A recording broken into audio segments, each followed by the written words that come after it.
Imagine entering the most brutal martial arts exam in the world, only to be told your bone structure is completely ruined. In a sect where the weak are systematically slaughtered, this should have been a death sentence. But they did not realize this fragile girl was actually a quiet mortician who knows human anatomy better than most seasoned masters. Driven by a desire for revenge, she's about to use her knowledge of death to dismantle every arrogant prodigy in her way. Let us go back to the beginning, where her deadly path first began. We kick things off at the demonic palace, where a massive crowd is gathered. Word on the street is they are opening their doors to teach anyone with talent regardless of their faction. This is the Demonic Martial Arts Alliance, and basically every martial artist in the region is losing their absolute minds trying to get a spot. Two guys in the crowd are chatting about the sheer scale of the event, totally blown away by the turnout. One of them complains that he would have definitely applied if he were just a few years younger. I mean, who would not want a shot at learning legendary demonic martial arts? But then his buddy notices something completely out of place in the crowd and stops mid-sentence. He asks if someone died while pointing out a very strange visitor standing in the courtyard. The other guy laughs it off, saying the tournament hasn't even started yet, so it must be a false alarm. But there is no denying it. Standing right there is a young mortician, also known as a funeral director. She stands quietly, looking incredibly out of place among all these hot-blooded martial artists. Clutching a small memento, she whispers to herself that it is finally about to begin. This kid's name is Bu Yoon Seo, a precious name given to her by her beloved grandfather. Years ago, her grandpa took her in after she was abandoned in the freezing snow and raised her as his own.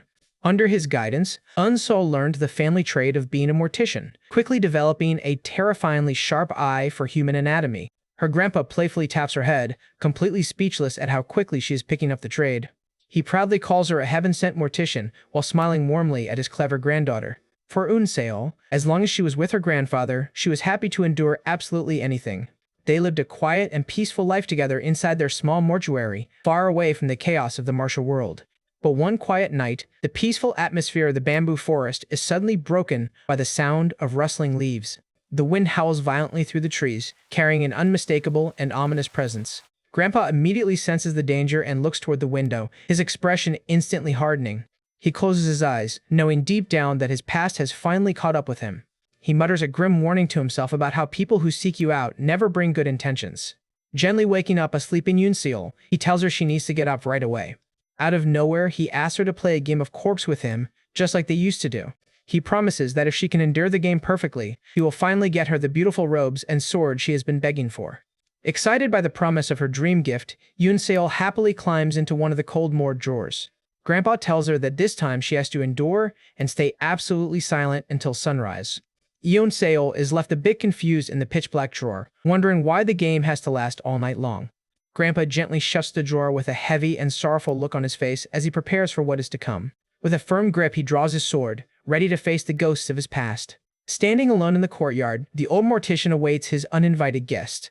A cold voice echoes through the dark, calling him a little rat who has been hiding well. A dark and cloaked figure steps into the courtyard, confronting Grandpa right under the moonlight. The intruder reveals Grandpa's legendary past identity. This old man is the seven-branched demon sword, Bu Zhanyang. Grandpa doesn't even try to deny it, calmly facing the deadly assassin who finally tracked him down. The assassin mocks him, pointing out how ridiculous it is that a legendary vice leader of the demonic palace chose to hide as a lowly mortician. A massive clash of red demonic energy erupts, showing a glimpse of the terrifying battle that is about to go down. The raw power of their exchange threatens to tear the entire bamboo forest apart. Grandpa can barely stand and is bleeding heavily, but he still smiles. He explains he did not run away to survive, but to atone for his past sins. The assassin's eyes gleam with malice, completely unmoved by the old man's words. Hoping to protect Eun-Seol, Grandpa begs the killer to take his life elsewhere so the surroundings will not be harmed. The assassin just laughs hysterically, finding Grandpa's plea absolutely pathetic. He lunges forward, telling Grandpa not to even think about running away. Grandpa prepares for his final stand, determined to buy as much time as possible. Inside the mortuary, a sudden loud thud echoes through the quiet room. The morgue cabinets rattle violently as the intense shockwaves from the battle outside shake the entire building. Yoon-Seol finally slides her cabinet open, coughing and looking around in total confusion.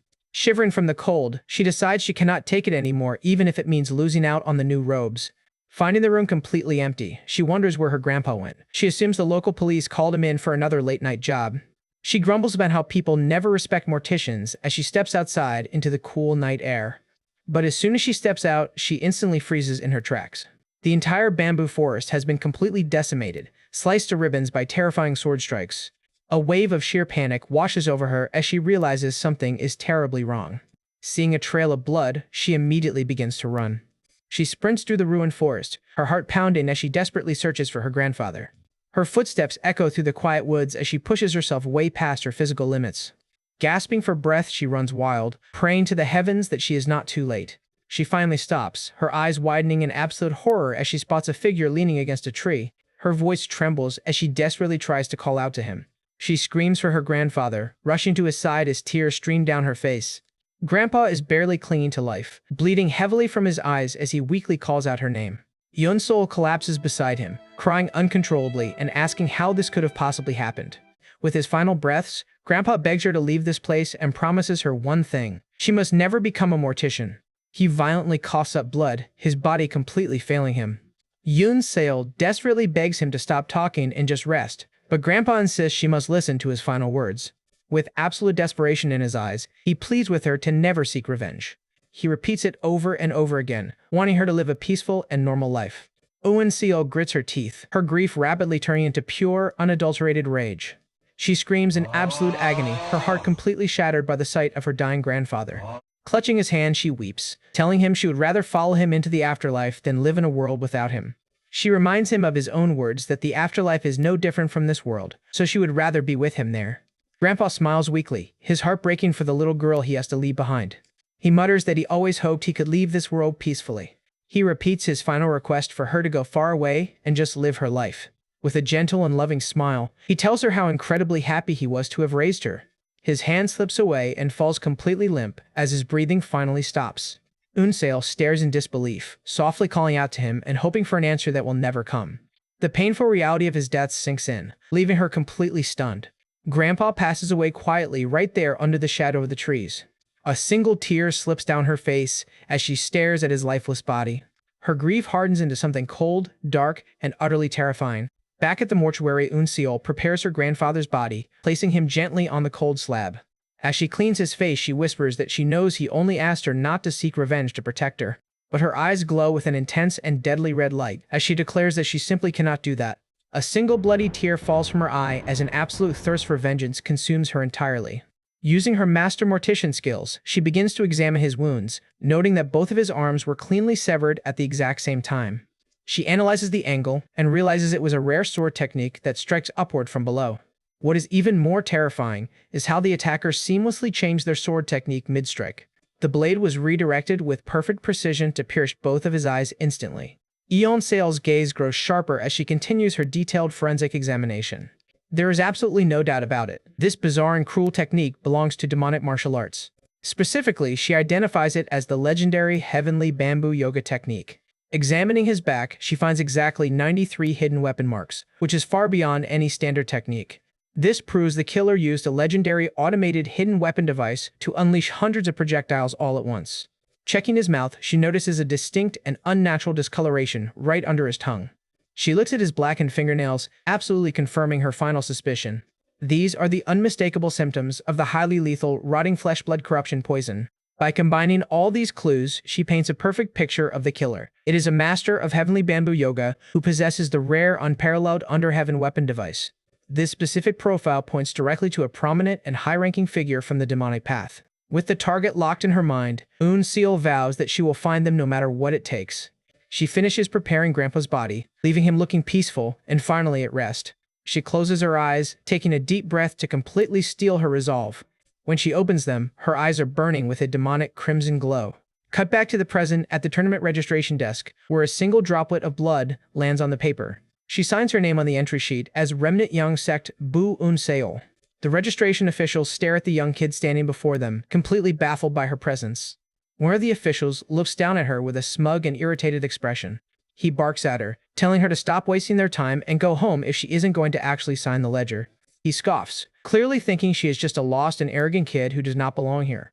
Without saying a word, Yeon-sol bites her own thumb, drawing blood with a terrifyingly calm expression. She presses her bloody thumb onto the document, literally sealing her entry with her own blood. As the blood pool stains the paper, she remembers the exact moment her grandfather died and her old life was destroyed. With only revenge left in her heart, she turns away from the registration desk. The officials can only watch in stunned silence as the tiny mortician walks away, completely terrified of her intense presence. Step by step, Seo walks forward into the tournament. This deadly path of revenge is just her very first step. The world is split into two. We've got the orthodox and unorthodox sects, and their beef has been going on for basically forever. The orthodox side is led by the Martial Alliance, claiming to fight for justice and peace. Typical hero stuff, right? On the flip side, the unorthodox sects follow the Demon Palace, where power is the only thing that actually matters. They have held a shaky balance for years. But the orthodox guys got greedy. They wanted to widen the gap and finally crush their rivals once and for all. That is when the 18 Joint Warriors were born. This was a group of legends representing the absolute best of the orthodox sects. War broke out, and the Demon Palace was getting wrecked. The Martial Alliance was not holding back, and it looked like the end. In a desperate move to survive, the Demon Palace threw out a wild proposal. They would teach their secret martial arts to absolutely anyone regardless of their background. Seo hears this and cannot believe it. This kind of opportunity just does not happen in the martial world. Naturally, every young talent with a dream of power flocked to the Demon Palace, leaving the place absolutely packed. Among the crowd you have got all types. Some look confident, while others look like they are just happy to be here. But as we scan the room, it is clear some of these people are definitely way more dangerous than they look. Seo walks through the gates, but something feels off. There is a heavy and ominous vibe hanging over the whole tournament. She wonders if there could be someone here connected to the murderer who killed her grandpa. The revenge plot is already thickening. The palace looms large ahead. It is a literal fortress, and once you go in, there is no turning back. The person responsible for his death is an immeasurable master, a shadow from the past that still haunts her to this day. But taking revenge means becoming a monster herself. She needs power, and she needs it fast. She reaches out toward the palace. The goal is simple: become one of the 10 demonic successors. It is the only way to grow strong enough to hunt down that killer. It is time to lock in. Suddenly, the crowd goes completely quiet. Something big is about to happen. A massive man with a wild blonde mane appears on the balcony, looking down on the thousands of recruits. Meet Chief Instructor Hyuk Young. This dude looks like he could eat a boulder for breakfast.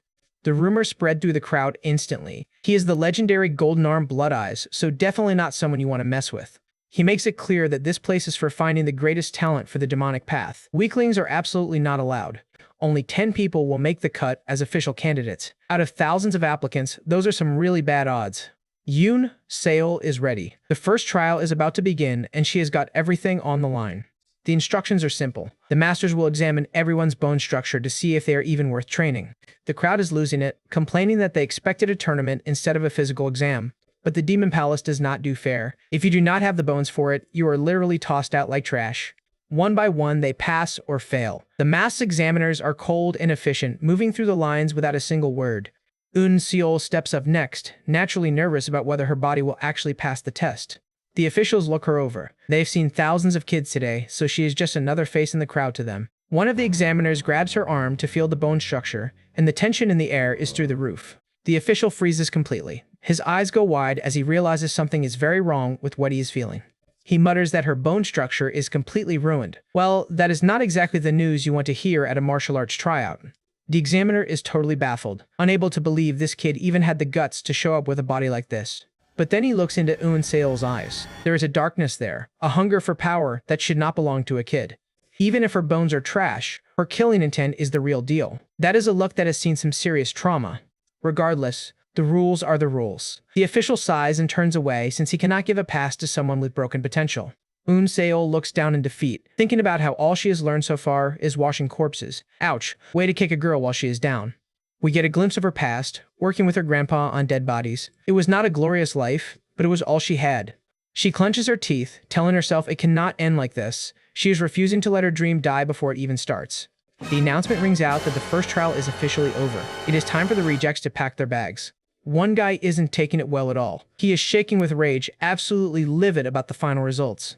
He screams out, demanding to know how this is even possible, instantly drawing the attention of the entire arena. He points up at the chief instructor and calls the whole thing unfair. Bold move, let us see if it actually pays off. Hyuk just looks down at him like he is an annoying bug. He is about to get completely schooled. The chief explains that bone structure is the foundation of everything. You simply cannot build a palace on a pile of sand. He mocks the guy, asking how someone who cannot even pass the absolute basics has the nerve to talk about fairness. A cold golden glare settles on the crowd. The real test is just starting, and it is about to get way more intense. The chief tells the weak-boned rejects not to worry just yet, hinting that there might actually be a second chance. In the second trial, they are looking for people who can learn martial arts despite having trash bones. Finally, some good news for our girl. The arena doors suddenly shut tight. No one is leaving. The second trial is starting immediately, and the vibe just shifted from test to survival. A man in a fur cloak stands with his back to them, casually stating that they will all fight each other and survive. He clarifies they will fight until only one remains. It is a full-on battle royale now, so welcome to the demonic path, kids. The contestants are utterly stunned. They are really expected to kill each other just for a spot. This is savage. But some of them are totally into it. The angry guy from before is already gripping his weapon, ready to draw blood. He smiles and mutters that this actually works out well, looking completely unhinged. This dude is definitely a villain. He turns his gaze toward Unseal and another girl nearby, already picking out his very first victims. He tightens his grip on a massive spear. He is not here to talk, he is here to completely clear the competition. Screaming that he will kill her first, he leaps into the air and swings that massive blade down with everything he has got. The blade comes crashing down. Unseal is frozen in shock as death literally comes straight for her. We drop right into the chaos of the battle royale where some dude is gripping his wooden spear like his life depends on it. And honestly, it probably does. He swings a massive double-bladed glaive through the air with some serious force. Looks like this guy actually knows what he is doing. A quick horizontal slash cuts right through his opponent's defense and sends a fresh spray of blood across the training ground. The spiky-haired spearman flashes a wild grin and boasts that today is the day he finally ends his rival. His target is the Red Dragon, but this guy is absolutely panicking. He screams out the name of the legendary spearman Wei Wun-chong in pure terror. Wun-chong does not hesitate for a single second. He instantly skewers the Red Dragon with his massive blade. The nearby crowd starts freaking out as they watch the fighter collapse in a pool of his own blood. Eon-Sol watches the whole thing go down and instantly deduces the fatal strike. She notes how he skillfully bypassed the ribs to pierce the heart directly. Wun-chong stands tall and challenges the entire arena, screaming for anyone else who wants to get skewered to step right up. Up on the balcony, Chief Instructor Hyuk Ryeon Young watches with a highly critical look. He sighs, complaining that the arena is mostly filled with brainless fighters who just do not think ahead. His assistant agrees, pointing out that showing off your strength this early in a battle royale is just incredibly foolish. It basically paints a massive target on your back. A massive crowd of furious candidates immediately lunges at him from all directions, yelling to get him while he is wide open. Wun-chong swings his spear wildly to defend himself, but the numbers are just way too overwhelming. A sudden strike catches him off guard and he begins to heavily cough up blood, finally realizing he let his guard down way too early. Another slash lands right on his shoulder as he struggles to maintain his footing. This battle royale is absolutely brutal. The chief instructor watches the massacre unfold, noting that these younger candidates have absolutely zero experience with true death. Under the intense pressure, they easily lose their ability to think calmly, driven entirely by their intense fear of dying. A terrified young candidate cries and holds his head in total panic, while the brutal sword fights below him show no signs of stopping. Two more fighters clash in the background as the panic spreads like wildfire. It is a complete free-for-all. Countless bodies pile up on the bloody courtyard as the weaker contestants are systematically weeded out. The chief instructor suddenly narrows his eyes, noticing something highly unusual right in the middle of the field. The hat-wearing assistant leans forward as well, letting out a quiet gasp of surprise. A genuine smile forms on his face as he realizes there is a highly interesting candidate quietly surviving the chaos. A dark-haired candidate with a headband wipes blood from his cheek, smiling and muttering that the place isn't entirely filled with idiots after all. Meanwhile, our main girl, Unseal, calmly wipes a splash of blood off her own cheek. She is keeping a completely low profile while everyone else tears each other apart. The chaotic battle royale rages on beneath the massive towers, painting the grand courtyard red. Suddenly, a dangerous candidate throws a heavy spiked flail on a chain directly toward her head. Another nearby fighter gets struck right in the net by a stray weapon with blood spraying absolutely everywhere. Yoon Seol watches the foolish display with a completely deadpan look, totally unbothered by the chaos around her. Craze killers scream as they charge at each other, hyper-fixated on the rule that only a single survivor will pass the test.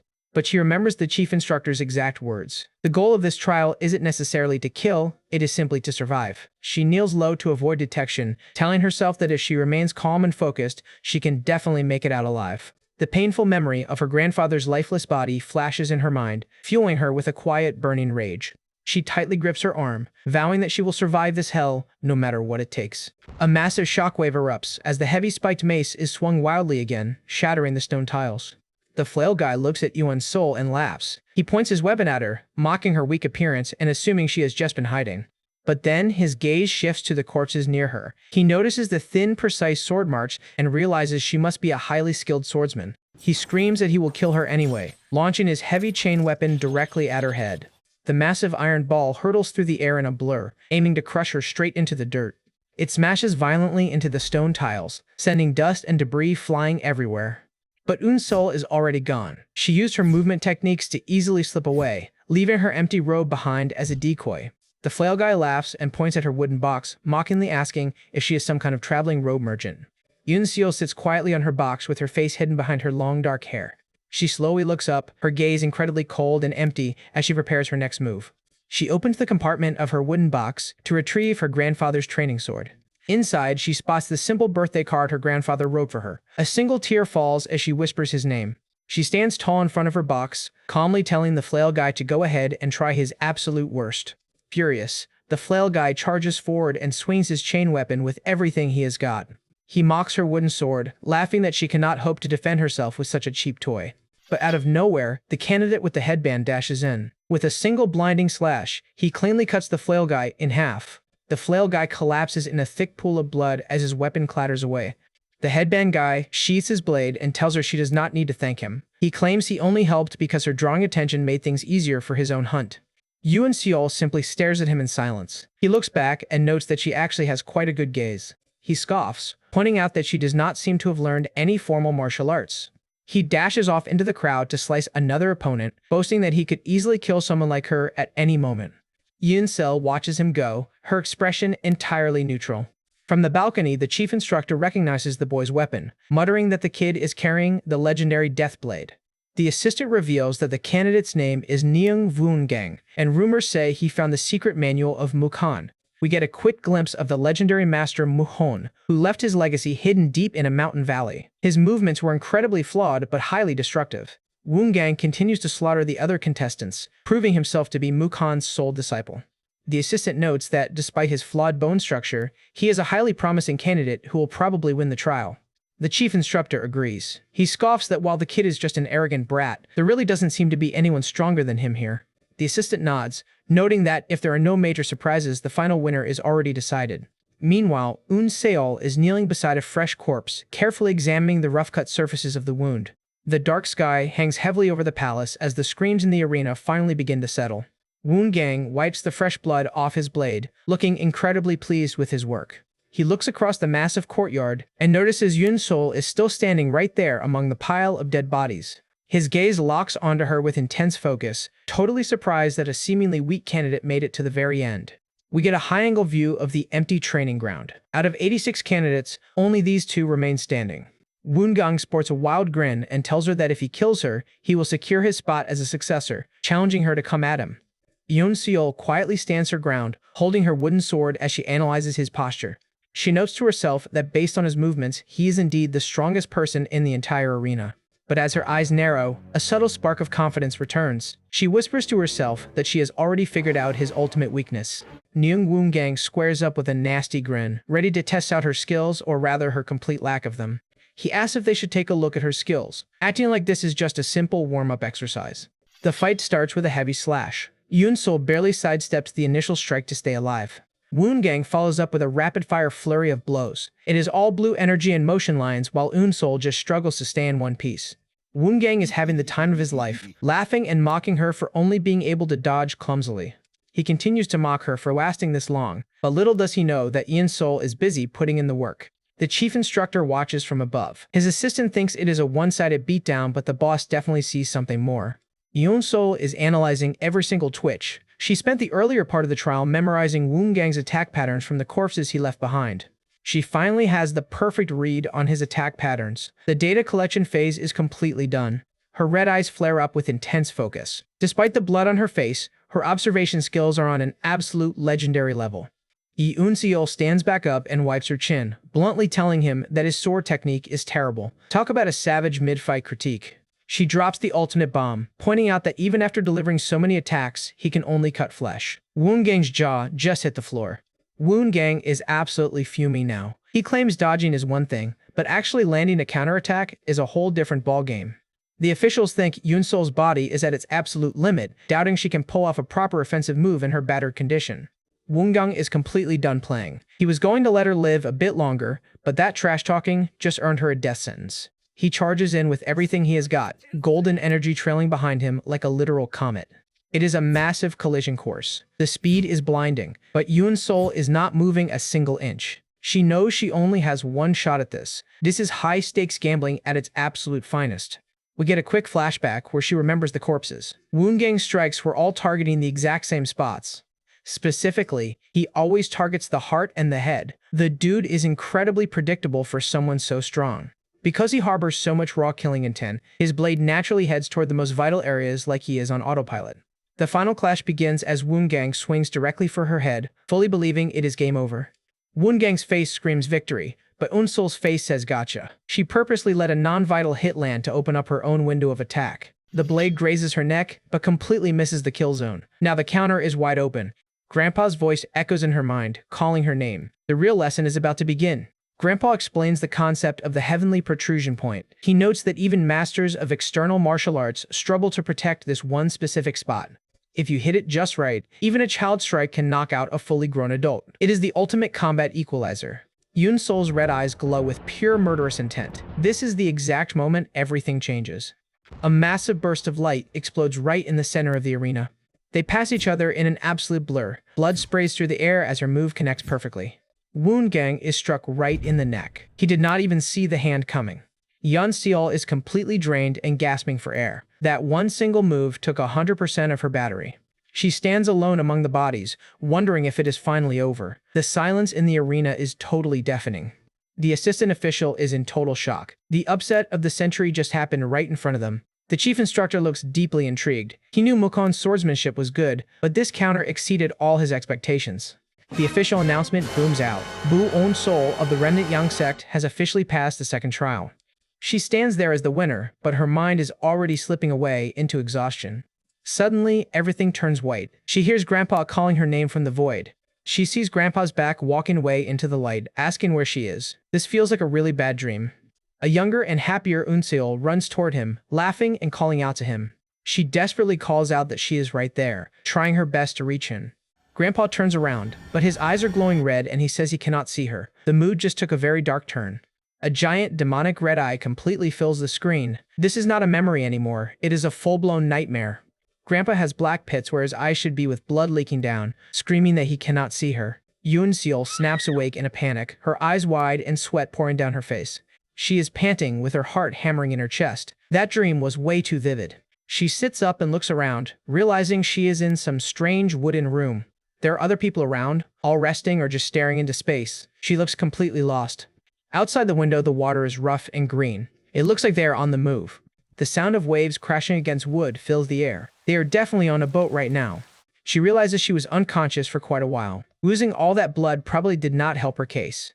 She checks her bandaged arm and notices the pain is almost gone. The demonic palace clearly has top-tier doctors working for them. She starts looking around at the rest of the survivors sharing the room.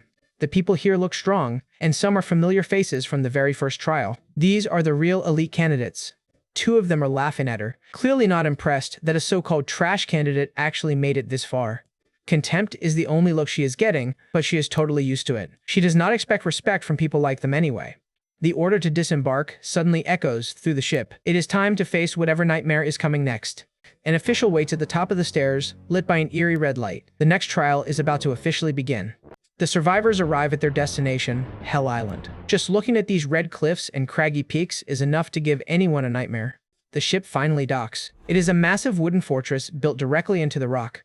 This is Hell Island. Looks like a great place for a summer vacation if you are a literal masochist. The official from earlier is leading the way, telling everyone to follow her. She sounds like she has done this 1,000 times. They get a bird's-eye view of the facility as they trek inland. It is a vertical climb through narrow paths and sharp stones. She points to a series of holes in the cliff, announcing that these are their lodgings. They have to return all existing clothes and weapons and put on the provided uniforms. She tells them the choice is theirs, so they can pick any cave they want and enter. It is basically a free-for-all for the best rooms. The crowd goes wild. Everyone starts rushing for the caves that look the most comfortable. Yeon-sol stays back, just observing the chaos. She is not in a rush to grab a mediocre spot. One guy complains a spot is too narrow, while another thinks it is quite comfortable. Welcome to dorm life. Arguments are already breaking out over who claimed what place first. Yoon Seol walks past the bickering. These guys have no idea what they are in for and have zero sense of crisis. She notices that many of the survivors are still dressed in expensive and luxurious clothes. It brings back memories of the first trial, where those with money and backing were talking down to absolutely everyone else. She realizes the second trial was clearly meant to weed out those who could handle the pressure, regardless of their status. The official pops up behind her again, asking if she still hasn't chosen. She has definitely taken an interest in her. She tells Eun-sol she is being unusually slow. In this place, being leisurely is a luxury no one can afford. She admits she had her suspicions, but never actually thought Yoon-sol would survive the brutal second trial. She looks her dead in the eye, wanting to see what kind of choice she makes here. Eun-seol points toward a cave that everyone else has been actively avoiding, saying she will take that one. It is a tiny and muddy hole in the wall. It definitely does not look like a winner's choice. The other candidates start whispering, completely disgusted that she picked a place fitting her shabby appearance. The official stares at the choice, processing what Eun-sol just did. She realizes Eun-sol chose it because it is the most defensible position in the whole area. Truly a tactical talent. The interior is actually huge and spacious, and that narrow entrance is a perfect bottleneck against surprise attacks. Smart kid. Most people just saw a dirty entrance and walked away. She examined it thoroughly and immediately prepares her gear. She steps out in her new black uniform. It is simple, efficient, and makes her look way more serious. They get gathered for the next briefing. The official announces that 10 martial halls are set up on this island. Each hall corresponds to one of the 10 demonic gates. It is a literal map to power. She tells them they can learn all of them, or just one. The choice is entirely theirs. She claims their daily routine is also free. Whether they sleep, play, or train alone, they can do as they please. Eun-seol knows it is a trap. There is no way the people who made the second trial a hellscape would let them train so peacefully. The rest of the group is super excited, already making plans on where to go first. They all agree on heading to the Fire Rain Sword Gate since it is known for being the absolute strongest. They rush off, confident that learning the best martial arts will definitely be helpful. She watches the crowd disappear as most head toward that single location. She knows she needs something different. For someone with zero martial arts knowledge, the popular best might not be what she actually needs right now. She looks toward the edge of the island, far away from the popular choices. She walks alone through a sunset-drenched field, looking for something highly specific. She heads deep into the woods, following a narrow path toward a secluded building. She finds a humble and rundown shack. It is a far cry from the grand halls the others chose. She wonders if this is really a martial hall. It looks more like a hermit's cabin than a legendary pavilion. This is the Wolf-Fang Pavilion. It has fallen so far it barely maintains its name among the 10 demonic gates. But it has a history. It used to produce world-class champions back in its absolute glory days. She remembers the old stories her grandpa told her about this specific place. Suddenly, someone drops from the roof right in front of her. He lands with a heavy impact, sending dust flying absolutely everywhere. The man stands tall, looking completely surprised to actually see a visitor. This is Master Sawu. He is unkempt, shirtless, and looks like he hasn't had a proper meal in weeks. He asks the question everyone is thinking. Did she really come here wanting to become a 10 demonic successor? Eun-seol bows respectfully and simply answers yes. She states she came to learn the Wolf-Fang Pavilion's martial arts. She is definitely not here for the flashy stuff. Master Sawu just stares at her, processing the fact that someone actually wants to learn his declining art. Eun-seol mentions hearing that Wolf-Fang Pavilion has the most tenacious vitality in the entire world. The master warns her that even talented people find their art difficult, and with her body's condition, she will definitely die within a day. He tells her to get lost and turns away, totally done with the conversation. Instead of leaving, Eun-seol just jumps straight into a pit of mud and starts training. The master is completely baffled. She ignores his confusion and just keeps going. She has got that insane look in her eyes again. Master Sawu watches her with a mix of confusion and intrigue, calling her a crazy kid. He keeps a close eye on her as she pushes herself way past the breaking point. He sighs and finally gives in, agreeing to teach her. But he claims he's only teaching her because it was the demonic palace's order. Yeah, sure, buddy, we totally believe you. Look at this guy, shirtless and covered in tattoos. He introduces himself as Master Sa. Our girl tries to introduce herself, but the master instantly shuts her down. He completely strips her of her name, declaring she is now just trainee number 1. Before she can even process the name change, Master Sa is already charging up some serious energy. A lightning-fast finger poke aimed right for the eyes. This master does not play around. Everything goes black. Eun-seol's eye is wide with shock as her vision literally vanishes. She is staring into an endless void. Total darkness has swallowed her whole. She panics because she cannot see anything. Well, that is generally what happens when a martial arts master pokes your eyes out. She is wandering through the dark with her hands out, looking completely lost. Welcome to day 1 of the fun training. Master Saw's voice echoes through the dark, explaining that this is the Beast Path technique. Sounds intense. Apparently, it is all about maximizing your senses and gaining reflexes like a literal wild animal. But there is a catch. The level of success depends entirely on your own enlightenment. Basically, get good or stay blind. The pressure is real. Yuan Soul is sweating bullets, trying to make sense of the void. A silhouette of a wolf appears in her mind. The beast path is starting to take shape. She needs to gain the senses of a wild beast. Now we are talking. This is where the real power-up begins. She visualizes a massive glowing blue form. This kid is tapping into something incredibly deep. Then Master Saw drops the mood, casually mentioning that most people die before that happens. Way to be a buzzkill. He gives her about half an hour to adapt before walking off. Talk about a strict deadline. The sun is setting, and Unsol is left all alone in the dark. This is starting to look like a horror movie. Master Sa is already heading inside, leaving our girl to fend for herself. The rain starts pouring down on the martial hall, because of course it is raining. Why wouldn't it be? Yun Sail is literally crawling and feeling her way through the dirt. It is a pretty low point for a future successor. She is counting on that half-hour adaptation period, desperate for any of her other senses to kick in. But reality hits hard. It is too late and she is still completely blind. She pushes herself, knowing she needs to get used to this as quickly as possible. Stumbling, falling, and crawling, it is a brutal montage of failure in the pitch black. And it gets worse. She is on an island full of killers who are all looking to take each other out. She knows that if she gets ambushed in her current state, she is a complete sitting duck. Speak of the devil. A shadowy figure is already creeping up behind her with a blade. She senses something at the absolute last second. Her instincts are finally starting to tingle. Too slow. She takes a hit and gets sent flying across the dirt. The night goes on, quiet and still outside the hall. Master Saw is just chilling inside, assuming his new trainee is wandering around helpless like an idiot. But he spots a shadow moving way too fast through the courtyard. Eon Seal is running and dodging. She is actually moving with some serious agility despite being blind. Even the master is impressed. Usually people stay still, but this kid is just diving headfirst into the chaos. She is flipping and twisting through the air. The Beast Path adaptation is kicking into high gear. Her footwork is becoming precise. Every step is calculated even if she cannot see the ground. Look at her go. She is dodging imaginary and real obstacles alike in a field of glowing purple energy. A massive leap over an incoming threat. She is not just surviving, she is actively practicing. Her eyes are glowing red now. The Beast Path is fully online, and her adaptation speed is just insane. Master Saw steps back out with a wild grin, pleased that she has gotten used to it so quickly. He tells her to try and avoid his sword. He is not pulling any punches now, as level 2 of hell begins. A massive energy wave from the sword comes crashing down. This looks like absolute overkill for a trainee. Fast forward 3 days. The rain is still coming down, and the training has not let up for a single second. Yuan Sol is getting absolutely wrecked. She is battered, bloody, and getting smacked around in the mud. Master Sa looms over her like a final boss. The power gap here is just depressing. Another brutal hit. Yuan Seal is taking a serious beating day and night. Master Saw is actually confused. He expects her to be complaining or asking questions by now.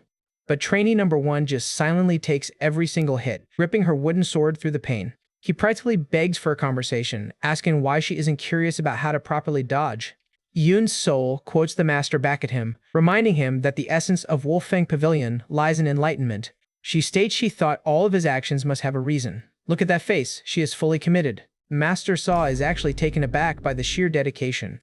He lets out a big genuine laugh, agreeing that she is entirely right. He leaps back into the air for another round. There is absolutely no rest for the weary here. He unleashes a silent strike. The blade is moving so fast, it is basically glitching through reality. The blade comes down with impossible speed. This is usually the part where people lose limbs. Yeon So's vision turns white. She is ascending to a whole new level of perception. She realizes she can actually see the sword path in the dark. There is just one problem. She can see it, but her body isn't fast enough to dodge it yet. Instead of dodging, she puts everything into a block. The spark from the impact lights up the whole area. She grits her teeth and holds back a strike that should have easily ended her. She is sweating and shaking, but she is standing her ground. Absolute Chad move. Master Saw is genuinely shocked. He did not think she had it in her to stop a silent strike. Even the master is questioning reality right now. Did she really just block that? The sun rises on a new level of power. This progression speed is just insane. The residual energy from the block explodes outward. This kid is leaking power absolutely everywhere. Yuan's soul collapses completely spent. Master Saw walks over and hands her a bamboo bottle, telling her to drink. She thanks him, way too tired to even wonder what is actually inside it. She chugs it down while the master watches her with an unreadable expression. She quickly realizes this isn't water. Energy is surging through her veins, making it feel like her blood is returning. Master Sa thinks to himself that it is the extreme heaven spirit water he saved his whole life, but he does not regret it. He lets out a wild, predatory grin. He has found a real monster to train, and he is loving every second of it. We start with a serene view of the mountains, but the peace is shattered in an instant as blades meet. A massive explosion of energy erupts right in the center of the training ground, blowing everything away.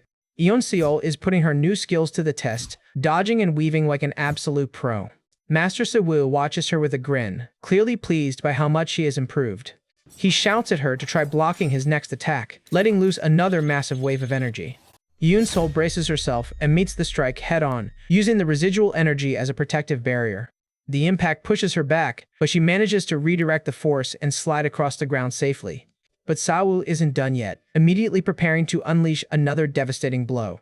Before she can even breathe, he is right in front of her again. It is a relentless onslaught that would break any normal trainee. But Yeon-seol's focus is razor-sharp. She locks her eyes onto his blade, searching for any slight opening. They clash once more with an absolute eruption of sparks and power. It looks like a battle between two seasoned masters. The dust settles and Eun-seol stands her ground without breaking, asking him why he stopped attacking. Sawoo suddenly bursts into a hysterical laugh, absolutely thrilled to have found the exact talent he was searching for. Yoon-seol is left a bit stunned, processing the sudden change in his attitude. As she sheathes her sword, she realizes that her vision has fully returned. Sawoo finally calls out her actual name. He tells her to forget about the 10 demonic successors entirely and become the official disciple of his pavilion. This is a massive upgrade. He confidently promises that within 10 years, he will mold her into one of the greatest masters in the demonic path. Yoon-seol stands quietly under the sunlight, absorbing the heavy weight of his offer. She contemplates his words, knowing that his skills are the real deal, but she has a much bigger goal in mind. She remembers the shadowy figure who brutally took her grandfather's life. Standard training will never be enough to take that monster down.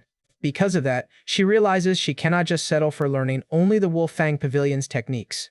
A subtle and knowing smirk plays on her lips as her ultimate plan solidifies.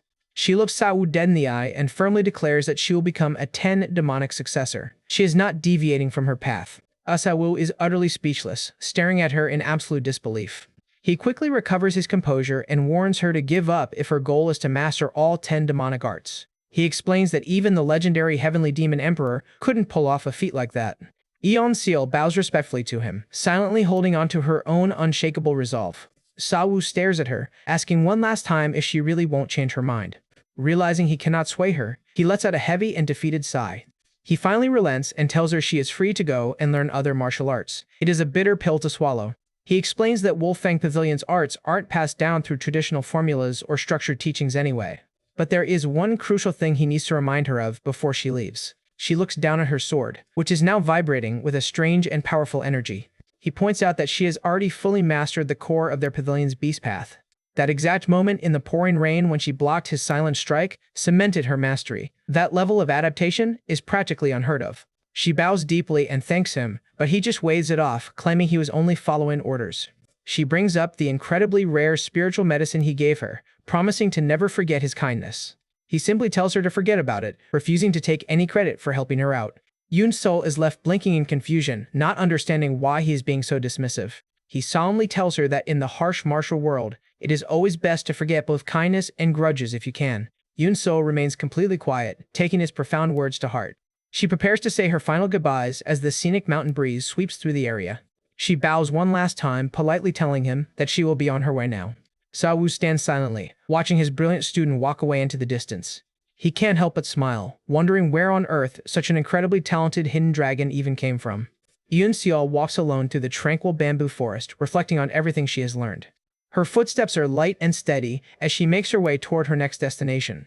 Suddenly, a wave of exhaustion hits her, and she mutters that she is starting to feel incredibly fatigued. She realizes that if she keeps her heightened senses active like this, she won't even be able to sleep properly.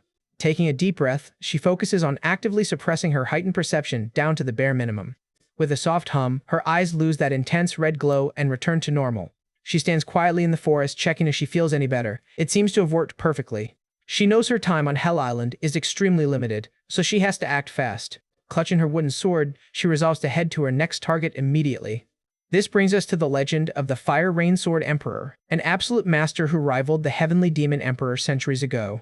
His legendary swordsmanship is considered one of the pinnacle techniques of the entire demonic path. She arrives at the majestic Fire Rain Sword Gate, which looks incredibly imposing compared to Sawu's rundown shack. Eon's soul is genuinely impressed, thinking that this place is a literal palace. She steps up and gives the massive wooden doors a polite knock, waiting to see who answers. The doors swing open, revealing a disciple dressed in a vibrant red uniform. His eyes widen in surprise as he immediately recognizes the famous young rookie standing at his doorstep.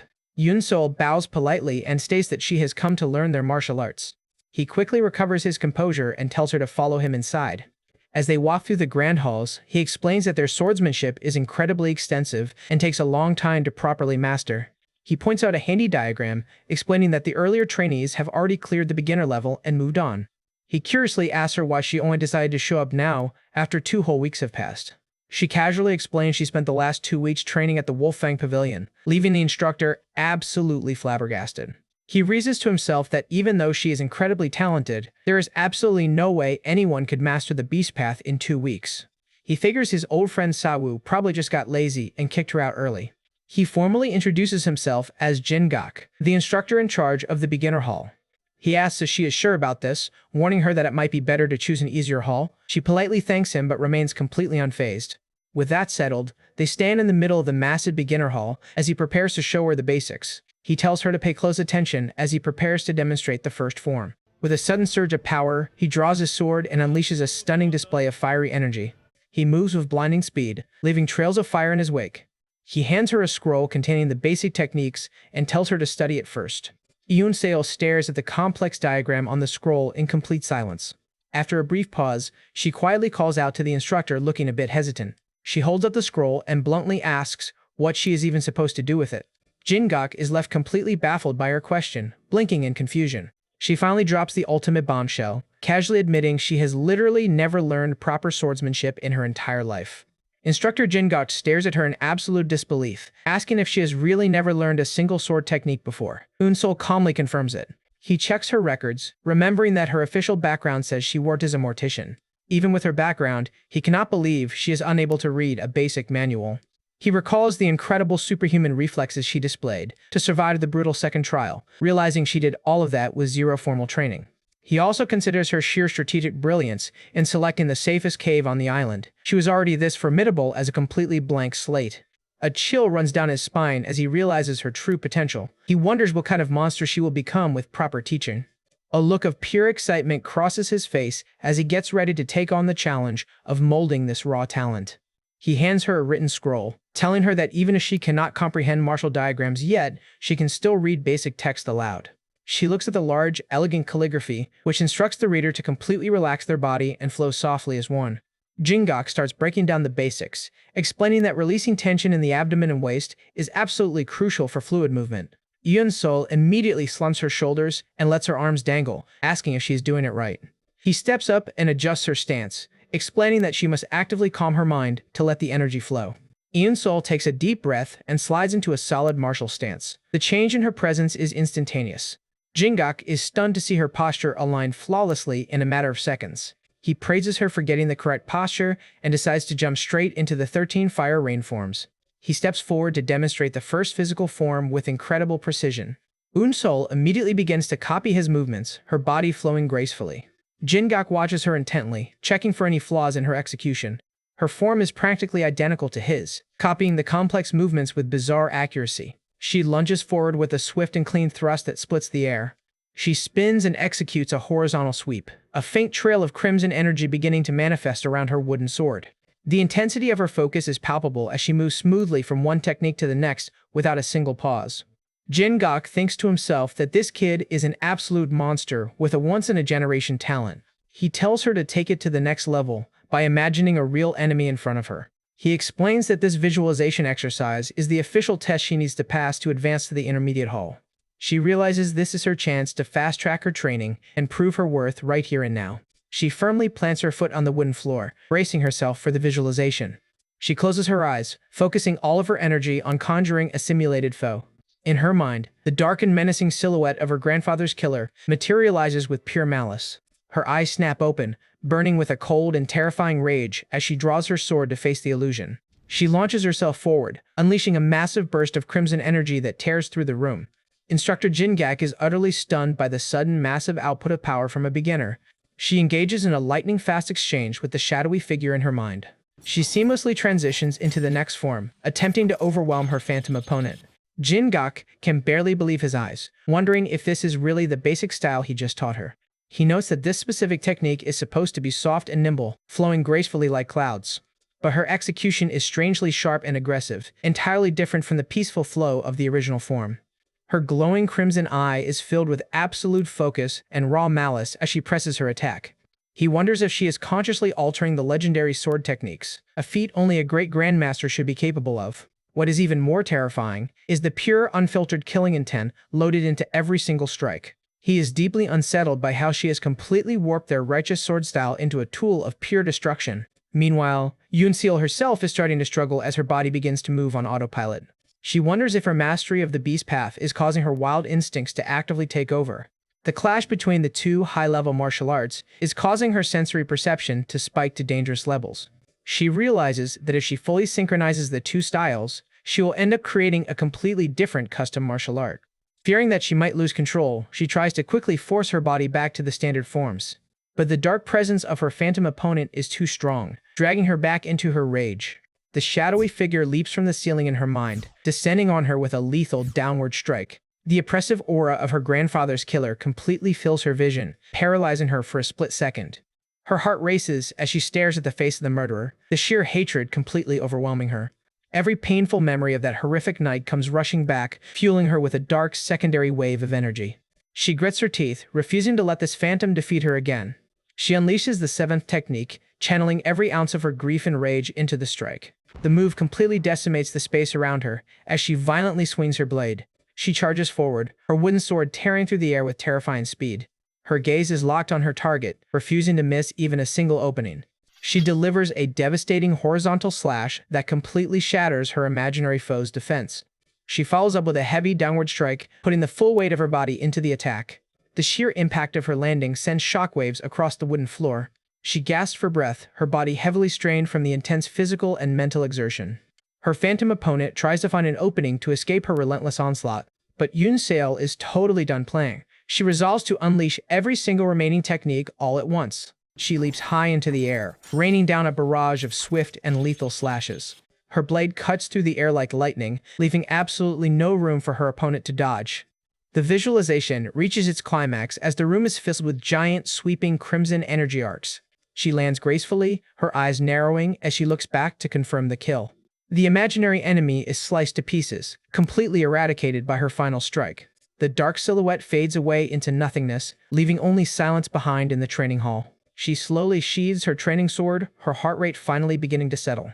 The sword clicks into place with a satisfying sound, officially ending her intense test. She stands quietly, waiting for the instructor's final verdict on her performance. Jingak can only watch in stunned silence. He realizes that in terms of sheer raw potential, he has just been completely outclassed. Despite his shock, a subtle and proud smile starts to form on his face.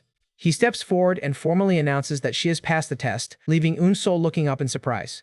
He explains that the beginner hall only judges a trainee's fundamental understanding of swordsmanship and their ability to execute the forms in combat. She has proven beyond any doubt that she can do exactly that at a level far exceeding his expectations.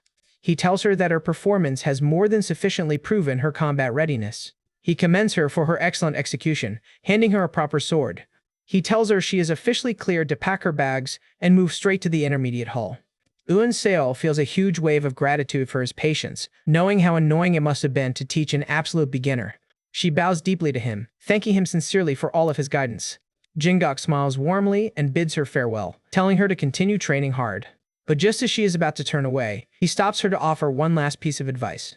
He warns her that her sword contains a dangerously strong level of killing intent, advising her not to be consumed by murderous thoughts.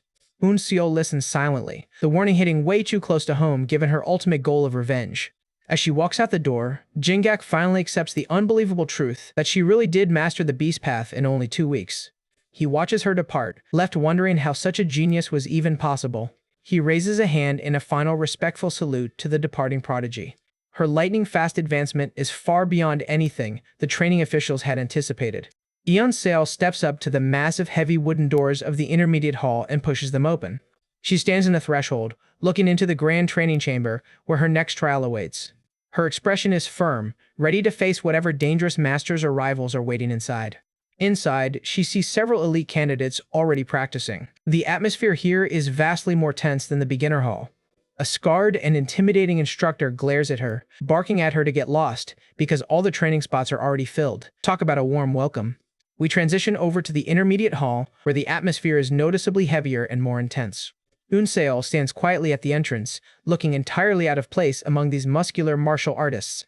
All eyes turn to her as she walks into the room, wondering who let this scrawny kid in.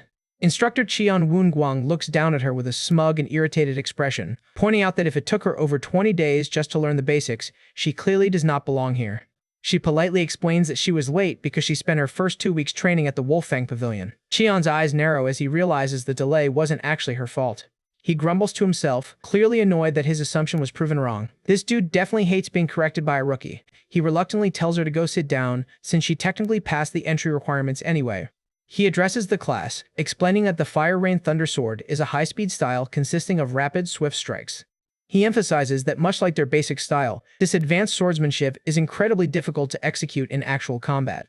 He goes on to say that today's training isn't about winning or losing, but rather about mastering the core mechanics of the style. He calls up a smug-looking trainee named Byok Han-sung, instructing him to step forward and choose an opponent to spar with. Han-sung smirks, confirming he can choose absolutely anyone in the room. Without a moment's hesitation, he points a finger directly at Yeon-seo. He is clearly looking for an easy victory to show off. He smiles mockingly, asking the instructor if there is an issue since he was told he could choose anyone. He is fully intent on picking on the smallest kid in the room. Instructor Cheon looks deeply annoyed by this cheap move, barking at him to choose someone else instead of fighting a beginner. But before Han-sung can change his mind, Eun-sol speaks up and calmly accepts the challenge. The entire room goes dead silent. Cheon blinks in surprise, asking her if she really wants to go through with this. She explains that since she already learned her basics, sparring with a real opponent is the quickest way to speed up her learning. Cheon stares at her coldly, wondering if she is just letting her petty pride get the better of her. Realizing she won't back down, he lets out another sigh and prepares to let the match proceed. He tells him that understanding one's limits is also a key part of cultivation, wishing her luck. Han-sung cannot believe his luck, maliciously planning to completely crush her to solidify his own standing. The two of them stand on opposite ends of the training mat, the tension in the room reaching an absolute boiling point. Han-sung mocks her, admitting she has guts but warning her that bravery won't save her. He sports a wild and arrogant grin, telling her that the martial world has a brutal habit of destroying people who rely on nothing but bravado. The instructor's voice rings out, officially starting the match as both of them tighten their grips on their wooden swords. Han-sung immediately lunges forward like a coiled spring, moving with impressive speed for an intermediate student. He unleashes a vicious downward swing, but Yeon-seo effortlessly tilts her body to the side, letting the blade glide past her without a scratch. Frustrated by the miss, Han-sung immediately pivots and goes for another heavy and aggressive slash.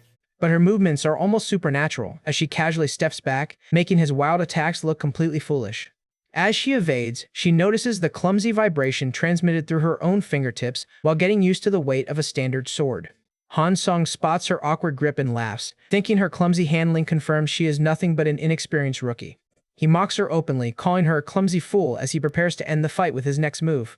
He channels his energy into his wooden sword, ready to unleash the signature technique of the intermediate hall.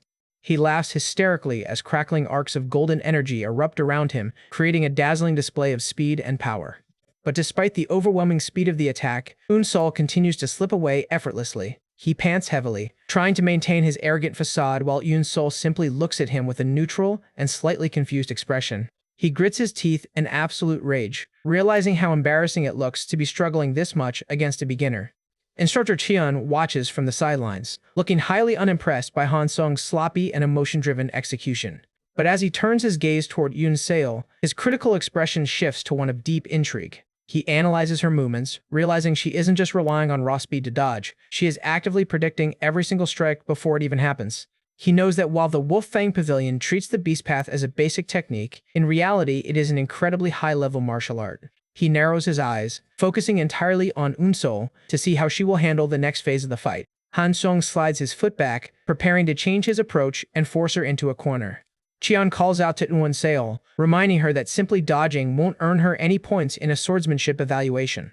Hearing his words, Yuan Seol stops her constant evasions and firmly plants her foot, preparing to go on the offensive.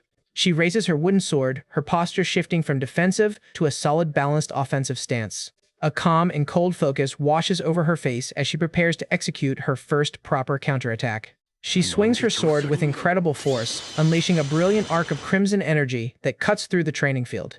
The observing students let out gasps of pure shock. They immediately recognized the clean and precise lines of the 13 fire rain forms. They whisper among themselves in disbelief, amazed that a beginner's basic technique could carry such an overwhelming level of raw power. Han Song's smug attitude vanishes instantly as he is forced to desperately block the incoming strike, his eyes wide with fear.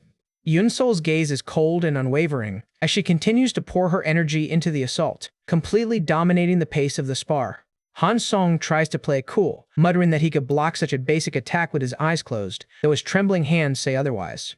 But the sheer weight of the strike pushes him back, sending a painful jolt right through his arms. He struggles to hold his ground as Yun Sol's crimson aura flares wildly, threatening to completely shatter his training sword. He realizes her plan is to put on a spectacular show to catch the instructor's eye and secure a fast-track promotion.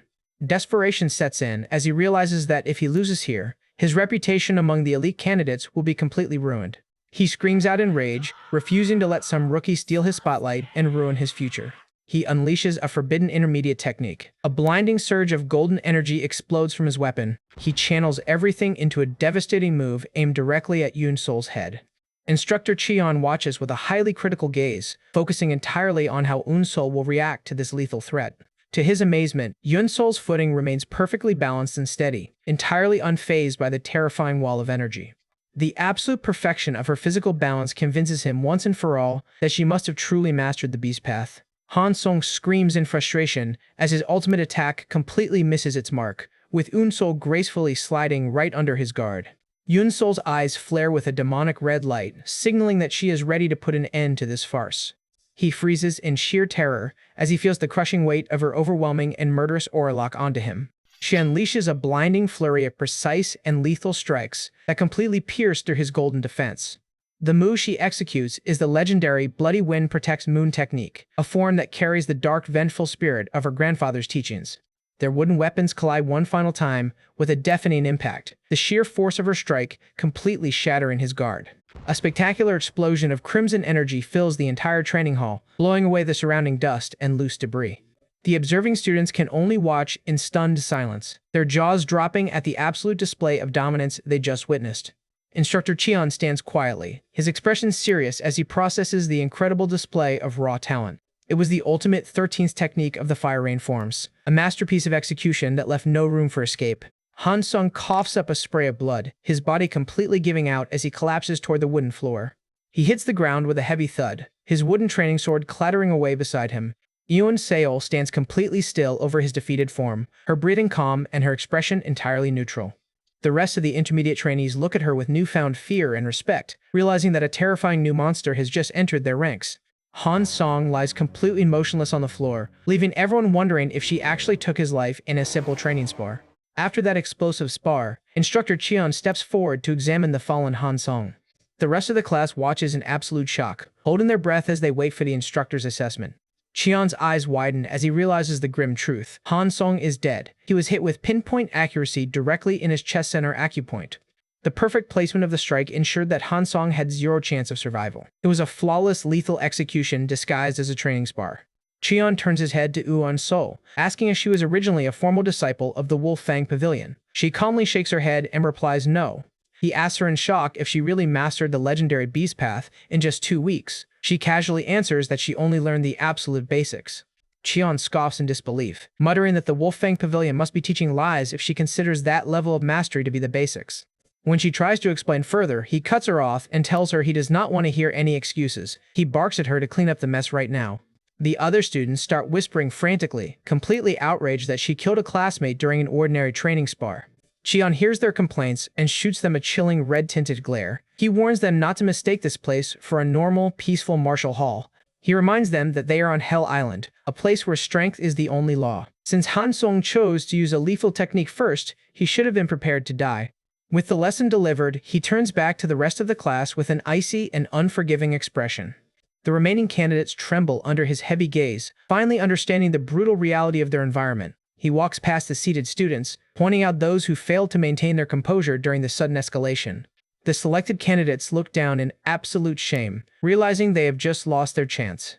He stands firmly in front of the classroom, ready to deliver his final, ruthless verdict. He coldly announces that everyone who panicked has officially failed the test, ordering them to leave the intermediate hall immediately. The dejected trainees desperately beg for another chance, but Cheon shuts them down instantly, declaring it is absolutely impossible.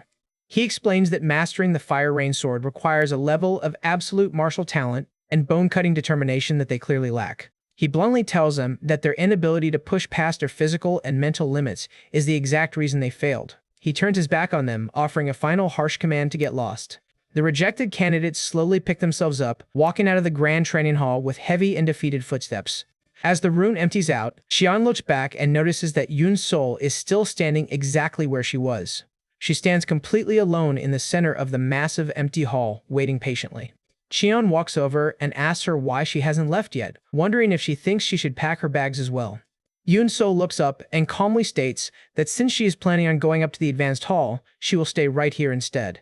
She looks at him with absolute confidence, her calm expression emphasizing her unwavering resolve. Cheon is left speechless, asking her why on earth she would say something so bold when she hasn't even learned any intermediate techniques yet. She repeats that, since she has literally learned nothing from the intermediate hall yet, she intends to master it first before moving on. Cheon points out how ridiculous that sounds. He asks how she can claim she learned nothing when she's already mastered the Beast Path and completely countered Han Song's Asura sword style. She simply nods, confirming her statement with absolute sincerity. Cheon is left completely dumbfounded by her humility. He stares at her for a long moment before finally giving in. He agrees to teach her the Fire Rain Thunder Sword, but warns her there's a strict condition. He tells her that if he catches even a single trace of her using any sword techniques other than the 13 Fire Rain forms during her training, he leans in close, promising to slit her throat on the spot. He's extremely serious about maintaining the purity of their gate's martial arts. He turns away, leaving her to process the deadly ultimatum. We fast forward 4 days later to see how her training has been progressing. Cheon watches her from a distance. He notes to himself that her actual foundation in swordsmanship is indeed practically non-existent. Yet the way she moves is absolutely breathtaking, her body naturally channeling the golden crackling energy of the Thunder Sword style. He sweat drops, completely shocked that someone who just started learning can display this level of power. Her persistence is simply out of this world. She trains as if her literal life depends on mastering these techniques, pouring 100% of her energy into every single second. Seeing her relentless work ethic, he finally understands how she was able to master the notoriously difficult Beast Path in just 2 short weeks. A genuine predatory grin forms on his face as he realizes he is witnessing the birth of a true martial genius. She leaps high into the air, unleashing a colossal wave of golden electricity with the advanced technique. As she lands, Cheon suddenly commands her to stop. She freezes mid-motion, looking up in mild confusion. He walks over and tells her she can stop, announcing that she has successfully grasped the true essence of the Fire Rain Thunder Sword in record time. He breaks down the style's core mechanics, but warns her that because the techniques swing completely around the body, they are incredibly risky to use in real combat. He pauses, his expression turning highly serious as he prepares to deliver a crucial warning. He points out that she is actively attempting to adapt every single one of these risky moves for lethal combat. She quietly responds that that is exactly what sword techniques were originally designed for. He gently taps her forehead with his finger, warning her that the deep consuming murderous intent in her heart will eventually warp her martial arts and destroy her. Yoon Seo looks down, muttering that he is saying the exact same thing as her beginner instructor, Jin Gak. Cheon looks toward the sky, revealing that he too once lived a life entirely consumed by the path of the killing sword. But that blinding bloodlust eventually stunted his growth, causing his martial prowess to plateau. The path of the killing sword is a trap. He firmly advises her to abandon her murderous thoughts immediately, explaining that the path of slaughter acts as a massive wall blocking the true peak of martial arts. She remembers her grandfather's warm, loving voice warning her of the exact same thing. He always told her that those who live by the sword are destined to a life of sorrow. Her grandfather's words echo in her mind, reminding her of the tragic cycles that dominate the martial world. He explained that this is the very reason why martial artists absolutely detest talking about their pasts. She looks up at Cheon, curiously asking him why he is sharing such a deeply personal story with a mere student. He simply smiles, admitting that since he once walked the exact same dark path, he cannot help but see a reflection of his younger self in her. His expression turns firm as he formally asks for her name, wanting to officially recognize her. She stands tall, stating her name clearly and proudly as Bu Yoon Sol. Cheon lets out a soft laugh, remembering Jingak's stories about a legendary rookie who survived the brutal second trial. He realizes the myth was her all along. He locks his gaze onto her, his voice dropping to a serious tone. Eun Sol looks back at him, waiting to hear what he has to say. He bluntly points out that her overall foundation in standard martial arts is still far too weak. He explains that if she jumps straight into the advanced hall now, the massive gap between her and the lifelong trainees will only widen. He advises her that in order to bridge that gap, she must master a specific high-level technique to quickly establish a proper foundation. He prepares to introduce her to a highly dangerous shortcut technique that could solve all her foundational issues. He reveals that he will pass on a unique legendary style that he created himself called the Lightning Thunder Unrivaled. However, he warns her of the immense risk involved. He admits he actually failed to fully master his own creation, resulting in permanently severed nerves in his fingers. He warns her that the technique is incredibly volatile, and a single mistake could leave her completely crippled. He asks her if she is truly willing to take such a massive life-altering risk just for a quick power-up. Without a single moment of hesitation, Eun Sol clasps her hands together in a formal salute. For her ultimate goal of revenge, she is willing to sacrifice absolutely everything. She looks him dead in the eye, her crimson gaze burning with an intense and deadly resolve. She bows and offers her deepest thanks, ready to walk straight into this new level of hell. Even though her instructors praised her progress as insanely fast, she personally thinks it took way longer than expected. She steps up to the door of her next destination, sliding it open to reveal what lies ahead. She looks inside to see a large classroom of elite candidates quietly seated before an elder instructor. This is the highly exclusive Advanced Hall. She stands quietly at the entrance, observing the new environment before taking a step inside. She now wears a small bandage on her cheek, a physical reminder of her brutal training over the past month. The elder instructor at the front of the room sits with a calm and dignified posture.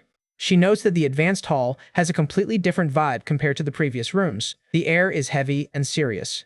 The students sitting around her carry themselves with immense confidence, exuding a sharp, focused energy. Their eyes are sharp, analyzing her every movement like hawks. These are not just mere students anymore, they are seasoned killers. She notices that the typical mocking looks she used to get have completely vanished. Word of her brutally killing Byeolhan Song during sparring has definitely spread.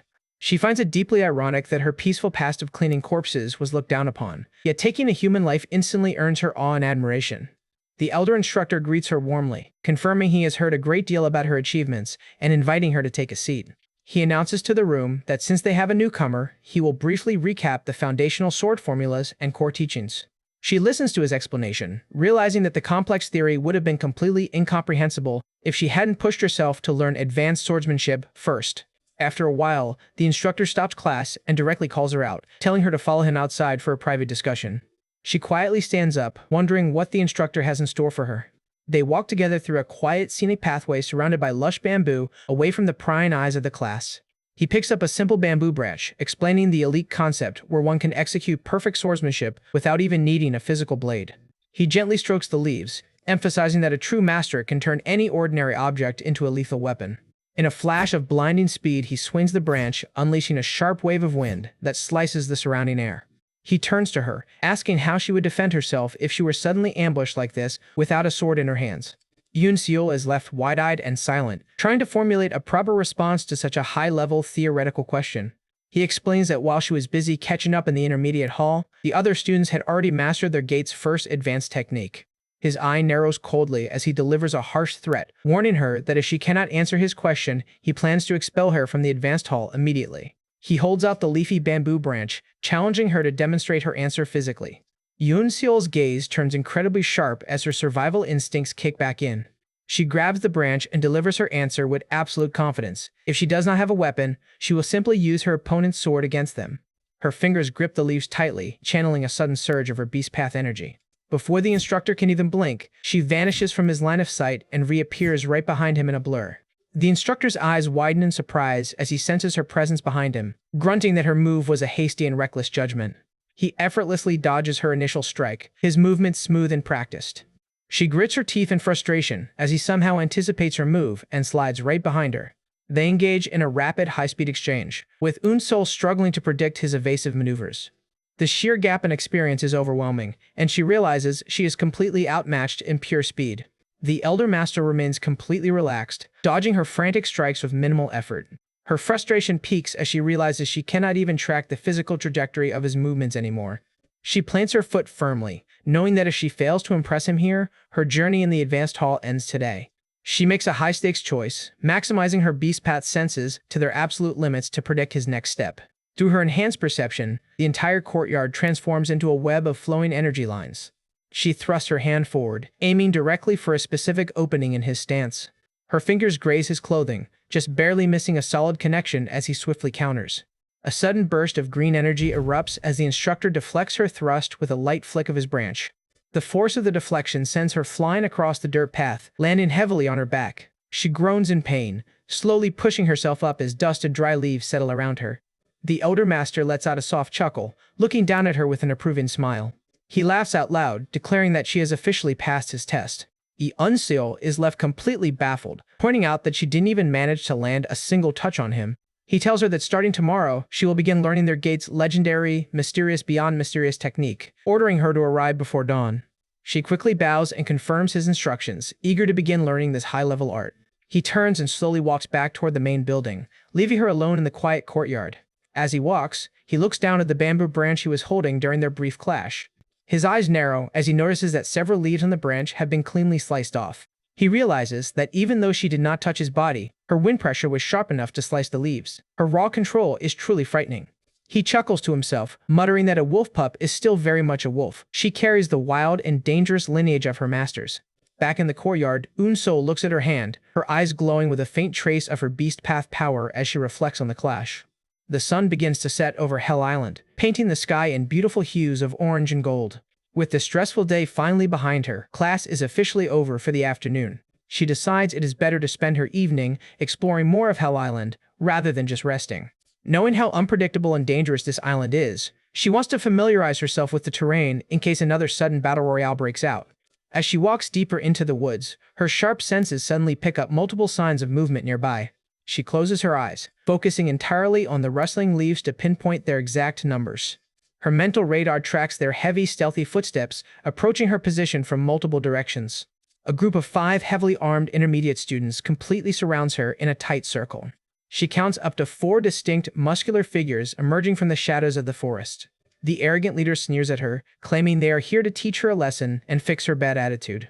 He points his sword at her, reminding her that since she killed Han Song first, she has no right to feel wronged when they take her life in return. He smugly reveals that the 5 of them are known as the legendary 5-peak swords, warning her to prepare for a brutal beating. Eun-sil just stares at them with a deadpan and entirely unimpressed expression, quietly muttering a simple no. Before they can even finish their speech, she easily ducks under a lightning-fast horizontal slash, noting to herself that there is actually a 6th hidden assailant nearby. The group is shocked by her speed as she effortlessly glides through their coordinated attacks. With a sudden explosive burst of wind, she delivers a clean, lethal counterthrust that cleanly pierces through the nearest attacker. A spray of crimson blood splatters across the horrified faces of the remaining 5-peak swords. He collapses heavily onto the dirt path, dead before he can even let out a final scream. The remaining 4 assailants tremble in absolute terror, realizing how catastrophically they have misjudged her strength. Out of the shadows, a mysterious long-haired warrior named Seo Jin-ha steps forward, his presence far more imposing than the deadbeat group. He looks at Yeon-sil, calling out her name in a calm and steady voice. He locks his gaze onto her, coolly proposing that they have a little talk. It looks like her evening stroll just took a very interesting turn. The remaining members of the 5-peak swords shake in terror as the powerful Seo Jin-ha confronts them, asking why he is interfering. Jin-ha stares at them coldly with his eyes burning. He barks at them to get lost, declaring that he has absolutely no business with trash. The sheer weight of his killing intent makes them break out in a cold sweat. Scared out of their minds, they turn tail and flee into the forest, throwing out a pathetic warning to cover their escape. Yeon-sil watches them run, noting to herself that this guy is on an entirely different level of strength. Jin-ha simply watches them run, muttering a quiet insult about their cowardice. He locks his intense crimson-glowing eyes directly onto Yeon-sil. The atmospheric tension in the bamboo forest spikes once more. He tells her that he is going to skip any polite small talk and get straight to the point. He draws his sword and points it directly at her, demanding to know which side she is truly on. Eun-sil stands her ground, the wind gently blowing her hair as she processes his heavy question. The scene shifts back to class where the elder instructor explains that true mastery only happens when you adapt a style into your own custom technique. He announces that it is time for the class to demonstrate the custom fire raindrops they have managed to create so far. He calls on Unseo first, wanting to see how much progress their star rookie has made. He instructs her to perform their legendary Mysterious Beyond Mysterious technique so he can evaluate her. She steps forward and draws her training sword with a clean, fluid motion. Taking a deep breath, she slowly exhales and centers her focus to channel her energy. Her eye snaps open with a sharp flash, and her presence instantly shifts to full combat mode. She unleashes her technique, her body moving so fast that it creates multiple glowing after images across the training floor. A massive wave of wind and red energy explodes outward as she completes the technique. The dust settles as she returns to her starting stance, her breathing perfectly steady despite the immense power she just unleashed. The instructor watches in shock, noting that she has completely warped their solemn, delicate technique into a tool of pure, lethal murder. He tells her she may return to her seat, quickly calling on the next student to cover his unease. He calls up Seo Jinha to perform next, and the long-haired expert calmly steps forward. The two of them pass each other in the aisle, their eyes locking for a brief tense second. Unseo looks back at him, curious to see what kind of technique this mysterious expert will display. Jinha takes his stance, drawing his sword as a chilling, dark purple aura begins to crackle around him. To her shock, the technique he performs seems to be a direct custom counter designed specifically to neutralize her own style. His sword moves in a blinding, beautiful arc, leaving trails of bright blue electricity in its wake. He executes a flawless leap and horizontal sweep, demonstrating an incredibly high level of precision and control. Eun-seol breaks out in a cold sweat, realizing his performance was a quiet, direct warning to her. Back in the forest, Jinha shouts at her, telling her to stop pretending like she has no idea what he is talking about. He reveals that he knows many of the candidates gathered on Hell Island didn't actually come here to join the demonic path. He points out that despite the incredibly rare opportunity to learn secret arts, the registration process was completely loose and unorganized. He explains that such an easy entrance can only mean one thing. This golden opportunity is actually a double-edged sword. It was a deliberate trap set by the high-ranking demonic path masters to lure out and capture specific individuals. Eun-seo is left completely stunned, asking if there are spies hidden among them. Jinha observes her shocked face closely, concluding to himself that her genuine confusion isn't faked at all. He sheathes his sword with a disappointed sigh, grumbling that he was hoping to have some fun since she isn't one of the spies. He turns his back on her, warning her to keep a low profile and show some restraint in the martial halls from now on. He shoots her one last threatening glance, promising to cut her down himself if she keeps getting on his nerves. With that final threat, he walks away into the sunset, leaving her to ponder his words. Eun-seo stands alone, realizing there is a massive undercurrent of politics and espionage on this island that she was completely blind to. She decides to shake off the worry, reminding herself that her only focus should be mastering her martial arts to secure her revenge. She resolves that whether they are spies or loyal demonic path members, they are all just future opponents she will have to defeat anyway. She looks toward the horizon, sensing that the peaceful training phase is rapidly coming to an end. The sky turns a deep, ominous red as night begins to fall over Hell Island. On the forest floor, a small gray rat nibbles on some scraps, completely unaware of the danger lurking above. Out of nowhere, a massive hawk swoops down from the canopy with its talons extended, snatching the rat in a split second. The predator flies back into the sky, a stark visual representation of the brutal survival of the fittest environment of the island. The next morning, the students gather once more in the advanced hall for their daily briefing. The elder instructor slaps his hand down on the table, officially announcing that all of their formal training processes are now complete. He acknowledges that many of them probably found the theoretical teachings boring and tedious. He advises them that even veteran masters dedicate time to studying theory, reminding them that knowing a technique and performing it are two entirely different concepts. He hopes his interpretations will serve as a massive advantage for them in the trials to come. He finishes his speech, his expression turning solemn as he prepares to dismiss them. He wishes them the best of luck in their journeys, as the loud, resonant chime of a giant gong echoes across the island. The sudden gong sound catches the students by surprise, leaving them looking around in confusion. The instructor raises his hand, his eyes wide, as he solemnly announces that the time has finally come. A sudden powerful tremor shakes the entire island, causing dust and loose pebbles to rain down from the rocky cliffs. The candidates quickly rush outside, gathering on the main steps to see what is causing the massive disturbance. The massive chief instructor looks down from the balcony at the gathered crowd, confirming that everyone is present. Eun-seol stands among the crowd, her expression serious as she prepares for the next phase of her deadly path. The chief instructor takes a deep breath, his booming voice echoing across the courtyard. With a grim, terrifying smile, he officially announces the start of the highly anticipated third trial. Things are about to get a whole lot more dangerous on Hell Island. As soon as Chief Instructor Hyuk Ryon-eung makes his grand announcement, the crowd of students erupts into a flurry of shocked whispers. Yoon Seol silently reflects on the sheer brutality of her second trial. She knows that what she went through was a literal kill-or-be-killed scenario. The chief instructor commands that all of their cave lodgings will be permanently sealed in just a few minutes. Panic immediately spreads through the ranks as the candidates realize they must quickly pack up whatever meager belongings they have left. One of the students calls out to the balcony, desperately asking how exactly the final 10 successors will be evaluated and selected. The chief instructor lets out a mocking scoff, finding it absolutely pathetic that aspiring members of the demonic path could be so incredibly clueless. He delivers his answer with a cold, terrifying simplicity. He tells them to simply kill each other. He commands them to slaughter one another until only 10 survivors remain standing, asking if they finally understand the true savage nature of their final test. The raw weight of his words sinks in, leaving the candidates sweating and paralyzed with fear. They look around at their classmates, realizing that the people sitting next to them are now their mortal enemies. He smiles mockingly, warning those who plan on hiding out in the forest that they won't be able to play the coward for long. He explains that as time progresses, they will gradually restrict the boundaries of the island.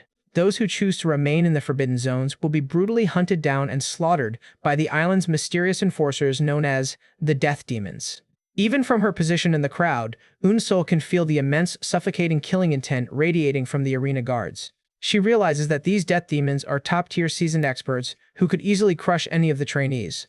A bold student raises his hand, asking if it is within the rules to actively attack and fight back against the death demons. The chief instructor bursts into a loud, boisterous laugh, exclaiming that a true successor candidate should possess at least that level of courage. He confirms that they are absolutely allowed to fight back, adding with a smirk that if they are actually capable of it, they are more than welcome to kill the death demons too.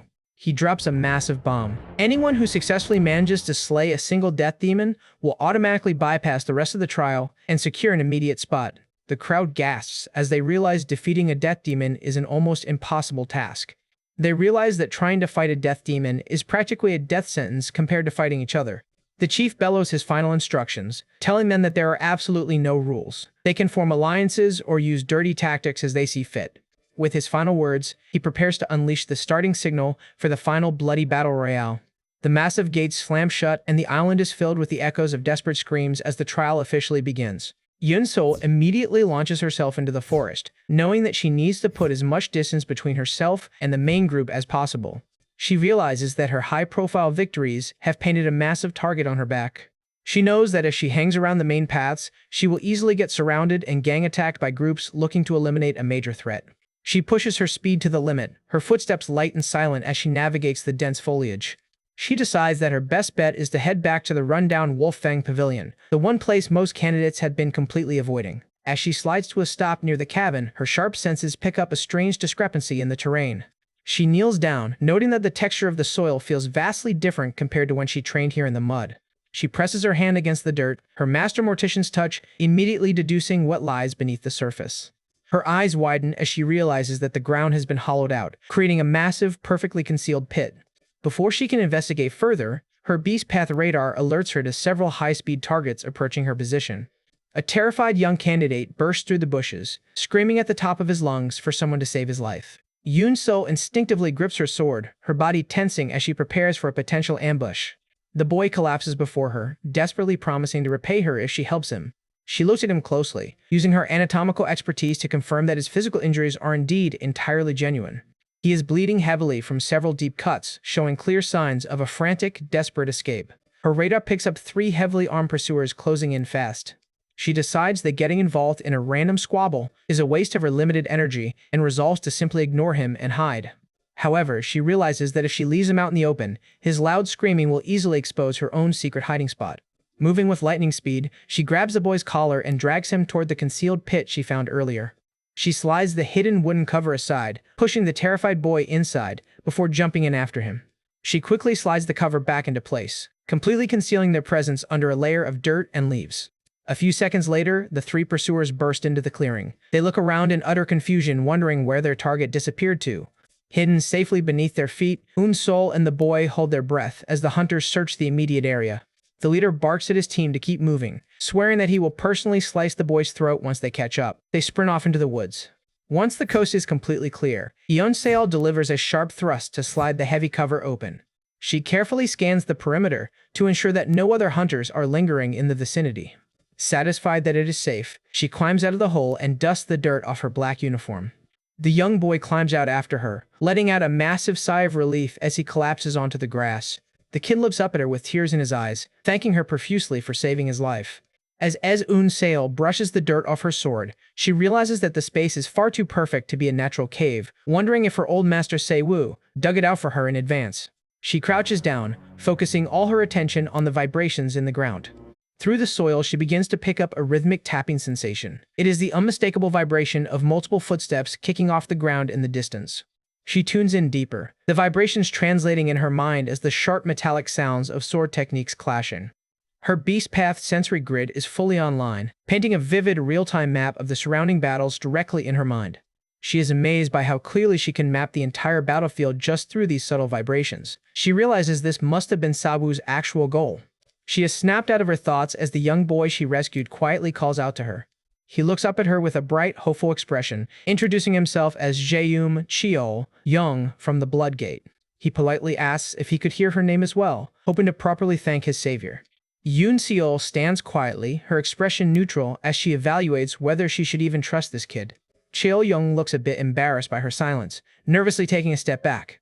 He explains that he ran straight to the forest as soon as the battle royale started, but got relentlessly hunted down. He clasps his hands together, politely asking if he can accompany her for the rest of the trial, since she is the only person he feels he can trust. Yoon Seol turns her back on him, walking away into the forest without saying a single word. Cheol Young's face lights up, taking her silent departure as a quiet permission to follow along. He quickly jogs to keep up. A subtle, warm smile crosses his face as he runs beside his powerful new ally, completely oblivious to the deadly path of vengeance she is walking. We start deep in the mountains of Hell Island as the sounds of violent, distant combat echo through the rocky peaks. Yoon Seo keeps her hand firmly pressed against the soil, filtering out the noise to track the fight. Cheol Young nervously suggests they find another path, but as he notices her sensing the ground, he asks in awe if she can actually feel the vibrations. Yoon Seo ignores his request, standing silently as she reaches the battlefield. The raw malice in the distance is drawing her in. Through the vibrations, she picks up the desperate final words of a dying candidate promising to avenge his fallen comrades. The word revenge strikes a deep, painful chord in her soul, instantly bringing back the memories of her grandfather's death. The haunting image of her grandfather's blood-soaked body flashes in her mind, fueling her with a dark, familiar hatred. Cheol Young notices the sudden, terrifying shift in her aura and nervously asks why she is acting so weird. She bluntly announces that the plan has changed and they are joining the battle ahead. Cheol Young screams in absolute panic, unable to comprehend why she is actively running toward danger. They hide in the thick foliage, watching a group of masked assassins completely overwhelm a lone student. Without warning, Yoon's soul leaps from the branches, her blade drawn as she descends on the unsuspecting assassins like a hawk. Her wooden sword meets theirs with a deafening impact, instantly disrupting their coordinated attack. The masked leader is utterly flabbergasted, demanding to know how on earth she managed to block their pavilion's extreme concealment technique. Yoon Seol does not offer a single word of reply, immediately pivoting to launch her next strike. Her blade cuts deep into an assassin's torso, sending a spray of crimson across the dirt path. The assassin collapses, his life force slipping away in seconds. Her strikes are incredibly clean and lethal. She notes to herself that without her heightened Beast Path senses, dealing with their stealth techniques would have indeed been quite troublesome. Cheol Young squeals in disgust at the sight of the blood, pointing out that the main fight is still going on nearby. Yoon Seol's crimson eyes burn in the shadows as she watches the remaining duel. She wonders if helping this lone defender complete his revenge will give her a taste of what her own vengeance will feel like. The exhausted candidate pants heavily, raising his sword to face the remaining assassins for his final stand. The assassin leader laughs, promising to kill him instantly as a final sign of respect, but he is suddenly interrupted by a rush of wind. Yoon Seol bursts into the clearing in a blur of motion, her wooden sword aimed directly at the leader's neck.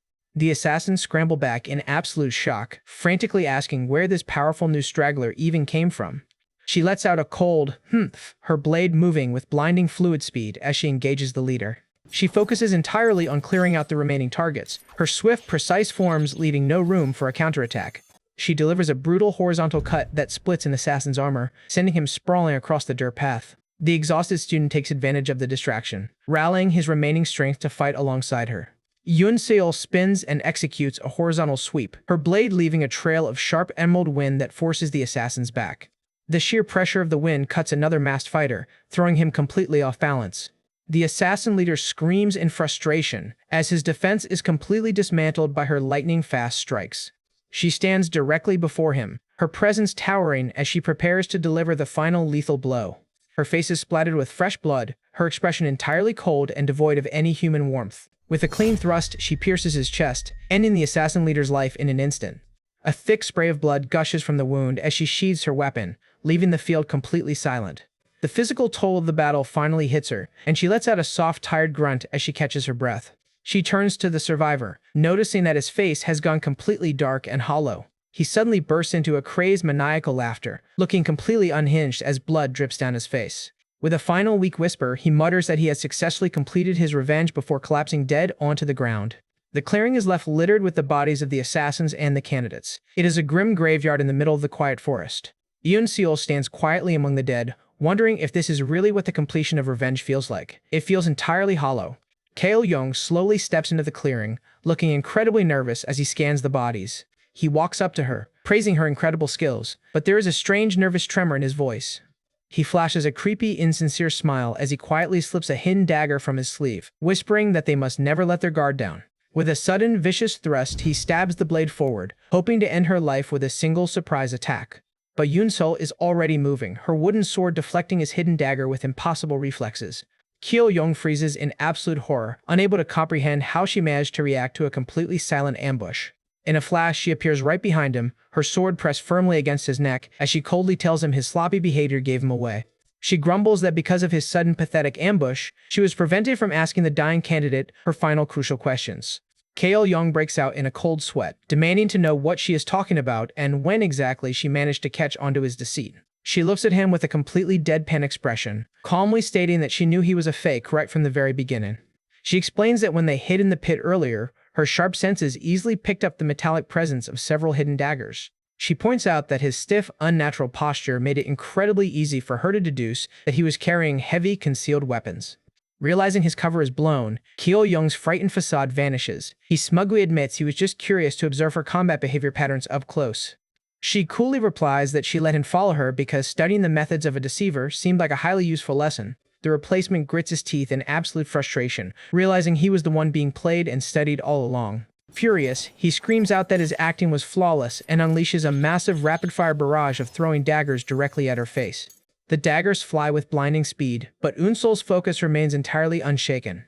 She moves her wooden sword in a tight defensive arc, cleanly deflecting every single throwing knife out of the air. Young's face turns pale as he realizes the sheer terrifying scale of her defense. He mutters that she is indeed an absolute monster. She locks her glowing red eye onto him, analyzing his rapid-fire throws to predict his next step.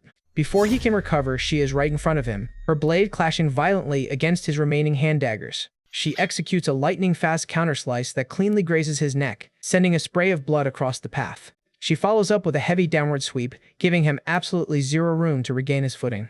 He collapses onto one knee, gasping in pain as he holds his bleeding neck. Sol coldly stands over him, pointing out that his concealed weapons are completely useless the second his opponent catches onto the tricks. He can only grit his teeth in pure bitter defeat, realizing he has been completely outplayed by a rookie. She stands tall, a silent, vengeful figure cloaked in a chilling white light as she prepares to end the duel. Her face is splattered with fresh blood, her expression cold and entirely empty as she finishes the trial. Her path of revenge has just claimed another victim. We pick up right where we left off with the fake ally, Young, attempting a cowardly backdoor attack on Unsol. But her expression is completely frozen and icy as she prepares to easily counter his treacherous move. She pivots in an instant, her sword trailing a faint red energy as she closes the distance between them. Before he can even register her movement, she delivers a clean, devastating slash across his chest. His body is torn open by the sheer force of her attack, completely cutting down any hope he had of surviving. She calmly sheathes her training sword, standing over his lifeless corpse with a completely deadpan expression. The traitor is dead. She examines his hidden daggers, noting to herself that if she hadn't noticed his concealed weapons beforehand, the encounter could have been highly dangerous. She stands quietly, the fresh blood splattered on her cheeks, serving as a stark reminder of the close call. The young traitor lies motionless in the dirt, a victim of his own greed and deceit. She watches his eyes slowly go glassy as his life force fades away completely. It is a grim sight she has witnessed countless times during her life as a mortician. She turns her back on the corpse and begins to walk away, reflecting on how easily the human attachment to life can be snuffed out. The forest falls completely silent once more, but her mind is still unsettled by the battle. She stops beside the body of the other student who successfully avenged his comrades before dying, noting his expression is entirely different. She kneels down, examining his corpse with a strange and solemn curiosity. She wonders what it truly feels like to succeed in revenge, asking herself if she will also be able to smile with such immense relief. Despite being covered in blood and mortally wounded, his face carries a serene and peaceful smile of absolute satisfaction. Yoon Seol stares at his expression, the heavy weight of her own dark quest pressing down on her shoulders. The dead student's fingers finally go completely limp, letting go of his sword as his spirit departs peacefully. She slowly stands back up, her gaze returning to its cold, focused state as she prepares to resume her journey. She walks alone down the sunset-drenched pathway, her silhouette casting a long, dark shadow against the trees. In another part of the forest, loud rustling and smoke signal that the other candidates are still tearing each other apart. The violent clashes show no signs of stopping, with more and more trainees falling with every passing hour. As she navigates the dense bushes, she reflects on her battle, surprised that she managed to cut down high-level assassins using only her basic forms. Unbeknownst to her, a menacing, glowing-eyed silhouette watches her from the top of the trees.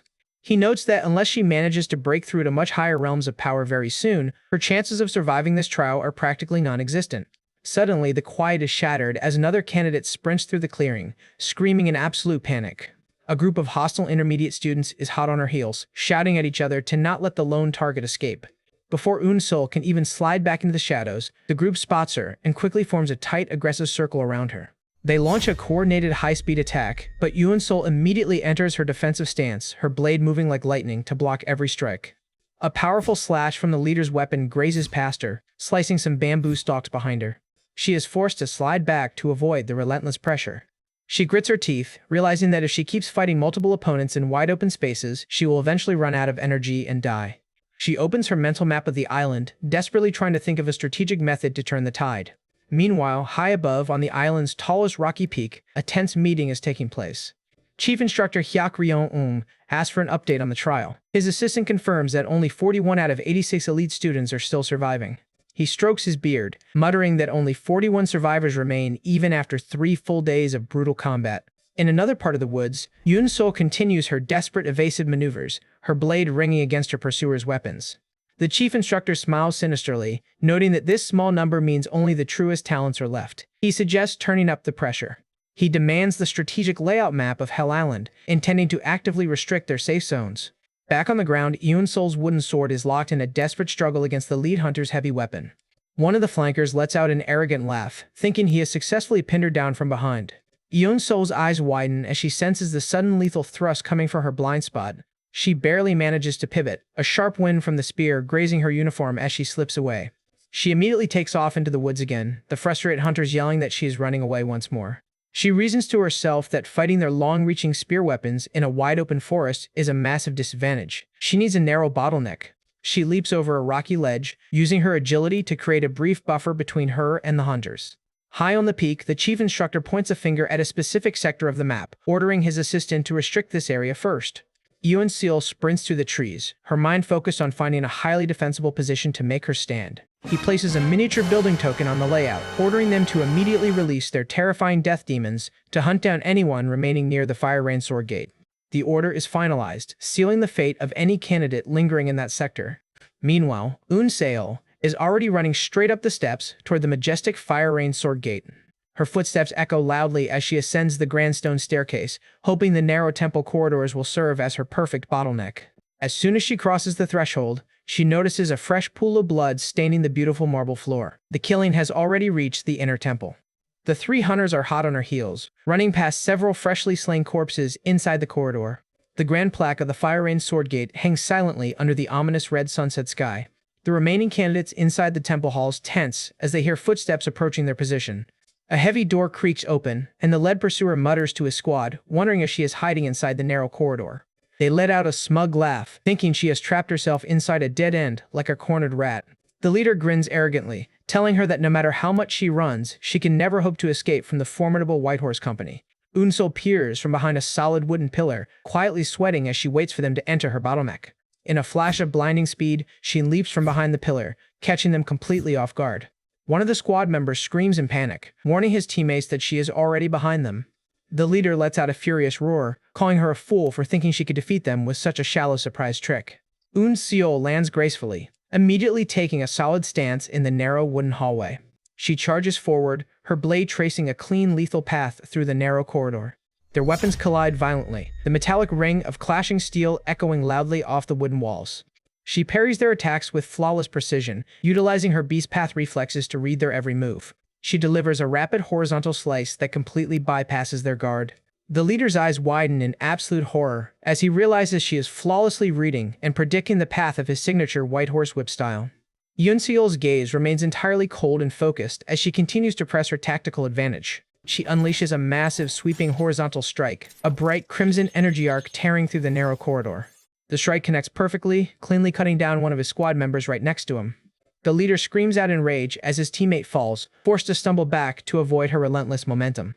Another member desperately lunges forward, swinging his massive whip weapon with everything he has left.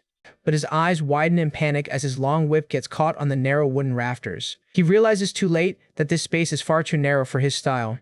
Un Seol takes immediate advantage of his mistake, launching a swift, lethal thrust directly into his opening.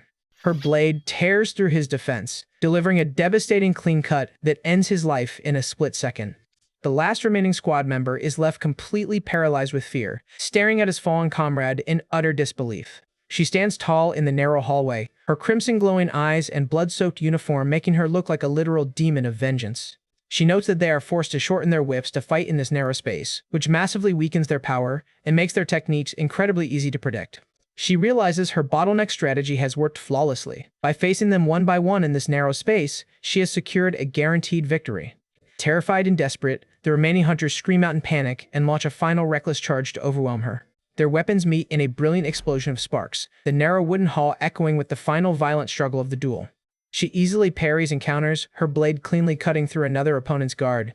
Blood sprays across the wooden sliding doors as her final slash connects with pinpoint precision. She lets out a soft, exhausted grunt, her body finally beginning to feel the immense strain of the relentless combat. The survivors completely lose their nerve, screaming at each other to retreat and escape from her immediately. But as the leader runs toward the doorway, a massive dark hand suddenly grabs him from the shadows, crushing his windpipe with a sickening crunch. He looks back in absolute horror, his eyes wide with fear as he stares at the terrifying giant standing in the threshold. A towering, menacing figure stands in the doorframe, his deep, booming voice asking them what exactly they think they are doing trying to run away. He shoots them a chilling, red-eyed glare, asking if they are really trying to flee from their final trial. It is the arrival of a legendary death demon, and her bottleneck has just turned into a literal tomb. We start right as the terrifying death demon looms in the doorway, his eyes flashing with a menacing red glare. The fleeing candidates completely lose their composure, dropping to their knees and stammering that they aren't running away, but rather searching for a better training field. Before they can even finish their pathetic excuses, his whip sword flashes in the dark, cleanly cutting through their defenses. Multiple rapid-fire slashes tear their bodies apart in a split second, showing the absolute terrifying gap in their power. He steps over their corpses, clicking his tongue in irritation. He grumbles that he should have never allowed such trash candidates to tag along in the first place. He turns his attention to Yuan Sol, who is standing calmly on the other end of the corridor with her wooden sword held in a steady stance. He walks toward her, his heavy boots echoing off the walls. He curiously asks her if she is the leader of this pathetic little company. A smug grin crosses his face as he asks if the clean, precise style she was executing earlier was indeed the Fire Rain Sword. Yuan Sol asks if he is one of the island's enforcers. He proudly introduces himself as Wu Moon Chung, demanding to know her name in return. They stand on opposite ends of the tight wooden hallway, the atmosphere growing increasingly heavy as they brace for a duel. Before she can even reply, Moon Chung bursts into a loud, mocking laugh, finding her serious demeanor highly amusing. He continues his arrogant laughter, telling her that there is actually no need for him to know her name anyway. He locks his sinister, red glowing gaze onto her, declaring that her name is completely pointless since she is about to die anyway. With a sudden surge of power, he lunges forward, his whip sword clashing violently against her wooden blade. The sheer impact of the blow forces Yoon Seol to slide back across the floor, her boots leaving scuff marks on the wood. They exchange several rapid blows, the narrow corridor completely filled with bright sparks and a metallic ring of steel. Moon Chung mocks her style, asking if the elite advanced hall of the Fire Rain Sword Gate only teaches a single boring defensive technique.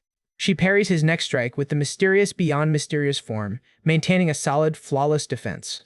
Her mind races, deeply concerned that a death demon is so intimately familiar with the secret training of her gate. She wonders if there is a massive secret information network on Hell Island that is feeding them intelligence on every trainee's techniques. Moon Chung snaps her out of her thoughts, roaring at her for dare, trying to contemplate anything during a high-stakes duel as he presses his attack. He unleashes a barrage of rapid-fire whip strikes, the metallic cords wrapping around her and closing in from every angle. One of his heavy swings completely decimates the wooden rafters above, proving that narrow corridors offer zero protection against his raw, destructive power. As massive wooden beams and plaster crash around her, she realizes her bottleneck strategy is completely useless against an opponent of this caliber. She is forced to slide back into the main hallway, her body covered in soot and dust as she regains her balance. Moon Chung is right on top of her again, his whip sword clashing violently against her guard. The raw impact of his swing is too much to handle, blowing her backward through the falling wooden debris. She lands heavily but quickly pushes herself up, her gaze still incredibly sharp despite the painful scratches on her face. Moon Chung slowly walks toward her, clicking his tongue in disappointment at what he considers a very lackluster fight. He boasts that her pathetic swordsmanship stands absolutely zero chance against the overwhelming power of his White Horse 9 forms. He spins his weapon, creating a massive, swirling dome of razor-sharp steel cords that completely seals her in. Yoon-sul finds herself completely trapped inside the metallic cage, with daggers of wind closing in on her from every single direction. The steel cords tighten with every passing second, leaving her absolutely zero room to dodge or slide away. Moon Chung laughs maniacally, yelling that his white horsewhip will soon slice her windpipe to pieces. The red energy of his weapon flares wildly as he prepares to completely crush her inside the sphere. Caught in the tightening trap, she analyzes her options. She realizes that her defensive technique lacks the explosive power required to shatter his steel cage. Suddenly, Qian Woonguang's final warning echoes in her mind. She remembers his lesson on her forehead about the ultimate path. She recalls his instruction on his unique style, a technique built on sheer, raw, explosive power that is capable of splitting even solid iron. Her eye snaps open with a terrifying crimson glow. She decides to let loose her most volatile forbidden technique. Moon Chung spots the sudden change in her presence and blinks in mild confusion, sensing a sudden, massive surge of power. He laughs it off, mockingly asking if this is just her pathetic final struggle before she dies.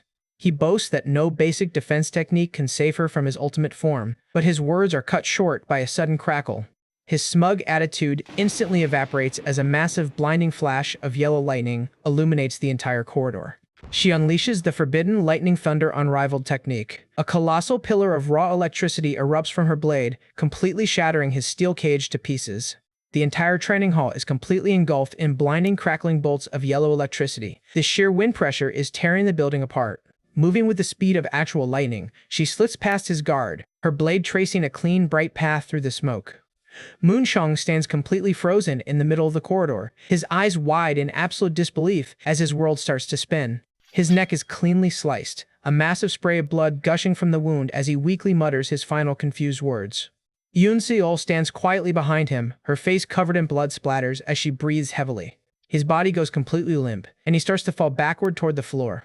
His eyes fade to a glassy, lifeless gray as his spirit departs. The death demon of Fire Rain Gate is officially dead.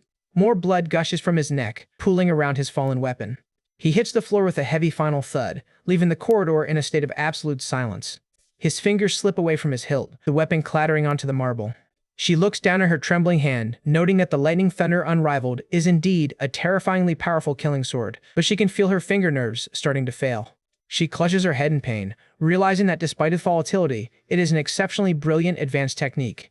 Looking at her blood-stained palm, she admits that she cannot use this style freely without permanently crippling herself. She decides to shake off the pain, noting that she was incredibly lucky to win. However, she has wasted far too much time and needs to evacuate before the boundaries close in. Suddenly she tenses, her sharp senses picking up a strange presence approaching her from the shadows. Her heart races as her power registers a terrifying energy signature. She steps back in shock, unable to believe her own senses. She mutters in utter disbelief, asking herself why this monster is here already.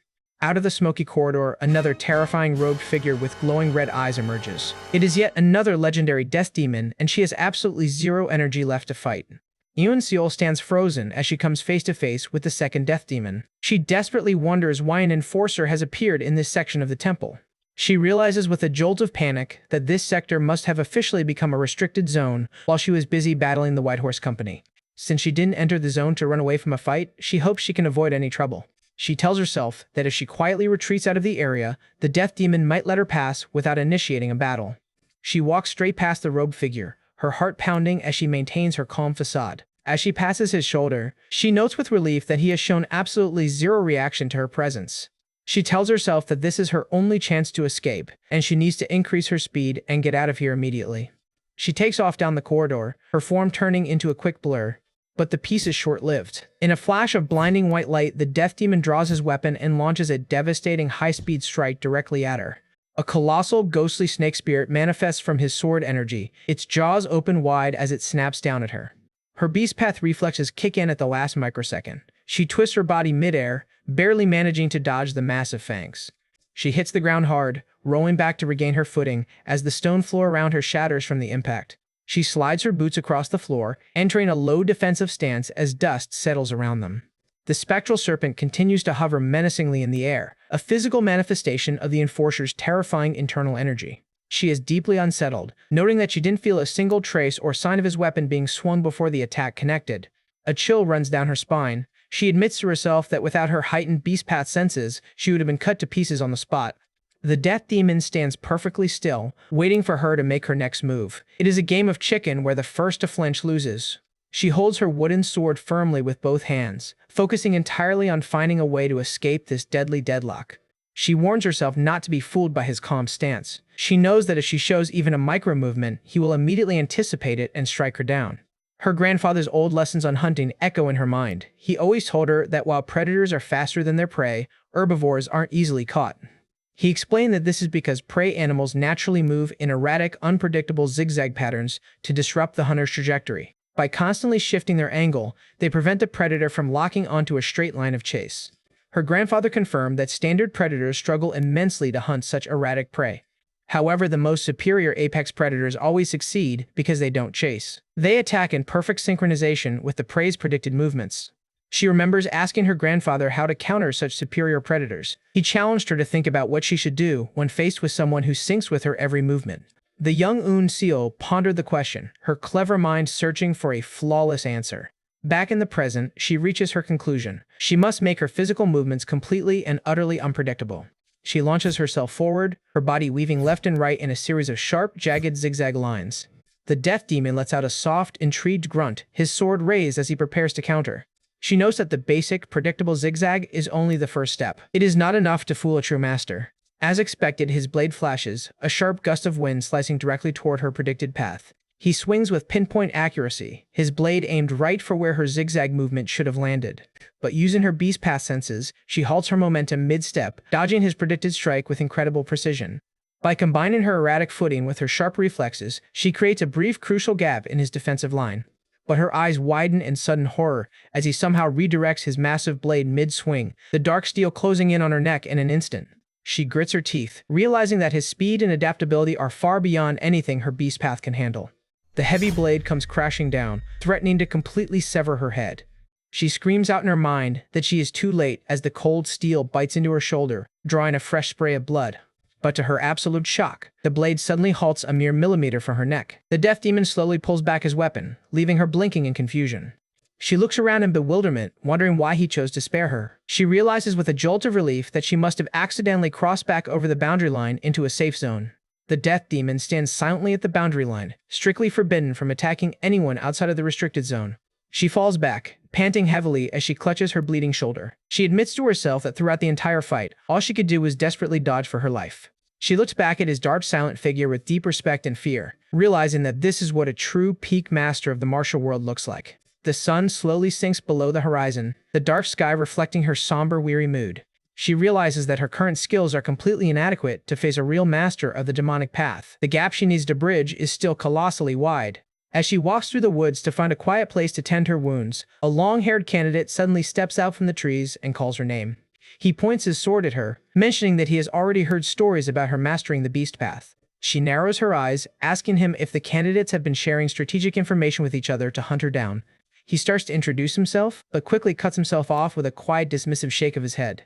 He grins arrogantly, telling her that since she is about to die anyway, there is absolutely no point in her knowing his name. With a sudden roar, he launches himself forward, his dual blade spinning in a lethal high-speed attack.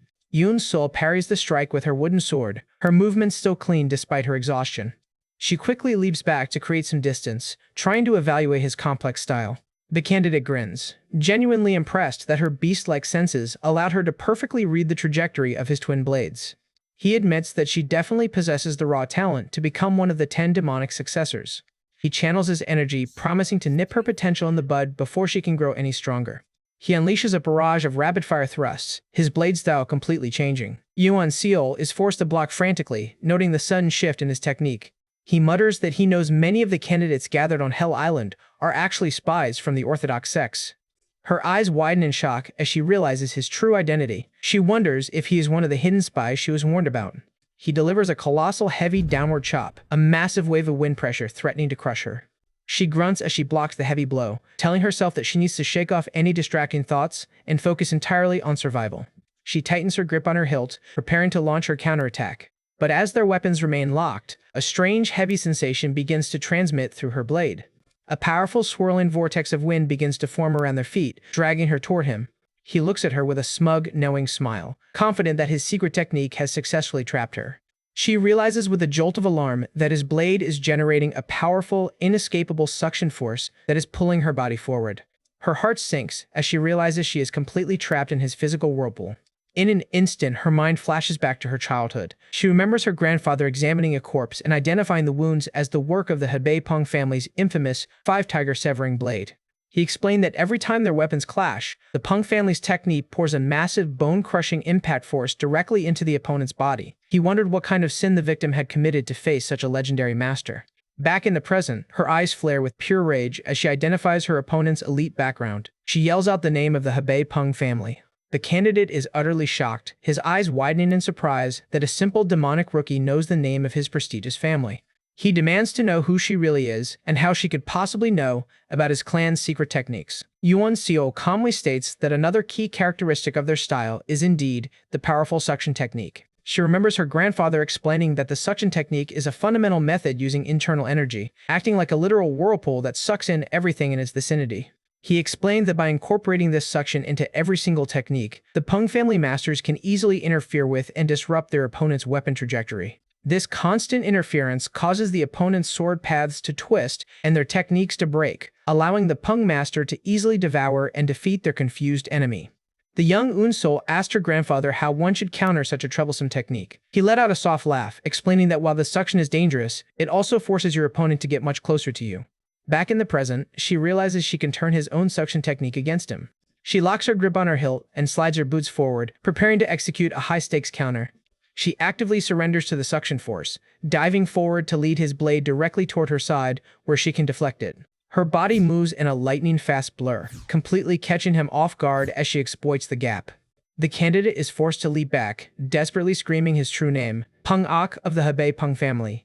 He roars that in the prestigious name of his family, he will personally cut down the seeds of the demonic path right here. He brings his twin blades down with massive force, unleashing a colossal wave of white energy. Yun's soul parries the strike with her wooden sword, her blade glowing with a sudden massive surge of her lightning style. Peng Ak is utterly stunned as his ultimate strike is cleanly deflected by a simple wooden training sword. He screams in absolute disbelief as he notices that she has purposely stuck her own sword deep into the wooden floor. By locking her sword in the floor, she completely neutralizes his suction force, anchoring herself firmly to the ground. She pivots off the anchored sword, delivering a swift, devastating kick directly into his exposed ribs. The raw impact sends Peng Ak flying across the training floor, his weapons clattering away as he crashes into the wall. She stands calmly in the center of the room, pulling her sword from the floor with a smooth, effort-free motion. A subtle, victorious smile crosses her blood-splattered face. She whispers to herself that her counter-strategy has worked flawlessly, proving that her grandfather's lessons are indeed the ultimate key to her survival.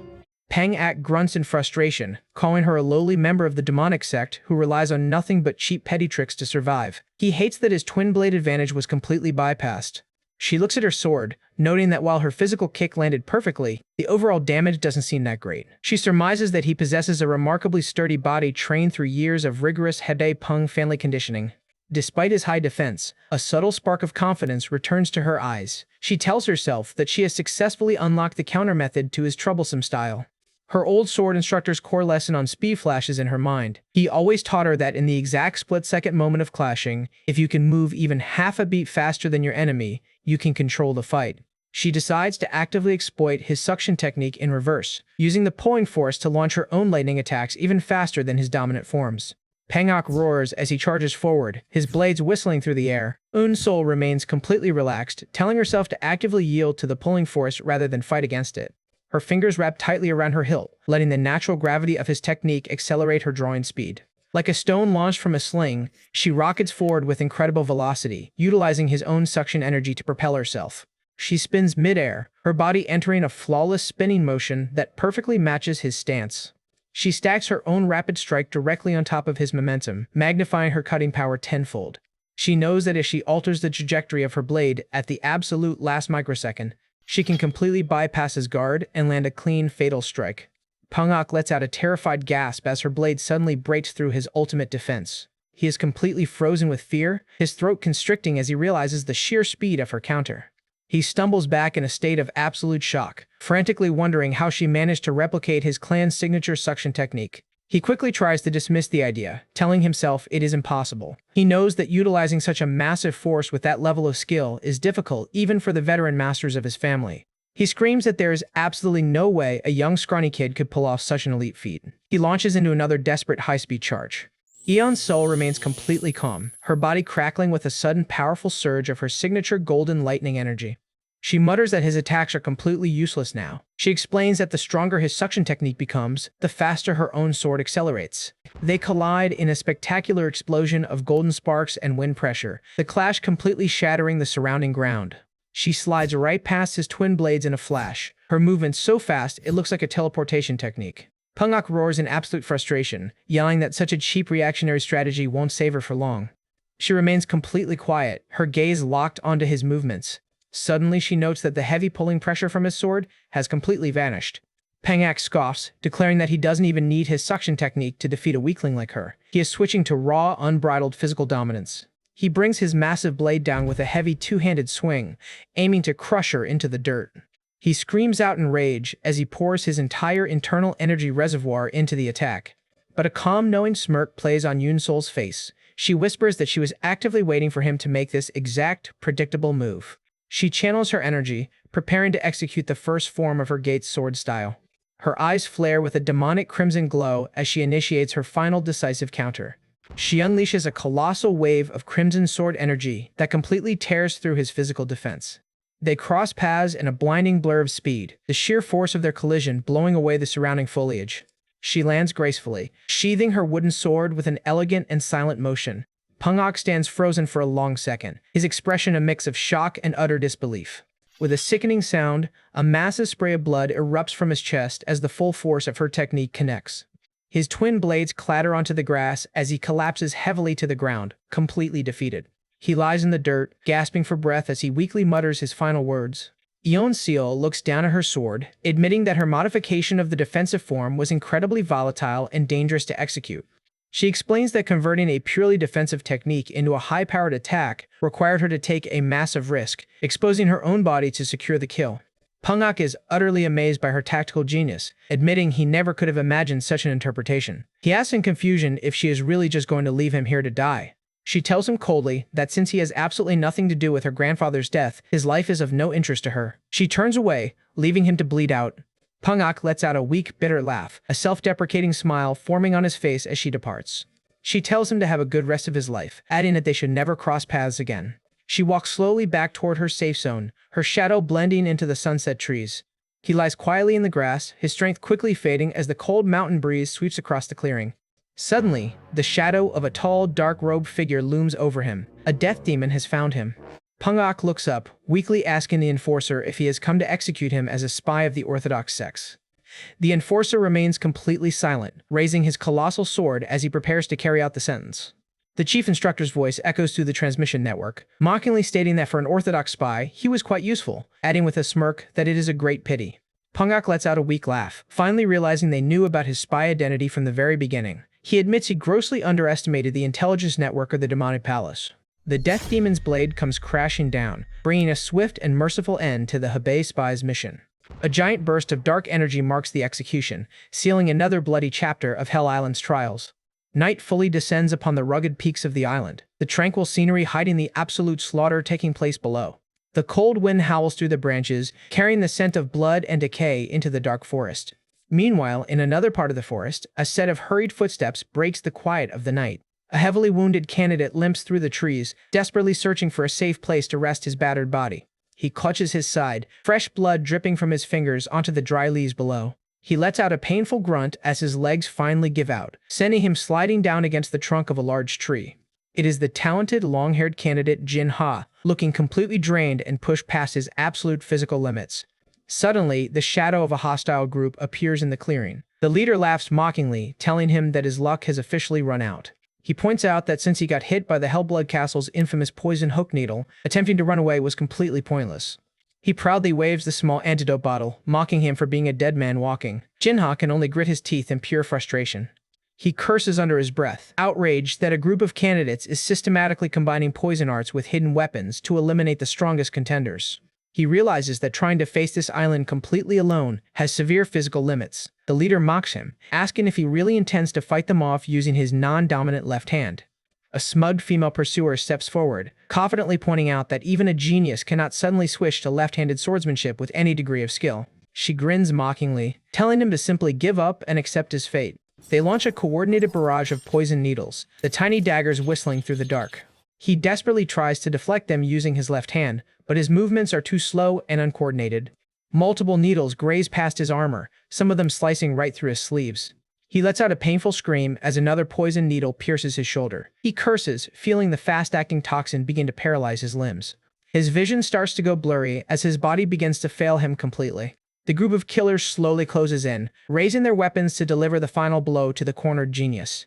He looks up at the sky, a heavy and dejected smile forming on his lips as he prepares to accept his death. But before they can touch him, a sudden blinding flash of wind pressure cuts through the clearing, sending the nearest pursuer flying back with a horrified scream.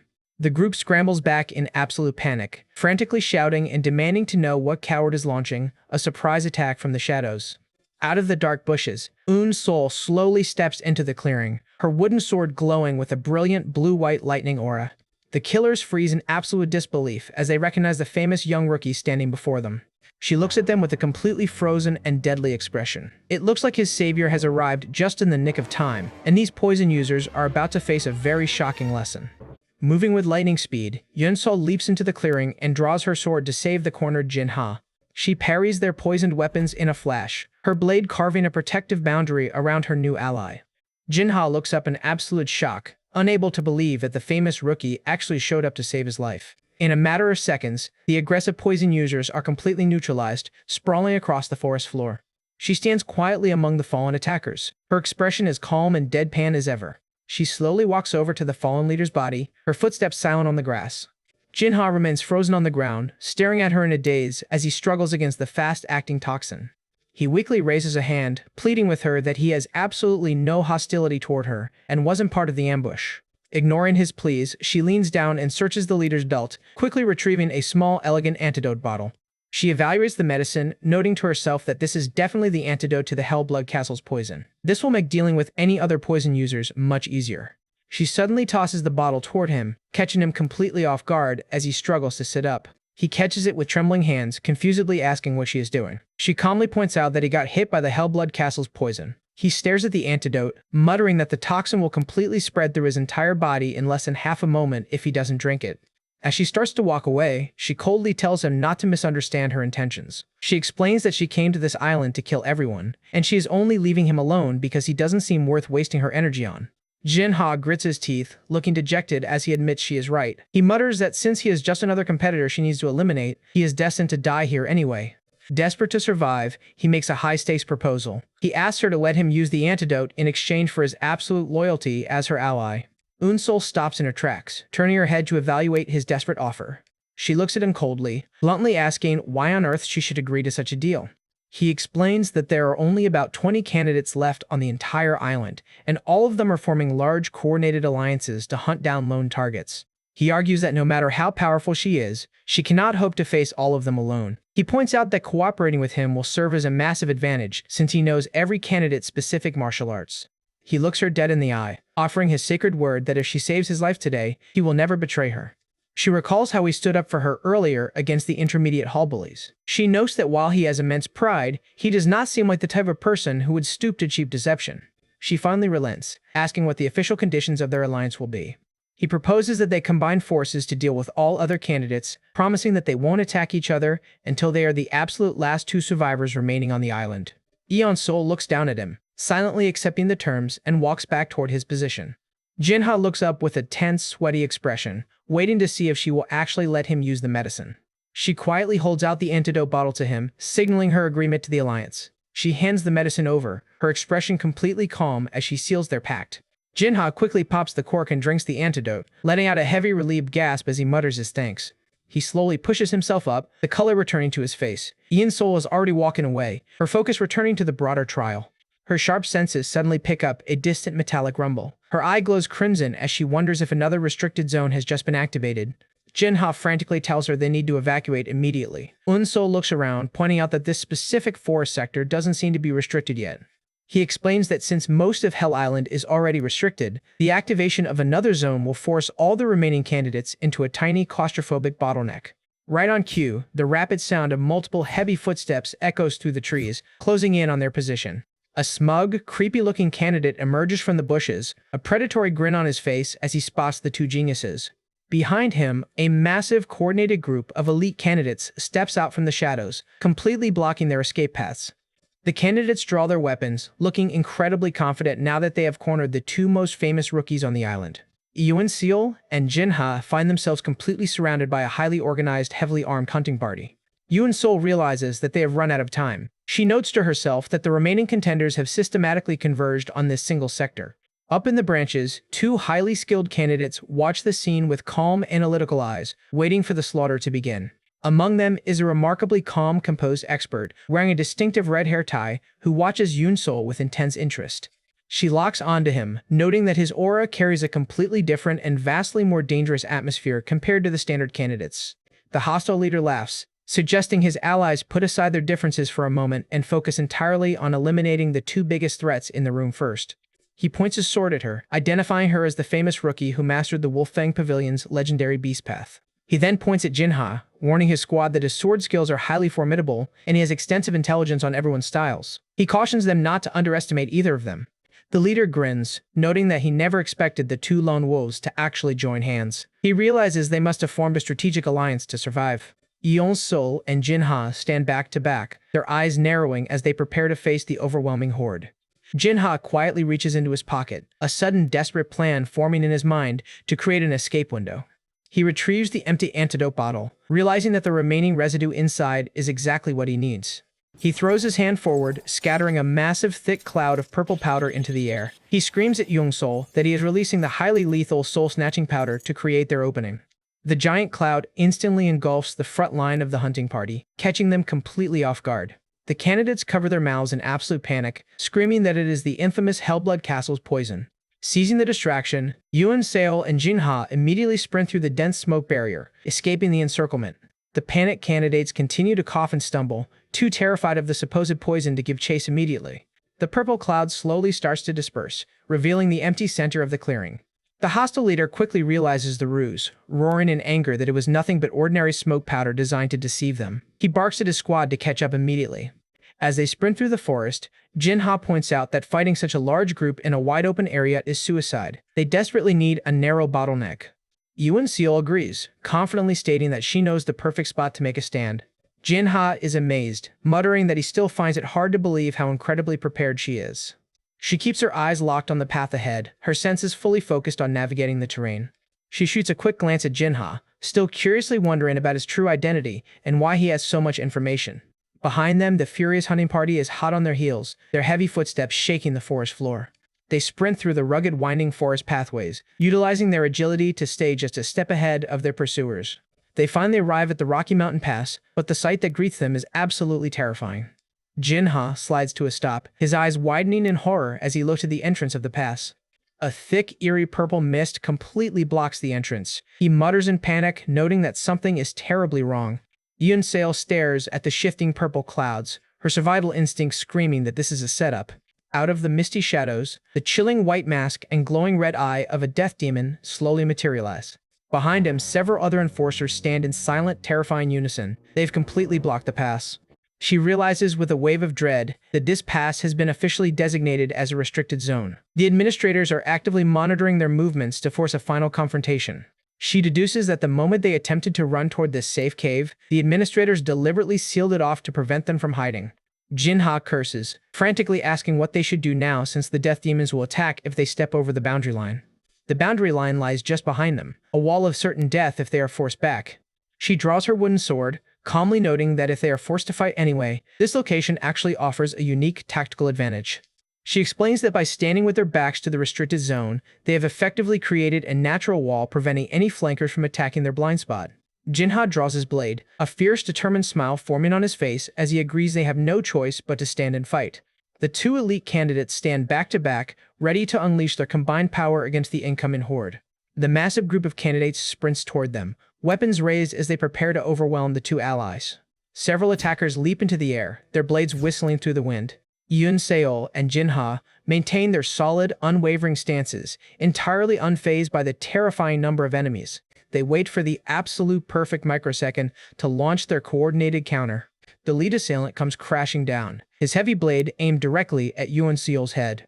The hostile leader grins arrogantly, telling them they are only causing unnecessary trouble, and there is no need to drag this out any longer. He bellows at his squad to finish the duel at once, unleashing a massive coordinated final charge.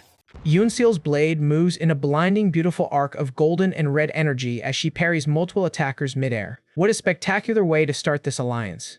We start off on the rugged, stormy peaks of Hell Island as the final phase of the Battle Royale gets underway.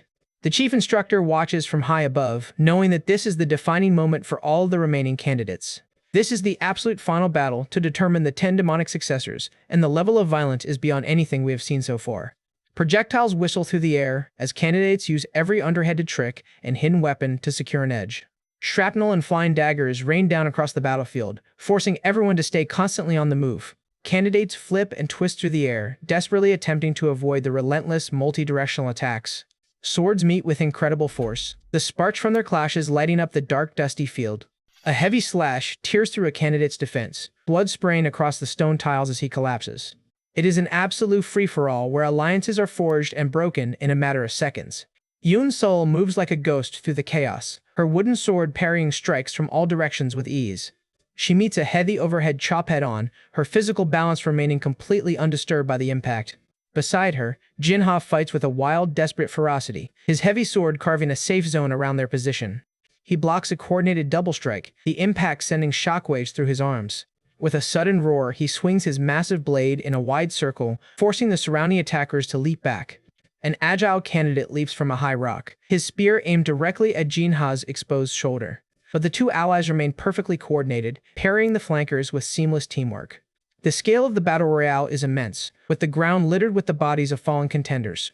Jinha's blade is completely soaked in fresh blood, a physical testament to the sheer number of opponents he has cut down. His fingers finally lose their grip, and his blood-stained sword slips from his hand, clattering heavily onto the floor. Exhausted and bleeding heavily from multiple wounds, he collapses to his knees, weakly wondering if his journey is destined to end here. A tired, peaceful smile forms on his face as he whispers that since he has given absolutely everything he had, he dies without a single regret. Yoon Seol looks down at him, the words "no regrets" echoing deeply in her mind. It brings back a painful memory of her grandfather reaching out to her with a warm, loving smile during his final moments. A sudden, terrifying wave of determination washes over her. She resolves that she will not let another person she cares about die before her eyes. Her eye snaps open, burning with a highly focused crimson star. She screams in her mind that she refuses to let anyone die in a place like this. She launches herself into the center of the crowd, her blade parrying several incoming strikes in a single motion. She tightens her grip on her hilt, channeling her beast path senses to their absolute limits. She executes a blinding flurry of rapid slashes, her sword cutting through the air like a localized storm. The strikes connect with pinpoint precision, cleanly slicing through her opponent's guards and sending blood flying. The remaining attackers let out horrified screams, completely terrified by the sudden explosive increase in her speed and power. Weapons clatter to the ground as her relentless onslaught completely dismantles the hunting party's formation. She stands calmly in the center of the path, cloaked in a chilling dark aura. The survivors tremble in panic, pointing at her as if she were a literal demon. They look at their fallen comrades, desperately asking what kind of forbidden sword technique she's using. The backline tries to rally, shouting at their allies to focus all of their attacks on her to eliminate the threat first. Yoon Seo closes her eyes for a split second, telling herself to completely trust her beast path senses. She lets her primal instincts guide her body, her footing becoming so precise that she can stand on a razor-thin line of energy without wavering. Her old master Sawu's words echo in her mind, reminding her that she has already fully mastered the core spirit of his pavilion's techniques. She pivots and parries a heavy thrust, her blade leaving a trail of brilliant glowing blue electricity. Her movements turn into a beautiful fluid dance of death as she systematically dismantles their defense. High above on the peak, Chief Instructor Hyuk Ryeon-ung watches her with deep analytical interest, noting her rapid growth. She delivers a clean, horizontal sweep that sends another elite candidate flying backward through the air. She sheathes her weapon with a smooth, silent motion, leaving yet another attacker incapacitated in the dirt. She realizes that by combining Sa's combat swordsmanship with her beast path senses, she has created a highly practical style. Her gaze remains razor-sharp, her mind completely focused on the remaining threats. She engages the next opponent, their swords meeting in a brilliant flash of blue and white energy. The opponent smiles, thinking he has trapped her blade, but his smile vanishes as she alters her trajectory, piercing his chest with a sudden, painful grunt. She parries a sudden heavy sweep from the side, the sheer force of her block creating a loud, ringing sound. She holds her ground against his twin blade attack, her wooden sword remaining completely undamaged by the steel. With a sudden surge of her internal energy, she unleashes a colossal explosion of light and wind pressure that completely clears the area. Beside her, Jinha rallies his strength, his heavy blade crackling with golden lightning as he cuts through the remaining flankers. A smug female candidate laughs mockingly from the shadows, pointing out that Eun Sol is already as good as dead. Jinha screams in absolute panic, shouting at her to get up as he notices a sudden fatal trap closing in on her. Eun Sol clutches her bleeding mouth, a dark purple poison beginning to spread through her veins. To make things worse, a heavy purple mist begins to rise around her, signaling that she has accidentally stepped into a restricted zone. Her vision turns completely dark as her eyes and mouth begin to bleed from the fast-acting poison. She is left entirely defenseless. Out of the misty shadows, the tall, menacing figure of a death demon slowly stands before her. He raises his colossal heavy sword, preparing to deliver the final execution to the trespasser. Yeon-sol looks up through her dazed, bloody vision, her heart sinking as she stares at the cold mask of the death demon. It looks like her path of revenge has finally run out of options. We start right where we left off, with the death demon towering over a poisoned and paralyzed Eun Sol. His eye glows with cold, merciless intent as he prepares to execute his duty. Just as his blade descends to deliver the killing blow, her life hangs by a thread. A booming roar to stop echoes across the area as Chief Instructor Hyuk Ryeon-ung desperately rushes in to intervene. He puts his bare hand directly in front of the blade, stopping the lethal strike with split-second precision. The Chief Instructor physically blocks the death demon, putting his own body and authority on the line to save the young rookie. Yeon-sol looks up through her dazed, bloody vision, barely able to register what is happening. In the background, her old master Sawu stands quietly, his expression filled with silent relief. She weakly whispers Sawu's name before her vision starts to fail completely from the poison. The Chief Instructor frantically barks at his staff to hurry up and secure her. He bellows at the top of his lungs, ordering them to call the medical officer immediately before the kid dies. His assistant warns him in panic, pointing out the severe political consequences of stopping the Sacred Third trial midway. The Chief Instructor stands his ground firmly, coldly stating that he will take full responsibility for the decision. Jinha watches from the distance in absolute surprise, shocked by the Chief's extreme actions. The Chief looks down at her, muttering to himself that he has finally found a true raw gem who possesses the perfect mix of reflexes and an unwavering mind. He notes that she is neither lacking nor excessive in any aspect. The medical officers quickly carry her away on a stretcher. Back in the palace chambers, the other elders question him, demanding to know what on earth he was thinking by stopping the trial. He reads the official instructions, which state that they were supposed to select 10 successors plus 2 extra individuals to serve as the ears and eyes of the branch leader. He emphasizes that 12 was the absolute maximum planned number for the final selection. The elder warns that ending the test with additional candidates left alive will definitely cause severe repercussions from the High Council. The chief calmly responds that he is fully prepared for that. The elder can only sweat and sigh, deeply concerned by the chief's stubborn rule-bending decision. He notes that soon the official envoys will arrive, and no one knows how they will take this unexpected decision. The chief confidently shrugs it off. He states that the judgment of their high leaders is far too wise to punish him for securing such an elite talent. The stormy clouds slowly start to clear over Hell Island, as the tension of the final trial finally begins to settle. 4 days pass, and Yoon Sol lies peacefully on a soft bed inside the palace medical ward. Her eyelids tremble, and she slowly opens her eyes as her consciousness finally returns. She sits up slowly, looking around the unfamiliar room and curiously asking herself where on earth she is. She sniffs the air, noting the heavy smell of medicinal herbs and deducing that she is in some sort of high-level recovery ward. She pulls back her blanket, her eyes widening in sudden surprise as she inspects her body. To her absolute amazement, the deep lethal wounds on her chest and shoulders have been completely and flawlessly healed. She contemplates her rapid recovery, realizing that the palace healers possess skills vastly superior to anything she had imagined. Suddenly, the sliding door of her chamber creaks open, drawing her attention.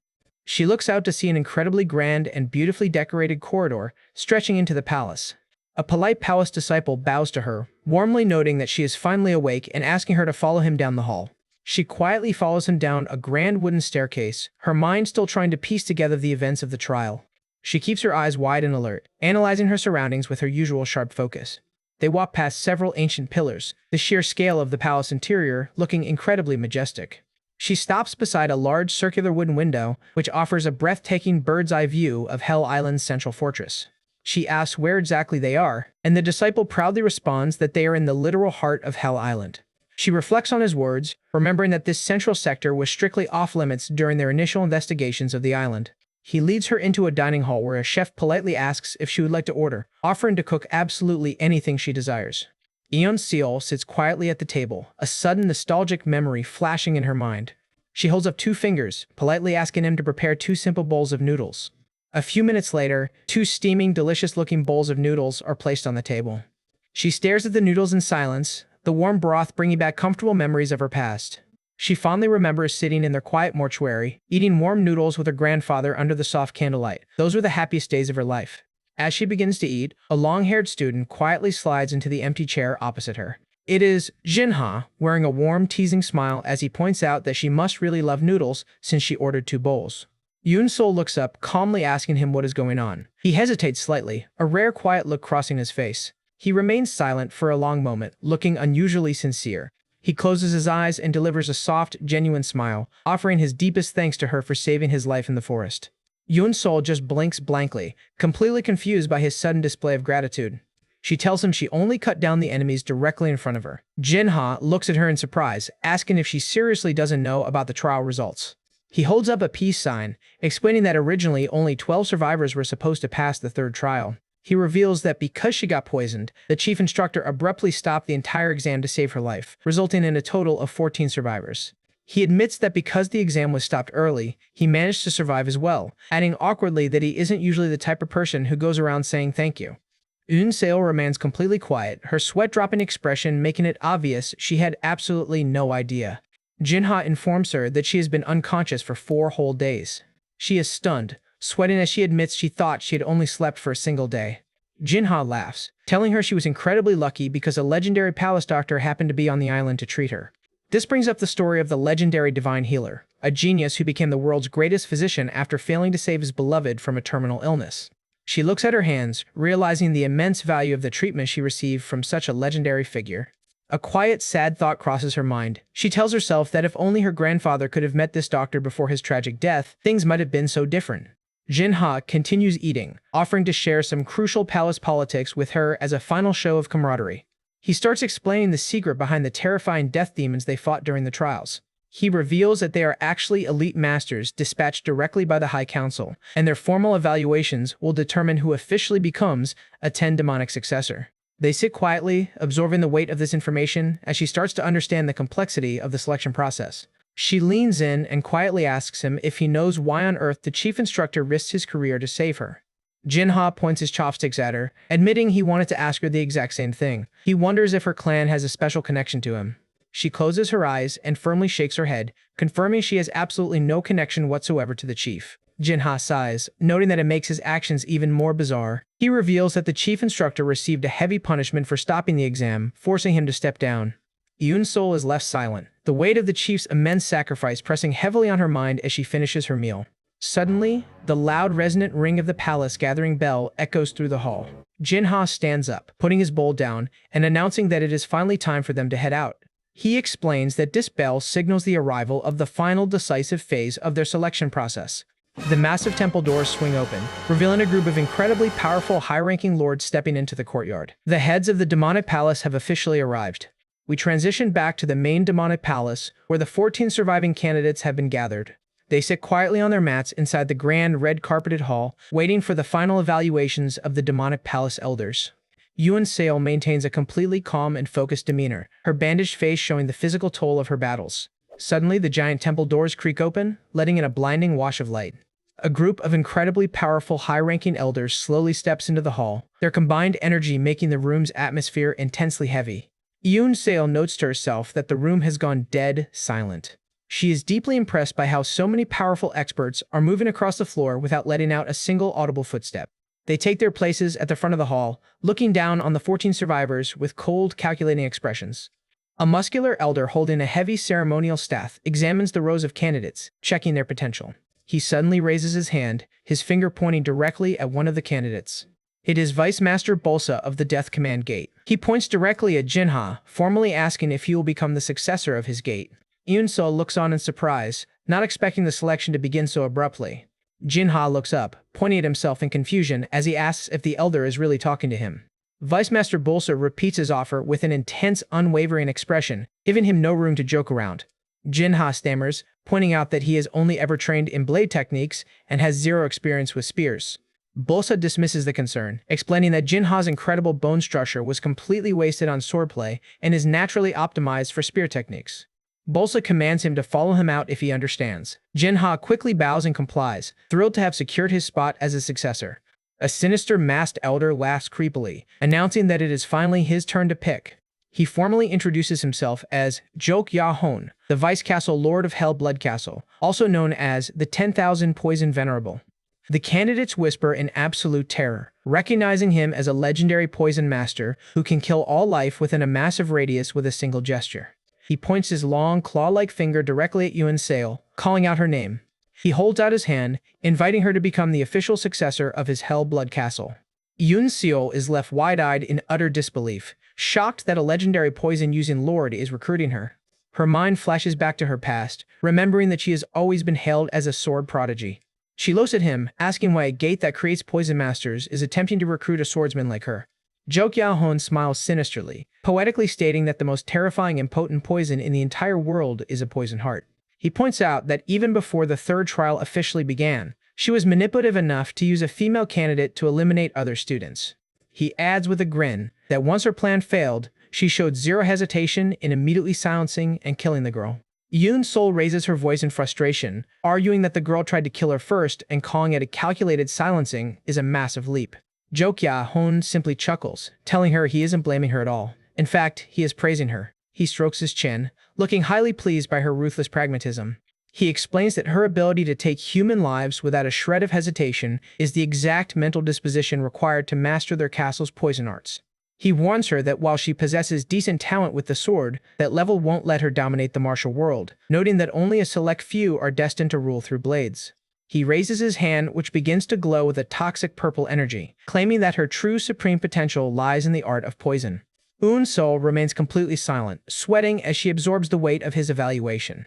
The words chosen ones echo in her mind, triggering a sudden deep realization.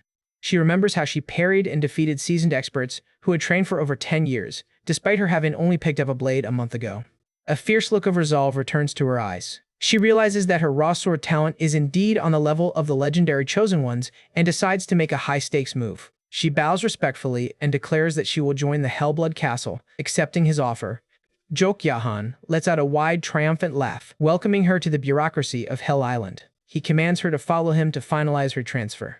Suddenly, the Grand Temple corridor falls dead silent as a towering long-haired master steps into the center of the hall, announcing that it is finally their turn. He moves with a majestic fluid grace, a sharp, suffocating sword aura radiating from his body.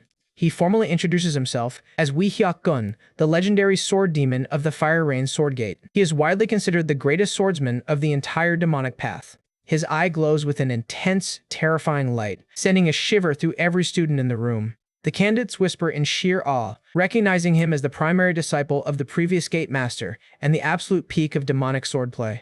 The swordsmen in the crowd break out in a cold sweat, desperately praying in their minds that he will choose them as his successor. He raises his finger, pointing directly at Yun-Sol. He calls out her name, asking if she is indeed Bu Yun-Sol. He mentions that not only did Hallmaster Jin praise her, but even Elder Cheon spoke highly of her and passed down his personal ultimate technique. He tells her that her future achievements are highly promising and commands her to join his gate, promising to lead her to the absolute peak. Yun-Sol stands quietly, a heavy sweat dropping down her cheek as she prepares to deliver her answer. She looks toward her old master Sa-Wu, who is standing quietly in the corner of the room. She takes a deep breath, her voice steady as she speaks up. She boldly declares that she will not join the Fire Rain Sword Gate, rejecting the offer of the greatest swordsman on the island. The entire hall goes dead silent. Wee Hyuk-gun stops in his tracks, his voice dropping to an icy whisper as he asks what she just said. He slowly turns his head, his face completely masked in a terrifying dark shadow as he demands she repeat her words. The other candidates and elders gasp in absolute horror, unable to believe that a rookie had the audacity to publicly reject the sword demon. Yun-Sol sweats from the crushing pressure, but she remains completely unfazed and holds her ground. She calmly starts to explain her reasoning. She states that she was officially informed that candidates have the right to refuse any successor offer. Wee Hyuk-gun's eye narrows in pure, dangerous rage. He demands to know where on earth she plans to go if she is foolish enough to reject his prestigious gate.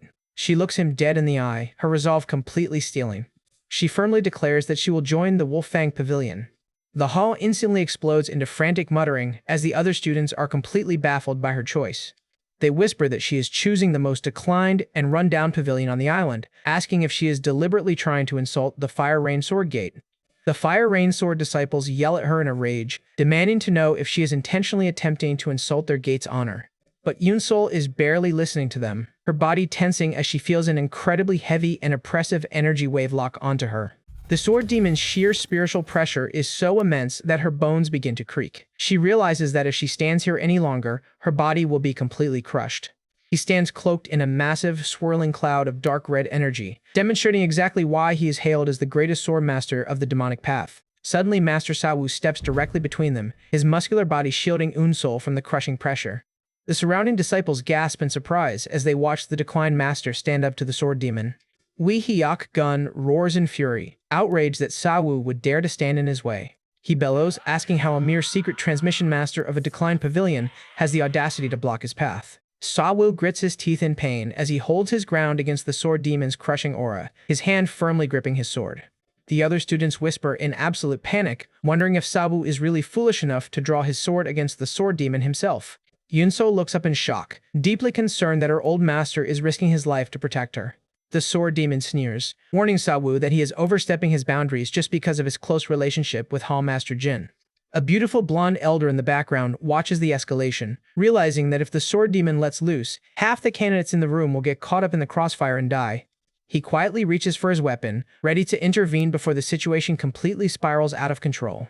Sa-Wu and Wee Hyuk-gun's blades begin to slip from their sheaths, the metallic ring echoing loudly off the walls. But before they can clash, a hand clamps down firmly on the hilt, halting the draw in an instant. The beautiful blonde elder flashes a warm, elegant smile, asking them if everyone is getting a bit too anxious. He steps between the two masters, calmly but firmly declaring that the show is over. It looks like his timely intervention has successfully diffused a massive, deadly explosion. We start right as the high-stakes sword clash between Master Sa-Wu and the legendary sword demon is suddenly blocked. A graceful ring-adorned hand clamps down on the hilt of the sword demon's blade, halting the draw in an instant. Wee Hyuk-gun looks on in absolute fury, his teeth clenched as someone dares to interfere with his strike. It is the beautiful and elegant Vice Pavilion Master of the Wolfang Pavilion, Dan Chung. He asks the sword demon to let this matter slide for his sake. The nearby elders let out a sigh of relief, desperately nodding and muttering that they should definitely do as he says to avoid any further trouble. Wee Hyuk-gun's eye glows with a dangerous blue light, the sheer rage radiating from him making the entire hall tremble. Sa-Wu stands protectively in front of Yun-Sol, keeping his hand on his hilt as they wait for the sword demon's decision. After a long, tense pause, Wee Hyuk-gun slowly lowers his sword pressure and lets out a quiet, frustrated sigh. He turns his back, warning Dan Chung that if he is taking the girl they better leave immediately before his sword draws itself on its own. Dan Chung politely bows his thanks. Dan Chung flashes a warm and incredibly reassuring smile at Yun-Sol, completely diffusing the leftover tension. Yun-Sol looks up at him, amazed by his calm authority and how easily he handled the situation. Dan Chung announces that they will be on their way too. Sa-Wu nods quietly, keeping his guard up as they exit the grand hall. As they walk through the palace corridors, Yoon's soul reflects on the heady pressure from earlier. She knows that Wi Hyokugun's energy was packed with a genuine, terrifying desire to slaughter her. She realizes that if the Vice Pavilion Master hadn't stepped in at the exact right moment, her life would have been cut short right then and there. The terrifying realization of her own weakness makes her quiet, driving home how much stronger she needs to become. She tightens her jaw, her inner fire for vengeance burning brighter than ever. They step outside the palace gates, making their way through the rugged mountain paths of Hell Island. Sa-woo lets out a hearty laugh, proudly stating that her survival is entirely thanks to him teaching her the beast path. He admits he never expected her to choose his rundown Wolf Fang Pavilion over the glorious Fire Rain Sword Gate. Yoon Sol calmly responds that she felt their training suited her needs perfectly. Dan Chung turns back with a bright smile, announcing that they have finally arrived at their destination. She looks up to see the breathtaking layout of the Wolf Fang Pavilion, which looks like a vibrant, bustling mountain village rather than a solemn martial hall. Eun Seol is left wide-eyed in absolute shock, admitting to herself that she expected a very quiet and solemn training ground. Instead, she sees citizens and merchants actively trading, laughing, and going about their daily lives in a lively marketplace. Dan Chong chuckles, explaining that unlike other greedy sects that monopolize commerce, their pavilion strictly insists on absolute self-sufficiency and communal living. She looks around the busy streets, her brow furrowing slightly as she notices a strange detail. She points out that almost everyone in the village seems to be an elder, curiously asking if there are no young disciples of her age at the pavilion. Dan Chong's smile fades slightly. He admits that they indeed used to have many young disciples who joined after hearing tales of their pavilion's past glory. He adds solemnly that due to the incredibly brutal and merciless nature of their training, most of those candidates either died or ended up running away in terror. Ian Sol is left sweating at the grim detail, but Dan Chong quickly changes the subject, pointing toward a small clearing near the edge of the village. He shows her a simple, rundown wooden cabin, announcing that this humble structure will serve as her official living quarters from now on. He tells her that if she needs to repair the cabin, she can get the required tools and help from blacksmith Sa, who runs the local forge. A muscular blacksmith named Wang Jiao bows to her politely, holding his heavy hammer with ease. Sa Wu suddenly announces that he must depart, telling her to train diligently in his absence. Eon Sol is surprised, asking if he will be staying here. Dan Chong explains that even though Sa Wu acted to protect her, he had neither the authority nor the right to draw his sword against the sword demon. He must now face the official consequences. Yoon Sol is deeply concerned, asking what kind of punishment he has to face and where exactly he is going. Sa Wu flashes a reassuring warm grin, claiming it is only a light formal punishment and won't take long at all. He leaps into the air and waves goodbye, loudly warning her not to even think about slacking off on her training just because he is gone. She fondly remembers him, tapping her head, promising that he will return to check on her progress from time to time. She stands quietly, looking slightly lonely, as the silhouette of her master vanishes into the mountains. She whispers to herself, wishing him a safe journey and hoping he returns soon. Dan Chong steps up, his tone turning serious as he tells her that she cannot be considered a formal disciple of the Wolf Fang Pavilion just yet. He leans in close, explaining that, while she successfully secured her spot as a 10 demonic successor, their pavilion maintains a much stricter standard. He firmly states that weaklings simply cannot become disciples of Wolf Fang. She stares at him, her competitive drive instantly flaring up at his words. She asks if this means that, as long as she proves her strength, she can gain official entry without having to go through any boring, empty procedures. Dan Chong lets out a warm laugh, confirming her theory and explaining that their pavilion has absolutely no interest in empty formalities. He proudly states that since every single disciple is considered a pillar of the pavilion itself, they have no need to force oaths or artificial senses of belonging onto anyone. He commands her to simply learn their arts, push her boundaries, and become strong enough to earn her place. He points out that in their pavilion, every single elder and citizen is a master who can teach her something unique. He pauses, his expression turning serious as he prepares to assign her first official training task. He points toward a colossal, rugged mountain peak towering over the village in the distance. The destination is known as Ironsmith Peak, a steep and treacherous climb that serves as her starting trial. The next morning, Yoon-sol begins her arduous ascent, her body quickly drenched in sweat as she struggles against the steep incline. She pulls herself up the sharp, craggy rocks, her muscles burning under the intense physical strain. She looks like a tiny speck climbing the massive vertical stone wall, but her focus remains entirely unshaken. She grits her teeth, muttering that she is just a few steps away from reaching the summit. She recalls Dan Chung's instructions, promising her that a legendary master resides at the peak who will teach her the most advanced internal energy cultivation method. With a final powerful pull, she drags her body onto the flat, misty summit of the peak.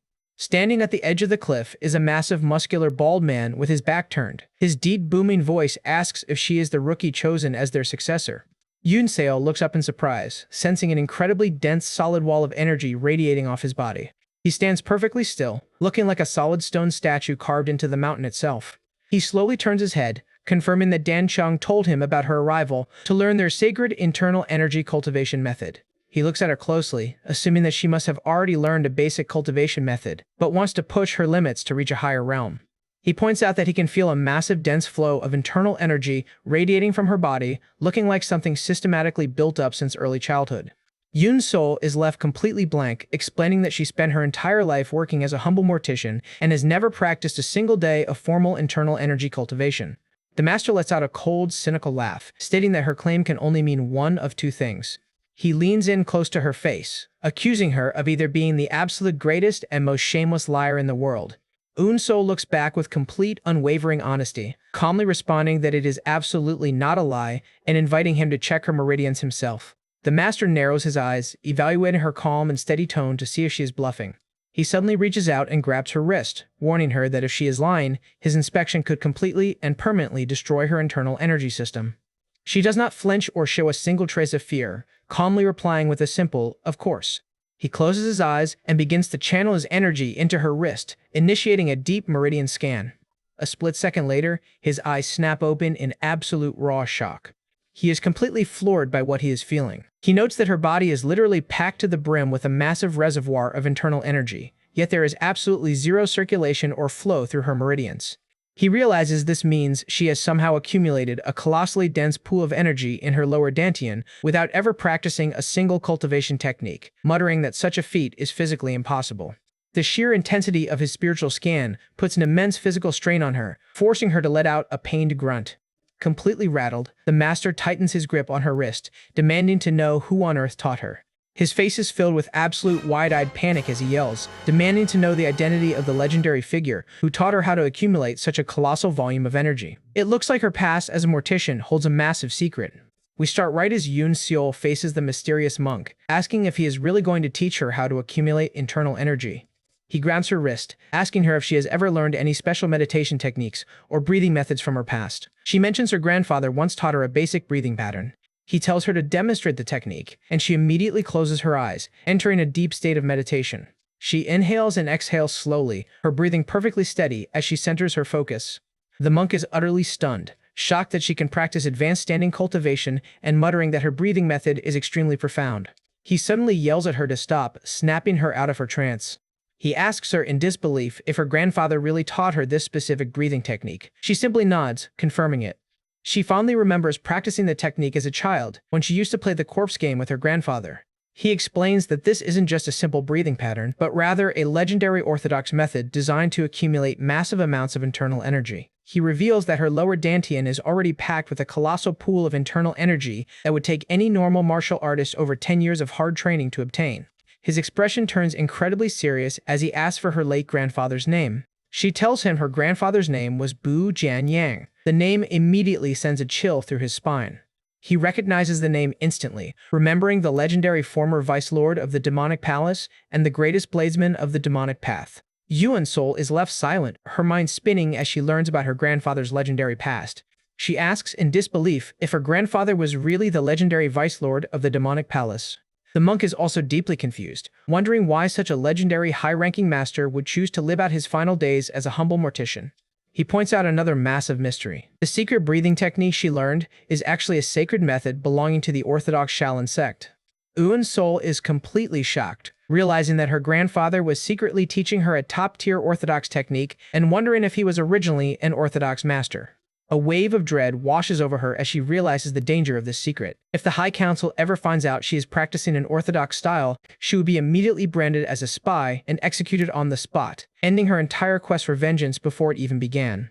She knows her life would be in immediate extreme danger on Hell Island. The monk smiles warmly, telling her not to worry. He explains that while the intelligence network thoroughly investigated her background, they would have never been able to identify a silent internal breathing technique. He points his finger, calmly stating that he has absolutely no interest in whether her energy is demonic or orthodox. His only goal is to fulfill his promise to the Wolfang Pavilion by teaching her. He turns his back, warning her that their lessons must remain completely confidential. He shoots her an icy red-tinted glare, promising to kill not only her but everyone she has ever known if she reveals a single character of his teachings. Yuan Seal remains completely calm, her determined expression showing she is fully prepared to take the secret to her grave. She offers a respectful formal martial salute, sealing her promise to keep his secret safe. They stand together on the windy high peak of the mountain, ready to begin the training. The monk prepares to introduce her to the unique reverse circulating style he has spent his life mastering. He formally introduces himself as the Blood Vajra, a former Buddhist monk who chose to walk a dark, forbidden path of power. Yeonseo looks at him in mild confusion, wondering why on earth a Buddhist monk's sacred Dharma name would contain such a dark, ominous word like blood.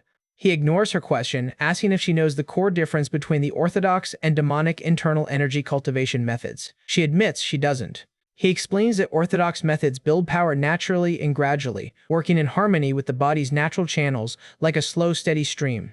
On the other hand, the demonic path uses any volatile, rapid method available to quickly accumulate massive volumes of energy, regardless of the physical cost. This rapid accumulation allows them to become incredibly powerful in a very short time. However, these methods eventually warp the energy and lead to self-destruction over time. But he reveals that the unique style he is going to teach her is completely free from those dangerous demonic constraints, offering the most stable and perfect internal power in the world. However, he warns her that such extreme excellence always comes with a devastating price.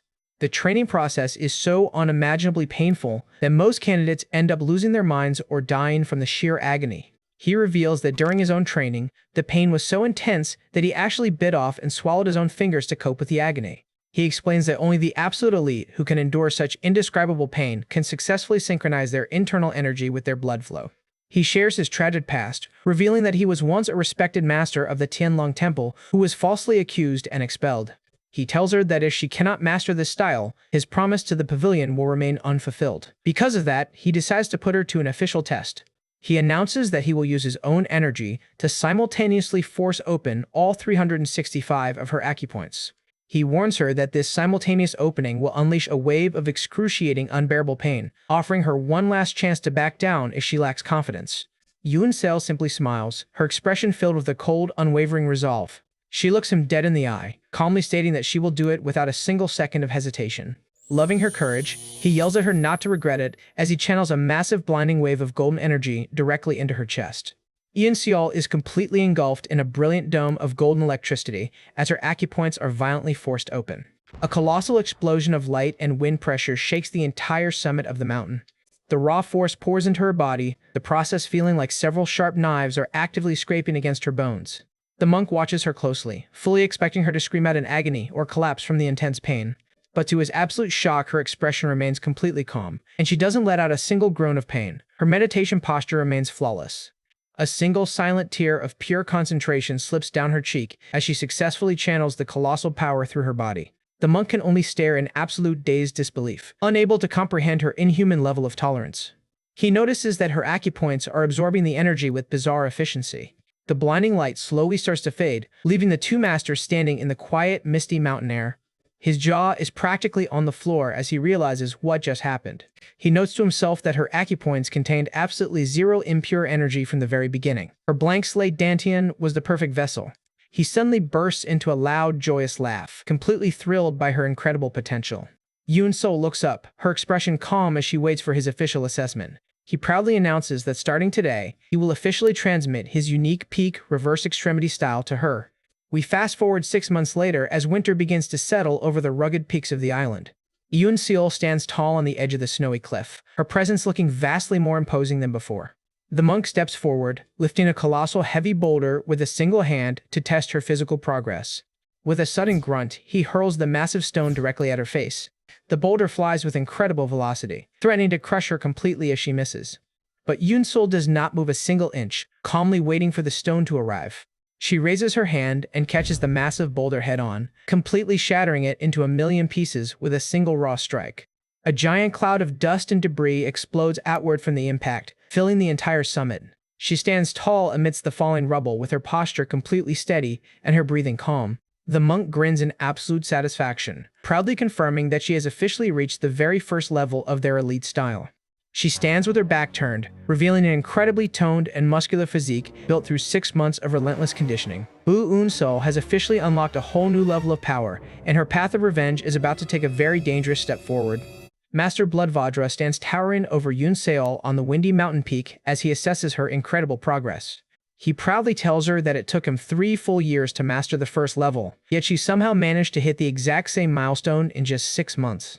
He notes that his internal cultivation method spread her core energy flawlessly throughout her meridians. This process completely cured her suppressed physical growth and made her body unrecognizably healthy. He declares that they should immediately begin the next phase of training, and Yoon-seol quietly bows. Yoon-seol sits in deep meditation, silently thanking the master for helping her reach this level so quickly. But she knows she still lacks the strength required for her ultimate goal, reminding herself that the reverse extremity cultivation method has 8 complex levels in total. Bloodvajra tells her that she must reach at least the 2nd level of his style before she is allowed to descend the mountain. She closes her eyes and immediately channels her internal power to push toward the next breakthrough. The monk's eyes widen as he senses a sudden massive surge of energy erupting from her dantian. He gasps in shock at the volatile and explosive reaction occurring inside her meridians. Yoon-seol is completely engulfed in a swirling storm of crimson energy. The monk realizes with absolute shock that she has already broken through to the 2nd level. He cannot believe his eyes, since reaching this stage usually requires years of painful cultivation. Her body's adaptive power is simply terrifying. But the sudden, massive breakthrough comes with a devastating price. Yoon-seol grits her teeth in sheer agony as the volatile energy threatens to tear her body apart. Realizing she is about to suffer fatal internal injuries, Bloodvajra quickly lunges forward to stabilize her. He bellows at her to immediately discard all distracting thoughts and focus entirely on her breathing.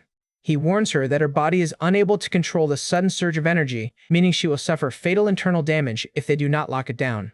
Realizing they are out of options, the master decides to mobilize his own true energy to forcefully suppress the raging storm inside her. He pours his own vital energy directly into her meridians, the massive clash of their powers creating a blinding aura of heat and light. Eun-seol remains completely frozen under the crushing weight of their combined internal energies, with her face tense with pain. Suddenly, her eyes snap open with an intense, razor-sharp focus as the raging energy inside her finally begins to settle. With a powerful roar, she unleashes the excess energy, a massive shockwave clearing the stormy clouds and leaving a beautiful clear blue sky above. She sits quietly on the stony summit, staring at her hands in absolute bewilderment as she feels her newly balanced power. She is completely stunned, muttering to herself about the sheer, immeasurable volume of power coursing through her veins. She is snapped out of her thoughts as the old monk suddenly collapses onto the ground. She shouts in panic and rushes to his side. She supports his heavy, trembling shoulders, asking why on earth he would sacrifice his own vital essence to save her life. The master waves it off and tells her not to worry. He grunts that if she doesn't master his style, he will never be able to repay his debt and leave the pavilion anyway. She looks at him and realizes that despite his terrifying appearance, he is actually a man of incredibly deep feelings. She bows and promises to never forget his immense kindness, but the old monk quietly shakes his head to reject her gratitude. He turns his back and slowly walks away, telling her to simply forget his existence even matters. Once again, she is reminded of her grandfather's weary advice. In the harsh martial world, forgetting both kindness and grudges is always the safest path. She looks down and wonders why every single master she meets always gives her the exact same advice. She remains completely quiet, taking his words to heart, but refusing to give up on her path of revenge. The monk tells her that if she truly wants to repay him, she must eventually reach the absolute peak of his style, the 8th level. Yoon-seol stands tall with a steady gaze as she accepts the challenge. She bows deeply to his retreating figure, thanking him for everything he has taught her. He explains that since she successfully conquered the 2nd level, he has nothing left to teach her. Her immediate priority is now to establish a rock-solid foundation in true sect martial arts. He tells her to return to her pavilion and focus entirely on mastering her unique sword techniques. He gives her his final command to leave the peak and begin her next trial. She turns and walks down the cliff, leaving the old master standing alone on the windy peak. Her footsteps are light and confident as she heads back toward the village. We fast forward 3 months later to a cold, quiet night over the Wolf-Fang Pavilion. Inside one of the grand study rooms, a warm light shines through the windows as a meeting takes place. The palace elders are enjoying some tea, discussing the sudden return of their elite combat vanguard from a successful mission. They laugh, completely pleased by their victory, and hoping their intelligence vanguard will return safely soon as well. Suddenly, they stop mid-sentence as a sharp metallic ring echoes from the rooftop above. One of the elders grumbles, teasing the returning ninjas for always entering through the roof like outsiders, instead of using the front door. A masked ninja lands gracefully on the tiles with completely silent movements. The elite members of the Wind Cloud squad glide across the roofs and disappear into the dark. The leader of the squad plants his foot firmly on the roof peak to look down on the village. He stands quietly under the starry sky with his long hair blowing in the wind. The elder below teases him, jokingly asking why he is posing so dramatically as if he wants his portrait painted. He commands him to report directly to the study instead of standing around looking like a shabby monk.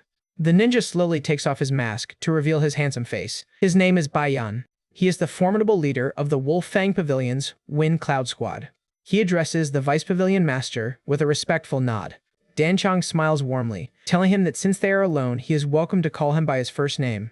Bai Yan declines, pointing out that their pavilion's discipline is already loose enough without getting too casual. He adds that he was actually planning to search for him anyway to ask about a pressing matter. He demands to know why Dan Chong chose to recruit a rookie who was clearly planning to join the Fire Rain Sword Gate.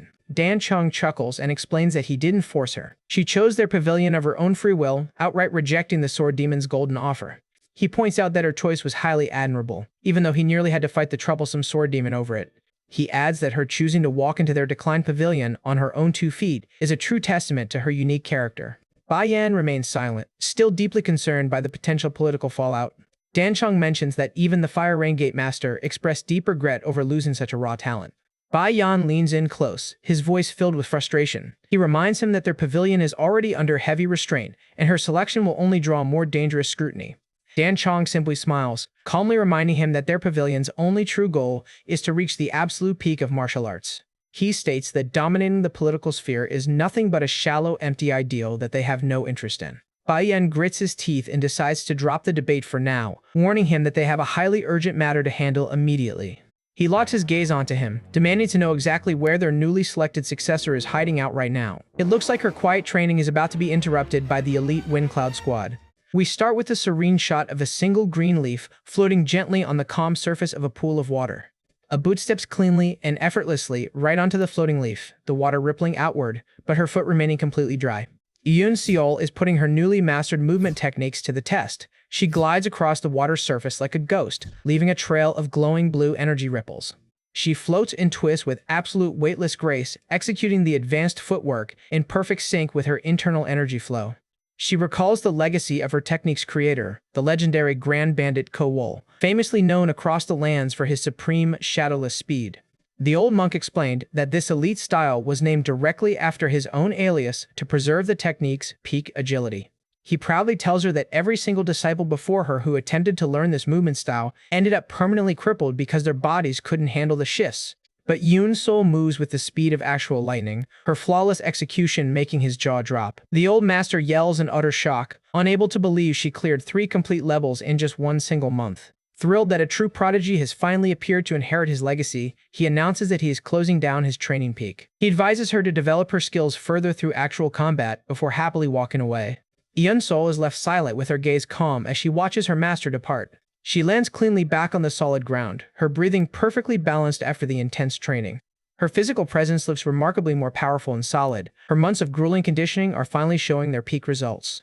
We transition back to the main gates of the Wolfang Pavilion, where the scenic waterfall cascades down the rocky cliffs. Bai Yan and Dan Chong watch her from a distance. Bai Yan is utterly amazed, noting that the legendary shadowless footwork shouldn't be learnable in such a short time frame. He wonders if she spent her entire 6 months practicing nothing but movement techniques, but quickly shakes his head since she just got here. Dan Chong bursts into a warm, cheerful laugh, pointing out that just last month she was busy mastering the highly advanced reverse extremity method. Bai Yan is left sweating, asking if the crazy rumors about her mastering the core beast path in just 2 weeks are actually true. Dan Chong calmly confirms that every single rumor is entirely factual.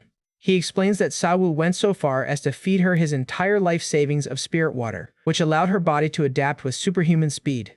Bai Yan points out that spirit water alone cannot explain such genius. He complains that her sudden presence ended up throwing the entire successor selection into complete chaos. He asks if their pavilion lord has still refused to show up. Dan Chong sighs, confirming it and grumbling that he is stuck doing all the tedious chores on his own. Bai Yan explains that the successor program was heavily pushed by the demonic palace, so it is entirely natural that the other prominent sects are furious about the messy outcome. Dan Chong notes that unlike their pavilion, which strictly values raw strength, the other sects had already bought their successors' spots in advance. Naturally, they are deeply upset about being forced to share their secret arts with an unpredictable rookie. He adds that the ultimate dark goal of the successor plan was always to groom powerful swordsmen to assassinate the peak leaders of the Orthodox sects. This entire selection is like a high-stakes game of chess where every master is trying to manipulate the pieces to secure their own power. Bai Yan states that their Vice Pavilion Lord was already fully aware of the plan, but some of the other sects seem to have completely missed the core point. Instead of using ordinary soldiers, those greedy sects sent their own precious heirs to compete in the brutal selection to monopolize the glory. Dan Chung points out that if those heirs were truly excellent, they would have passed easily anyway. But he emphasizes that because of Yun Seol, the White Horse Hall Lord's precious only son ended up dead. Even though the sects agreed to the lethal rules, they are now completely refusing to accept the loss of their primary heir and want to direct all their fury onto her. He warns Dan Chung that it isn't just the White Horse Hall currently plotting her downfall. He reveals that the Fire Rain Sword Gate is also outraged, grumbling that a mere rookie has somehow mastered their highly guarded advanced technique. Dan Chung is deeply annoyed, pointing out that Instructor Cheon has already been severely punished for passing on the technique. He scoffs at how petty it is to now target the student. He asks what exactly they are demanding. Bai Yan explains they want to drag Yun Sol directly to the main demonic palace for a highly biased qualification test. What is even more ridiculous is they are demanding to permanently forbid her from ever holding a sword again for the rest of her life. Dan Chung's expression turns cold with rage. He barks that the demand is completely absurd, telling him to reject it instantly since she is already their official disciple. His gaze is incredibly firm, ready to protect his brilliant new recruit from any political threats. Suddenly, they hear a light rustle as Yuan Seo lands smoothly on the stone path just a few feet away from them. She sheathes her weapon with an effortless silent motion, her focus locked on the two leaders. She bows respectfully and asks if the Vice Pavilion Lord was watching her training. Dan Chong smiles warmly and praises her for mastering the advanced movement techniques so quickly. Bai Yan watches her closely, deeply impressed by her steady breathing and how relaxed she looks after such an intense workout. Dan Chung formally introduces her to his companion.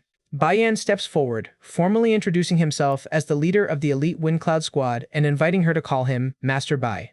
Yun Sol bows respectfully with a formal salute. Bai Yan nods in approval, pleased by her polite discipline. Dan Chung welcomes her, starting to bring up the political situation before hesitating and trying to wave it off. He decides it is not worth troubling her mind with such petty disputes, advising her to just focus on her rest. But Yun Sol looks him dead in the eye, entirely unfazed.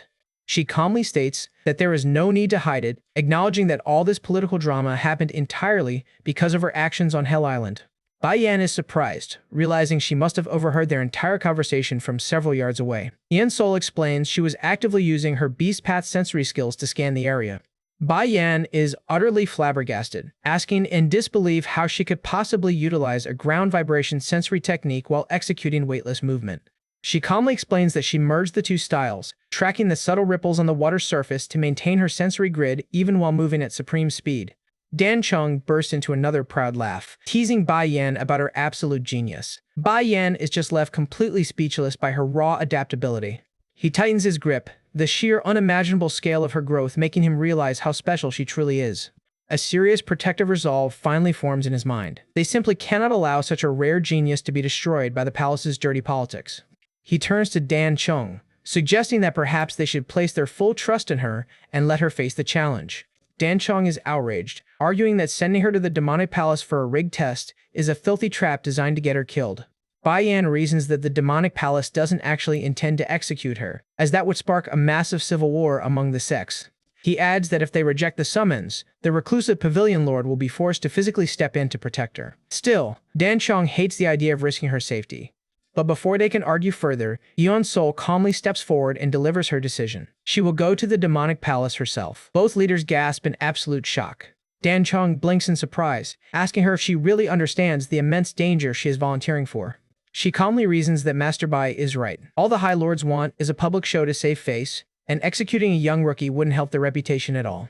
More importantly, she declares that as a proud disciple of the Wolfang Pavilion, she has absolutely no intention of ever running away from a fight. Dan Chung holds his head in sheer frustration, a helpless smile forming on his face as he realizes her resolve is completely unshakable. He relents, declaring that they might as well get it over with immediately so the other sects can never hassle them about her again. He looks at her with an intense, serious gaze, warning her about the condition of her victory. He instructs her that if she passes their test, she must forcefully make them promise to permanently drop all grievances regarding the Hell Island incidents. She bows deeply, formally declaring that as long as they agree to those conditions, she is ready to take their test. The scene shifts back to the majestic towering corridors of the main demonic palace as she prepares to enter. She reflects on her journey, remembering that when she first arrived, she was nothing but a humble mortician who knew absolutely nothing about formal martial arts. But now she walks through these majestic corridors as a feared 10 demonic successor representing the Wolf Fang Pavilion. The official leads her toward a massive temple chamber called the Manhwa Hall, advising her that someone inside will guide her. She looks up at the massive ancient placard hanging over the entrance. She enters the Grand Hall, noting that this sector serves as the palace's primary tactical headquarters. Her boots click against the polished marble floor as she walks deeper into the quiet, massive chamber. A heavy sliding door at the end of the hall opens, a blinding stream of light washing over her as she prepares to learn what kind of test she must face.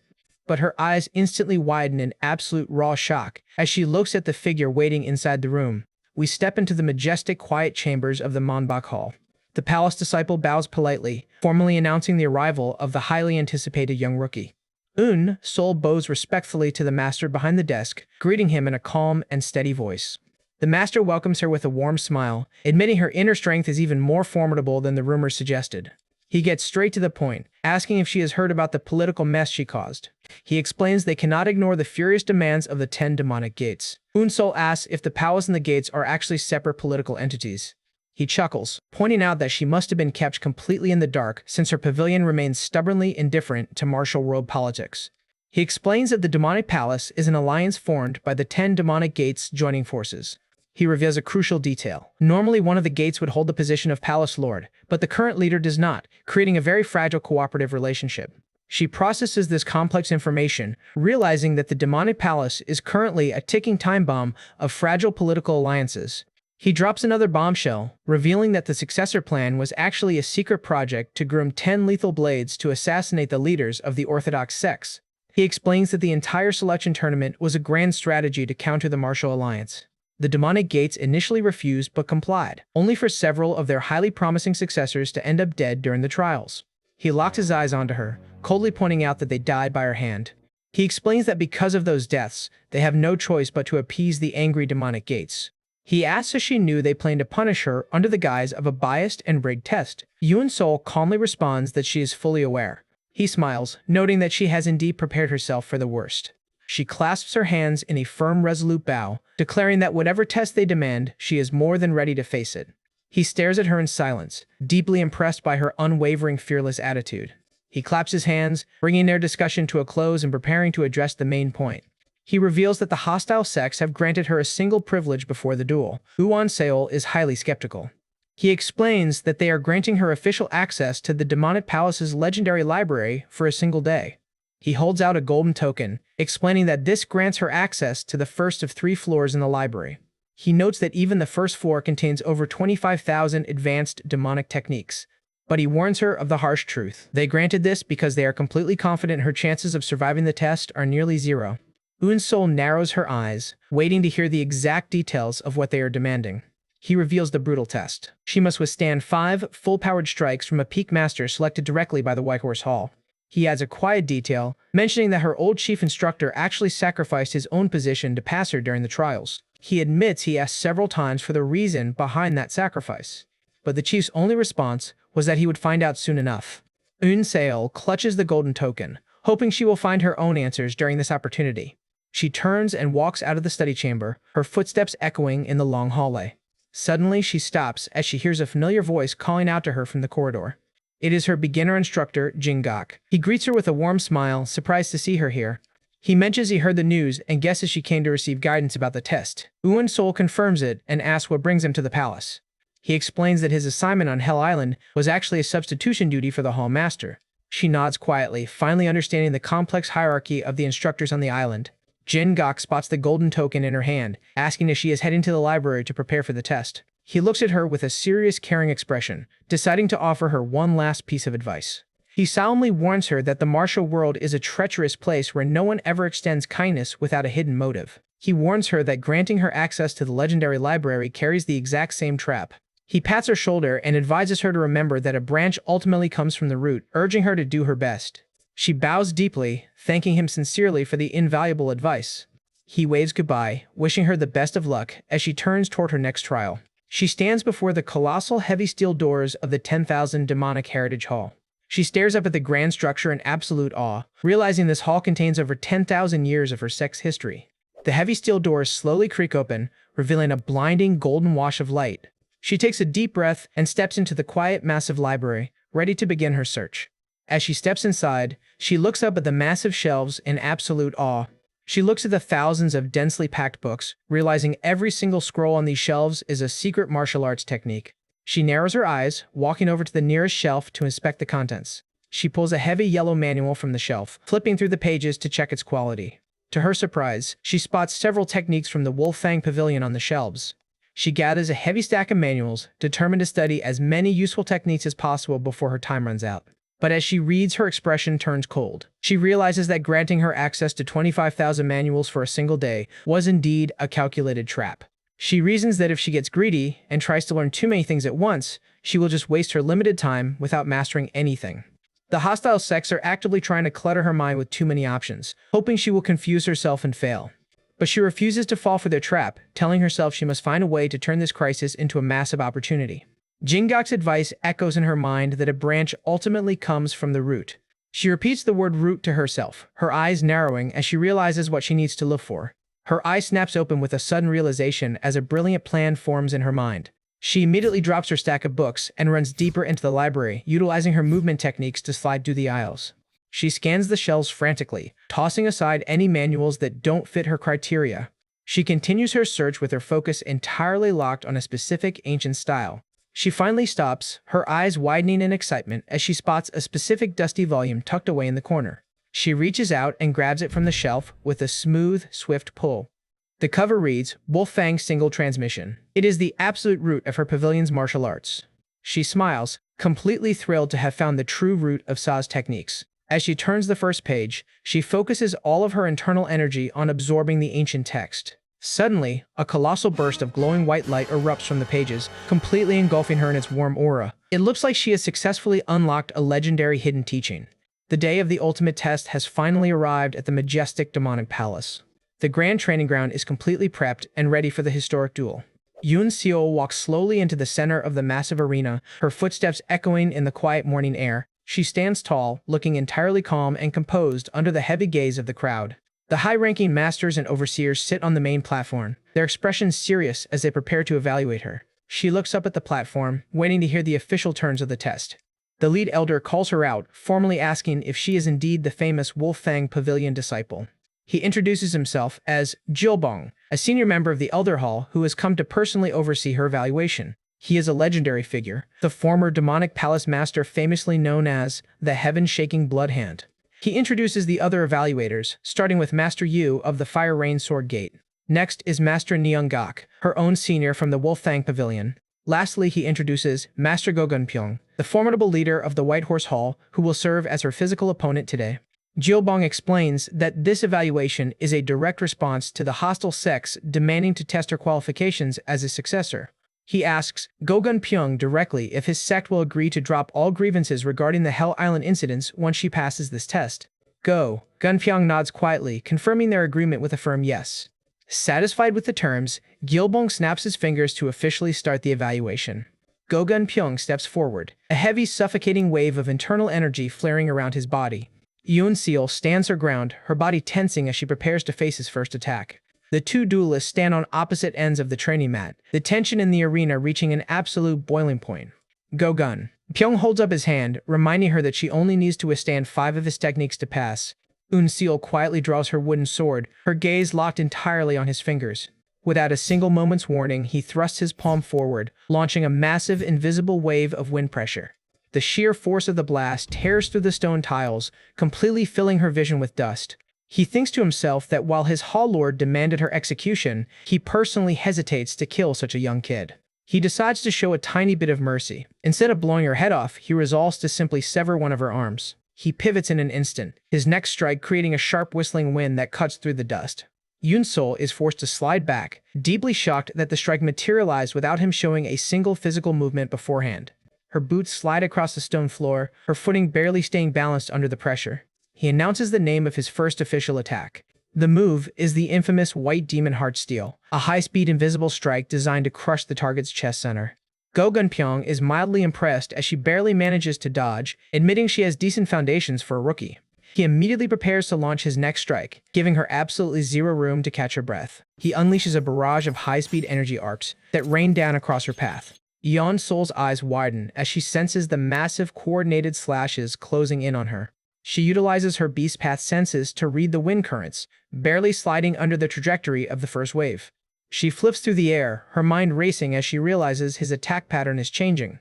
She is forced to parry a sudden heavy downward chop, the sheer force of his internal energy pushing her back. Her wooden sword vibrates violently as she blocks his steel weapon, the friction creating a high-pitched ring. He announces his second form, a relentless flurry of vertical flashes. He notes to himself that her ability to recognize his feints confirms she has indeed mastered the legendary beast path.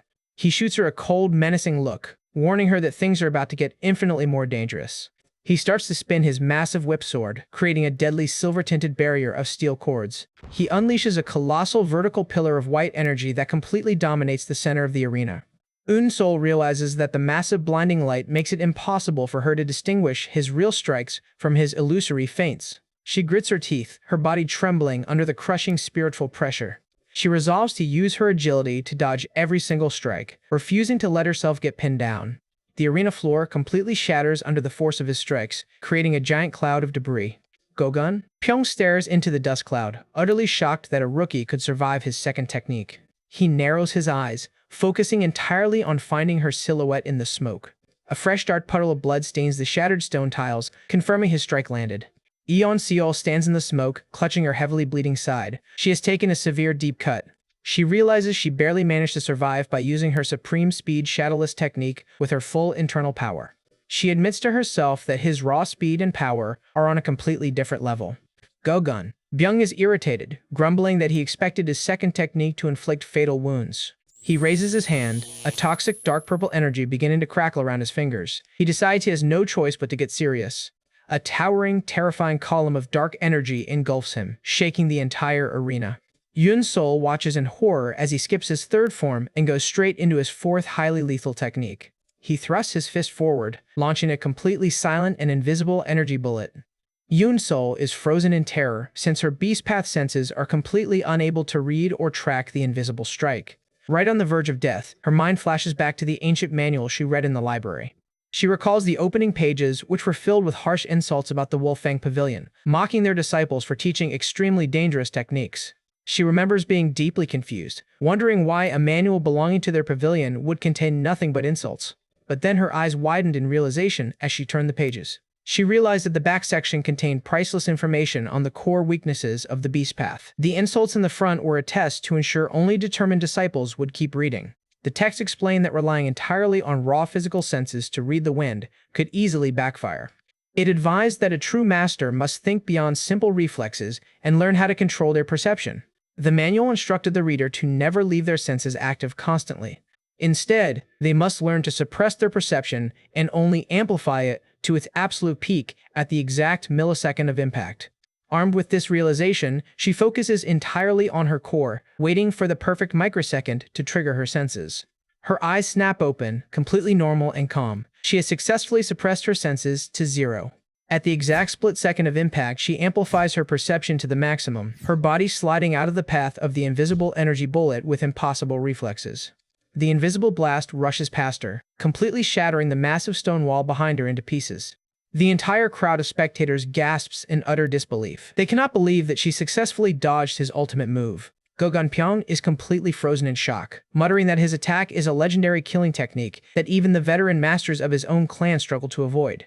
Yeon-seo lands gracefully with an entirely calm expression, noting that her counter-strategy has worked flawlessly. Go Gun. Pyong's face turns completely dark. He mutters that he finally understands why his Hall Lord was so desperate to execute her. He raises his hand, a massive swirling dome of dark energy forming around his palm as he calls her a seed of disaster.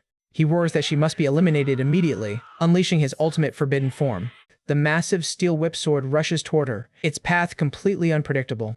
Yeon Sol parries the strikes, her blade moving like a localized storm of golden lightning. The heady whip sword crashes down, shattering the stone tiles around her feet. But she gasps in sudden horror as the shattered steel whip somehow redirects midair, coming at her right from her blind spot. Her heart sinks as she realizes the weapon is actively tracking and chasing her movements. With her energy depleted, she has absolutely no way to escape. We resume right as the final technique comes crashing down on Yoon Seo. Yoon Seo frantically shifts her footing, but the massive whip sword is actively tracking and chasing her movements. Go Gunpyeong screams that his ultimate technique won't stop until it draws blood. Her muscles scream in agony as she realizes she is completely unable to dodge this targeted onslaught. Realizing she cannot run, she makes a high-stakes choice to meet his final form head-on. She channels her entire internal power reservoir, unleashing her forbidden high-powered lightning technique. Her eye glows with absolute raw focus as she swings her blade with everything she has left. The colossal wave of golden electricity is unleashed, completely engulfing the center of the arena. The lightning collides violently with his steel whip sword, the friction creating a massive explosion of light. The sheer wind pressure from the clash threatens to tear the grand training ground apart. Go Gunpyeong is completely shocked as the golden lightning shatters his legendary whip sword into a million pieces. He grunts as the shockwave pushes him back, realizing that even at his full power, he can barely block her final counter. Her slashes continue to advance, breaking through his remaining guard. The final massive strike connects, a blinding wash of light illuminating the entire arena. Go Gun. Pyong stands frozen, a look of utter disbelief on his face as blood splatters across his clothes.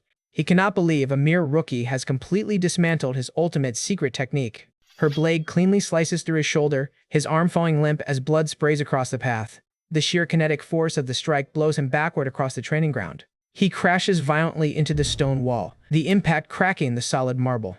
He spits out a heavy spray of blood, screaming in absolute agony. On the other side of the arena, Eun-Sol stands quietly, leaning heavily on her wooden sword. Her hand is trembling uncontrollably on her hilt, her muscles completely spent after the high-powered clash. She grits her teeth, her face covered in sweat and blood as she struggles to remain standing. She stands alone in the center of the shattered ground, her spirit refusing to let her fall. She stares at Go Gunpyeong with a cold, terrifying gaze, her crimson eyes burning through the smoke. Go Gunpyeong looks back in absolute terror, sweating as he feels her crushing dark aura. He is completely rattled, realizing that even with her sword damaged and her body battered, her fighting spirit hasn't faded in the slightest. He realizes that if he doesn't eliminate her right now, she will definitely grow to become a catastrophic threat to his entire family. He clenches his remaining fist, channeling his last energy reserves to launch a desperate final strike. But before he can move, the lead elder Gokgyo-bang calls out to him in a loud, commanding voice. He announces to the arena that the promised 5 techniques of the test have officially concluded. The entire training ground falls silent as the spectators wait to see how the hostile sects will react. Go Gunpyeong is forced to lower his hand, gritting his teeth in immense frustration. The White Horse Hall disciples look on in dejection, realizing they cannot argue with the former palace master's verdict. Nyunggak warns them coldly that if they refuse to keep their promise, the Wolfang Pavilion will immediately withdraw from all pacts with the demonic palace. Go Gunpyeong commands his squad to back down, begrudgingly accepting the end of the tests. One of the hostile officials on the platform protests, pointing out that she used the forbidden lightning thunder style during her test. He argues that since the test was specifically held to address her unauthorized learning of that style, her use of it should make her passing grade invalid. Nyunggak shoots him an icy glare, bluntly asking if there was ever an official agreement forbidding her from using that style during the test. He adds that her execution of the technique was remarkably refined, claiming that if Instructor Cheon had been here, he would have been incredibly proud. The official grumbles, asking if he is mocking their gait. Nyunggak calmly responds that he is simply stating facts. He points out that since Master Go deployed his ultimate White Horse Whip technique, it was only natural for her to block it with her strongest counter. He adds that since the Fire Rain Sword technique completely overpowered the White Horse Hall's ultimate secret skill, the White Horse Hall is actually the one facing public ridicule right now. Go Gunpyeong grits his teeth, his face completely pale as he is forced to listen to this public humiliating assessment of his defeat. He looks away in absolute shame, unable to offer any counter-argument to the truth. Jiobong lets out a loud cough, stepping in to diffuse the growing political tension between the sects. He sternly reminds everyone in the hall that this evaluation was highly confidential, commanding them to ensure that the details of the match do not spread. His cold, authoritative gaze silences any remaining grumbling among the spectators, finalizing the decision. Eun-Seo looks up, calmly asking if their original agreement will now be honored as promised. Gokgyo-bang smiles, confirming that the demonic palace always honors its official pacts. He loudly announces that she has been officially recertified as a 10 demonic successor, and her ban on using swords has been permanently lifted. Nyunggak smiles warmly, softly telling her that she has done exceptionally well today. He praises her, proudly stating that as a true disciple of the Wolfang Pavilion, she has brought immense honor to their name. He watches her with deep respect, realizing that their pavilion has truly secured a legendary successor. But as the tension of the match finally drains away, the physical toll of her injuries begins to catch up with her. Her vision begins to fade into a dark shadow, her body swaying as her remaining energy is completely depleted. Nungok catches her as she collapses forward, his arms supporting her limp body with gentle care. He holds her tight, softly whispering that she has done enough and she can finally let herself rest. With a final soft sigh, her eyes close completely, and she slides into a deep, peaceful unconsciousness. Her mind slips into a peaceful memory of her grueling 6-month training peak under Master Blood Vajra. She wakes up some time later, finding herself lying comfortably on a grand, luxurious bed inside a beautiful chamber. She sits up and rubs her head, comically noting to herself that every single time she passes out, she somehow manages to wake up in an even more luxurious room. She looks at her palms, her mind trying to piece together the final moment of her match. She has no idea how much time has passed since she collapsed. She looks out the window at the bright clear sky, letting out a quiet sigh. Realizing she cannot find her answers immediately, she decides to remain calm and wait for her companions. She sits cross-legged on the bed, deciding to use her waiting time to practice her internal energy circulation. She centers her focus, channeling her internal power through her meridians. But as she does, she is shocked to feel a colossal, incredibly dense wave of new internal energy generating inside her body. Her dantian feels like a glowing boundless star, absorbing the energy with perfect harmony. She recalls Blood Vajra's explanation that her lower dantian already contained 10 years' worth of pure accumulated internal power, built up since childhood. He explained that once her latent acupoints were successfully activated by his style, her overall power would increase instantly. The memory of his final sacrifice-filled energy transfer flashes in her mind. She realizes she has successfully broken through to the 3rd level of his style. It is a legendary high-level realm that grants her body absolute immunity to extreme heat and cold. She opens her eyes and looks at her hands in awe. She mutters that she knows her body has undergone a monumental change. A polite palace maid slides open the doors, bowing and warmly welcoming her back to the waking world. Yunsil sits up, curiously asking where exactly they are and what happened to the final results of her test. The maid bows, politely informing her that they are in the highly exclusive Demon Gathering Pavilion. She explains that this is the personal residence of the Elder Hall Master. Yunsil is left wide-eyed, shocked to learn she was brought directly to the Master's chambers. She knows that even someone completely ignorant of palace politics like her has heard the terrifying rumors surrounding their Elder Hall Master. He is the legendary blood demon Jokbung, a name that strikes terror into the hearts of both allies and enemies alike. He is widely celebrated as an absolute peak master of the martial world. She desperately asks herself why on earth she has been brought to his personal residence. Her heart races as she realizes she is currently standing in the territory of the most powerful lord on the island. The maid bows one last time, politely telling her that the Elder Hall Master has ordered her to bring Unsol to the inner chambers immediately. Yunsol quietly steps out of bed, her mind tensing as she prepares to meet the Absolute Master. She knows that whatever his intentions are, she must remain completely calm and focused. She enters the grand inner hall where the legendary blood demon sits quietly in meditation. It looks like her arrival in his chambers is about to unlock a whole new level of the demonic palace's secrets. We start with a stunning view of a grand palace garden under the clear sky. The landscape looks incredibly beautiful, almost like a peaceful utopia hidden away in the middle of Hell Island. Yoon Seol is led through the lush pathways, looking at the beautiful ponds and ancient trees in absolute awe. The palace maid leads her toward a grand wooden pavilion at the center of the garden, politely announcing that they have finally arrived. The pavilion stands majestically over the water, its ancient architecture looking incredibly imposing. Seated inside the pavilion is a distinguished elderly man, his long white beard and calm posture exuding an aura of absolute authority. He quietly pours a cup of hot tea, his movements completely smooth and elegant. He welcomes her warmly, noting that he heard about her passing the rig test and offering his congratulations. Yunsale bows respectfully. He quietly murmurs that it is highly fortunate she managed to survive the test, as the other sects were fully intent on executing her. She sits at the low table and takes a polite sip of the tea. He watches her, curiously asking her how the tea tastes. Yoon Sol looks out at the garden, calmly admitting that her personal knowledge of tea is extremely limited. The master laughs softly, remembering her official background as a mortician. He apologizes with a smile, admitting he spoke carelessly given her upbringing. He formally introduces himself as Jok Bung, the Elder Hall Master of the Demonic Palace. This is the legendary Blood Demon, an absolute monster of the demonic path who famously roamed the lands slaughtering countless peak masters of the orthodox sects. Yoon Seol is deeply impressed, thinking that such a feared legend has the calm, dignified bearing of an immortal sage. She bows deeply, formally greeting him as a disciple of the Wolfang Pavilion. Zhou Beng lets out a warm, pleased chuckle. He looks at her with a keen, analytical eye, noting that she is a bit different from the rumors he heard. He notes that, despite picking up martial arts very late, her joints and muscles are incredibly relaxed. He praises her solidly established internal energy foundation. She explains that as a child she learned breathing techniques while playing coffin games with her grandfather.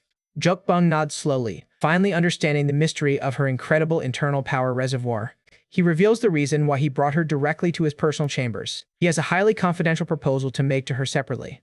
He instructs her that as soon as she completes her training at the Wolfang Pavilion, she must immediately return directly to the main demonic palace. He points out that while the Wolfang Pavilion is technically included in the 10 demonic gates, it lacks the structure and resources of an influential faction. He plans out her future, stating that when she officially enters the demonic palace in about 3 years, he will personally report to the palace lord and recommend her to join the ranks of the elite Dark Heaven Squad. The Dark Heaven Squad is widely feared as one of the demonic palace's most elite military forces. He points out that this promotion will grant her the absolute best connection to the palace's high leadership, asking her what she thinks of this golden shortcut to power. But Yun Sol doesn't hesitate for a single second. She politely places her hand over her teacup and flatly declines the offer. Zhou Beng's eyes narrow as he stares at her, calmly asking for the reasoning behind her unexpected refusal. She explains that mastering her pavilion's techniques is a grueling process. If such a high position in the palace was already guaranteed before she even completed her training, she would inevitably fall into complacency, completely losing the raw, desperate drive required to survive and master her pavilion's arts. Zhou Beng remains silent, letting her words sink in. Suddenly he lets out a colossal booming laugh that echoes loudly off the wooden walls of the pavilion. The sheer wind pressure from his laughter makes her hair blow wildly. He praises her, calling her mindset absolutely excellent. He exclaims that she possesses the perfect, unyielding attitude of a true martial artist. Yun Sol breaks out in a cold sweat, realizing that just the raw internal energy contained in his laughter is powerful enough to shake her vital organs. He smiles, stating that he will eagerly watch her progress over the next 3 years. He tells her that the day they meet again will be the true test of her growth. Realizing she is being dismissed, Yun Sol bows respectfully and prepares to leave. She walks down the peaceful garden path, the old master watching her depart in silence. The palace maid stands beside him, admitting that this is her very first time seeing a candidate flatly refuse his proposal. Zhou Beng takes another slow sip of his tea, calmly murmuring that they should simply watch her progress for now. He smiles, curious to see which path she will ultimately choose to walk. Eon, Seal, walks out of the grand gates with the cool afternoon breeze blowing her hair. Her boots click against the stone steps as she exits the grand pavilion area. She makes her way down the long staircase toward the main marketplace. As soon as she is out of his sight, she collapses against a stone wall, panting heavily. She admits to herself she nearly died just from the sheer pressure of his presence. She realizes that while she thought her test against the other sex was her biggest crisis, she actually ended up directly in the grasp of the absolute demon lord. She knows that if she had made a single slight slip-up during their conversation, she would have been crushed to pieces on the spot. She shakes off her fear and walks back into the busy marketplace to blend into the crowd. Suddenly, a hand taps her shoulder, catching her completely off guard. She spins around, her hand instinctively reaching for her sword hilt. It is only a friendly elderly citizen looking at her dazed face with concern, kindly asking if she is feeling unwell. She looks around at the lively, peaceful streets filled with merchants and laughing children. She smiles reassuringly and tells him she is perfectly fine, relieved to have returned to the safe village streets. She walks through the busy market, observing the peaceful daily routines of the citizens. She mutters that this is a peaceful scene she hasn't witnessed in a very long time. But the comfort is short-lived. She looks at her hands and realizes she has stepped too deep into a violent life of conflict. Her gaze turns sharp and serious once more. As if to prove her point, her sharp beast path senses alert her to a shadow tailing her footsteps. Someone is actively following her. She maintains a steady, relaxed pace, pretending to be completely oblivious to her pursuers. Since her wooden sword was shattered during her previous duel, her primary goal now is to secure a real sturdy weapon. She steps inside a local blacksmith shop, her eyes scanning the rows of newly forged swords. She tells the shopkeeper she is looking for a sturdy weapon that can withstand extremely rough handling. He points to a wooden crate, offering to sell her any sword inside for a cheap price. She reaches into the box and pulls out a solid heavy steel blade, checking its balance. She buys the sword and immediately exits the shop, heading toward the edge of the village. Her footsteps are light as she leads her pursuers into a secluded area. She walks deep into a vast, quiet reed field under the beautiful red sunset sky. It is the perfect isolated spot to settle the matter. She stops and stands quietly, her voice dropping to a cold whisper as she commands her pursuers to finally step out of the shadows. The reeds rustle violently, several shadowed figures slowly emerging from the tall grass. A masked ninja steps into the light, grumbling that her sensory perception is indeed remarkably sharp for a rookie.